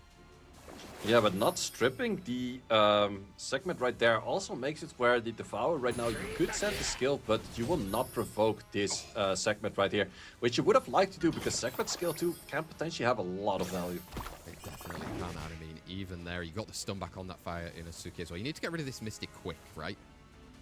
Yeah, you definitely want to take out the Misty, but also the more you're hitting the Misty, the Raccoon will therefore always be cleansing that Misty as well. So landing a good bit of the defense breaks. Also on the Inosuke, normally hard to land anything on, but this Shingse is still taking all the additional turns. Wow, the Raccoon can just clean it up right there. I mean, Okeanos does have his skill 2 right now, but one unit down with that Jaeger is looking good for Obabo. It's looking very good for Obabo. Also still landing defense breaks or having defense breaks on there. A lot of damage coming in right there. So much damage. Again, you can send in, prevent that Okeanos. You can clean up. Wow. Jingjae really went off there, say. Yeah, and actually, funny enough, the one moment Jingse did a lot of value was also by Obabo, but then in the round 3, where Jingse just took so many additional turns, so many additional turns on that skill 2, you just simply do a lot of damage. So much damage. He's 2-0 right now against Pathics in the Summoners War European League. I mean, he's had such a clean route in terms of during that leaderboard, only dropping 3 sets in total. Another 1 set today in his earlier match, and right now he's currently looking at the 3-0 potential here as well. Pathics, what can he do to stop him? Yeah, let's see what he can bring to the table. NFL has been working a lot of value for him, and he has it available in this matchup, but what do you have to bet against Obabo? Because the moment you ban the Zenitsu, he has other units just working for him, and Zenitsu cannot be banned right now. So far, hasn't been getting that much of play, because mostly it's either post or pre-banned, but Obabo's just really hard to deal with. So hard to deal with right here, but does Pathics finally have an answer for him? It is the potentially deciding set in our best of 5 in the finals right here. Pre-bans have come in, Sons on Lao, and that Nobara as well. We signaling some sort of a Layla coming out? Yeah, that's definitely a Layla potential draft in my book. So let's see if Pathics does signal that early on as well. Obabo has been going more towards Vanessa, but this is definitely an Irisha kind of style if Aya is not on the field. Yep, if she's not around, bring out that Eretion we're seeing from Pathics and that Fire Megumi. Potentially we're seeing a Shiho. We are. Do you want to slow down a little bit and bring a Josephine or trust something else? Well, this is the case where there's double stunts already on the side of Pathics. So Dark Zenitsu is a really strong unit right now. Could even pair that up with an Anvil of his own. Or just simply going back to a segment to potentially outspeed. Yep. I mean, he was listening to you right there say Annabelle coming in as well. Can get some defense breaks, slows onto the enemy as well, but can she resist through it? Third and fourth pick right now. How do you deal with that, Zenitsu? Well, to be honest, Layla, definitely a good option. I would almost say Diana. Diana feels pretty strong in all of this because there's 3 AoE units on the side of Obabo, even units with multiple AoEs. You don't see Diana all too often, but it is super strong in this lineup right here. But is that something that Pathics does find in his book? Nope, we're gonna go back to Gandalf. Gandalf, Layla coming out on the side of Pathics, Obaba right there, Seimei. Again, going to be loving all those debuffs, and there's not really any slows on the side of Pathics either right there, so we're even seeing a Shizuka as well. Yep, Shizuka is definitely one of those semi-interesting picks once again, because the moment your Zenitsu is gone, you could be looking at very low damage. I'm liking the Seimei, but I would have maybe rather seen something else on the Shizuka spot. Yeah, it feels like if you take away that Zenitsu, where's the damage really coming from there? Saying Juno? I mean, Insta? Yeah, Juno definitely has to get the ban right there. Even that Juno's probably fighting a lot of wrong element, just the simple chip damage of Juno on skill 1s could be very strong. Yeah, it could play dividends later on, especially if you've got maybe some sort of vamp build on there as well. This is it, set 3, Obabo versus Pathics. He could take it all the way home right here, Obabo, if he gets this last set win. Whereas Pathics got a reverse sweep on the cards for everyone watching here today. Dark Zenitsu is out, as well as that Juno, so we're going to be taking likely a 33 lead versus a 28 speed lead in what could be our very final set of the Summoners War European League 2026. Shio taking that first turn. Are we actually going to be sending the skills? Because that is a question as well. You could simply decide to not go for any skill 3. We're still gonna go for skill 3. And we're trying to get stuns on this Shizuka, and we did manage to get it. However, you have to land the silence over here as well. Plus, the big issue is Seimei is gonna be doing a lot of healing on all of those debuffs. She definitely is. I mean, you've got the stun, but there's no silences coming through right there. We're going to get a lot of healing, like you said. We did get that silence actually on the Eretion, though. Yeah, so the first turn of Obabo is not going to be doing anything, but 3 buffs on the Seimei healing. If you have some artifact healing on the Seimei, it's probably back to full HP, even on the Shizuka on the right. Yeah, let's find out and see if we can count the numbers fully onto that one over there. Oh, there you go. We're back to full HP, and now we can just throw everything away. Yeah, we can throw everything back. That's actually a lot of resistance flying in as well, so also not really working too much. Seimei is just showing too much strength in this matchup, but still, sure, you have a lot of protection on your units right now, but I still would have rather seen anything else on the side of Shizuka. But this is the moment where Obabo can start dealing more damage on his side. Yeah, he's going in right there. Gets the heal blocks. You've got Annabelle following up defense breaks and slows. I mean, it's looking good. Also getting 3 stuns from that Eretion right there. A lot of these kind of Eretions, even if they're on despair, they're not landing that consistent of their stuns, but they are doing it for Obabo right here, right now. This could be it as we're going through right now. Just a skill 1 trying to get rid of that Shiho. Yes, shields will go up, but, I mean, is it too late? It is a little bit too late. It might be. There were some Plances flying off right there, but it's just super hard to get any damage in against this Seimei right now. And he doesn't have any form of heal blocks, not that many pushbacks, and it's just simply too hard to get any damage in. Yeah, it's so hard to get that damage through. And I mean, even there, Shizuka can set up for what could be coming from a Seimei skill 1 to even kill the Shiho. Yeah, Seimei will take it out for sure. So yeah, if you stun the Seimei, Eretion will do the same thing, missing it on the Eretion. So we will say goodbye to the Shiho right now. And also that is the main damage output. However, can we see some units lap right now if we're gonna get some slows? If we get a lot of slows and stuns, Pathics shouldn't be out just yet. Maybe not, maybe so. I mean, you've got slows. I mean, Layla's starting to cycle through. You can get rid of that Eretion, but I just have a feeling, how are you going to get through a Seimei healing here? Well, the thing is, Same in most cases is a little bit slower. If you start landing a defense break on the Same and you get some pushbacks on that, I can still potentially see some value on that. However, if the Shizuka is taking double turn every turn, it's going to be very difficult. I mean, there was still a lot of resistance on some of those debuffs that came out right there, say, but Gandalf, will we pass? Yeah, it's going to be very difficult. Also, there's just too many buffs to work through right now that you could steal something, but there's just too much that you have to steal. Yeah, I mean, so much. I mean, is it even worth just bringing out an Erechion? I don't know if he has skills yet, or Shizuka loves this little inbuilt turn. Yeah, she's taking a lot of double turns. If it's not the Shiho doing it from previous matches, it's the other units doing it, and Obabo's definitely taking his violence right here. Yeah, he really is. I mean, again, you've got slows coming out, but same with all those buffs, you're not going to get through her anytime soon. Megumi, it's going to be tough. I mean, wow. Yeah, it's going to be really tough. Also getting resisted over there. Yep, Annabelle still doing the Annabelle thing. There's a lot of additional turns on the side of Obabo at this moment. I think it's quite clear from this one right here, say, unless ungodly things are going to be happening during this final part, but Obabo, what a journey he's been on in this Summoners War European League, right? Yeah, he definitely had a very good journey. He had so many victories coming out time and time again. I would say also in this matchup, it definitely did feel in the favor of Obabo for RNG. But then again, I think he also had a way better draft with that Same just being so hard to deal with. Every time that any of those debuffs land, Same is just pretty much healing back to full. And it also just showed the strength throughout the whole league days, barely losing any matches. Exactly. Strong from start to finish right here. He's going to let it play out. Pathics wants to see if there's any opportunity, but Obabo, let us know in chat. I know there's plenty of fans around right today, right here. I mean, I'm saying all this, but say, is there a possibility? I don't really think so. Sure, the slows are kind of that. Well, maybe with the can of additional turns, but I don't think so, because Annabelle also has a few of those up her sleeve. And now all things in nature once again. That's a lot of resistance. Isn't that 100% resistance, Layla? It's kind of uncommon, but yeah, we just see a lot of additional turns flying back and forth, and I don't really see you coming back from fighting that many buffs. Wow, he's finally done it on the big stage, Obabo. He's had a Legend Tournament win, but now he can add in that Summoners War European League. We were with him on Wednesday, say. I think he's super hyped around it. I don't know if he's like, how he's reacting right now. I'd love to see the stream straight after. Yeah, like that's the question. Does he go for a stream right after? Because when he won the Legend Tournament, he went for a stream right after and actually showed a lot of his runes.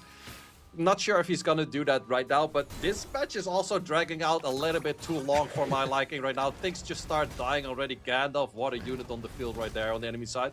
Taking it a little bit longer, but we're gonna be saying goodbye to Pathics, and Obabo is gonna be our victor. Obabo, finally, the champion of the Summoners War European League. He's going to be able to add it to his trophy cabinet, let's say it like that, in terms of going all the way through. And I mean, I think now it's just making sure that we see every single potential opportunity that's happening. But Obabo, you have done it, my friend. You are the Summoners War European League champion. Let's go. This is so good. I'm so happy since we saw him on Wednesday as well, say. Is he GOAT status soon? Yeah, it's definitely been working out very well for him like the whole season. Also on the leaderboards, things have just been working out very well for him. We're also getting to the point where it's 70 up, 70 down, but this NFL skill 1 will take it out. And we have Obabo winning in a 3-0 fashion. Wow, there you have it. Obabo, the champion of the Summoners War European League 2026. He has done it. Yes, I'm so happy for him as well. And congratulations, obviously, as well, to Pathics coming in second place. I think that might be the second time that Pathics has also been in our very finals as well. Second place, Obabo first. Give him a congratulations wherever you may see him next, whether it's in person at an event or if it's even online in his streams as well. We'll be soon seeing the final bracket going up on the screen as well, say, to see everything that happened during today. But what a crazy Summoners War European League we've had this season. Maybe the right person won in the end, just looking at the stats. Yeah, definitely by looking at the stats who played the best, but also if we're looking at the whole top 2, they made it to the top 2 in the end as well. However, for the top 8, definitely did switch out quite a bit between like the Slappy making it all the way to a 3rd position right there.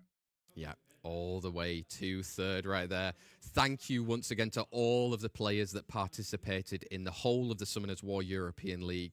Not just the 8 that you see on screen, but also the further 4 that were playing every single Wednesday to try and get to this position right here. Oh, what a time it has been around for the Summoners War European League. Damn. I wish we could have had an interview, but I don't think we actually get to speak to the guy. You'll have to just join on his stream to see exactly, how he's feeling. Surely he's very happy. Give him the support that he deserves from it. Say, was it a good one this year for you? Yeah, it was definitely a really good one. And it was also fun to see Schumacher at the end of the tournament. Funny enough, the moment that Obabo saw that Pathics knew how to deal with the Schumacher, he did not draft it himself as anymore. And he just went to different units, which is kind of fun to see. And yeah, I think that this was a really nice league in general. We had a few newcomers coming in, a lot of old players, old veterans still making it through. And also, of course, we got some more stuff for you guys. Exactly. We've got the coupon, the last one of the Summoners War European League, just down here. The Swell Champion. 100 energy and 3 mystical scrolls this time. Yeah. 3, say. How are you feeling about that? I'm almost liking the 100 energy more than the 3 mystical scrolls, but sure, 3 mystical scrolls. We'll take those. There you go. Have a look in chat. Surely our moderators will be putting it in there with the link so that you can claim those straight away. What a league it has been. Thank you to all of you who have been here every single Wednesday. We've loved reading the chat. We've loved seeing what's going on with all of the competition. Thanks again to the players. Thanks to the production team in the background that none of you guys see, but this wouldn't be a thing without them and all the people at Com2uS Europe. Say, big thank you from me to you as well. Always bringing the action and the fireworks. Loved every single moment of it. There's plenty more RTA competition coming on through the rest of the year. If you didn't see it already, the SWC has been announced. And with that, thank you guys. We'll see you next time. Enjoy it, Obabo. Bye-bye.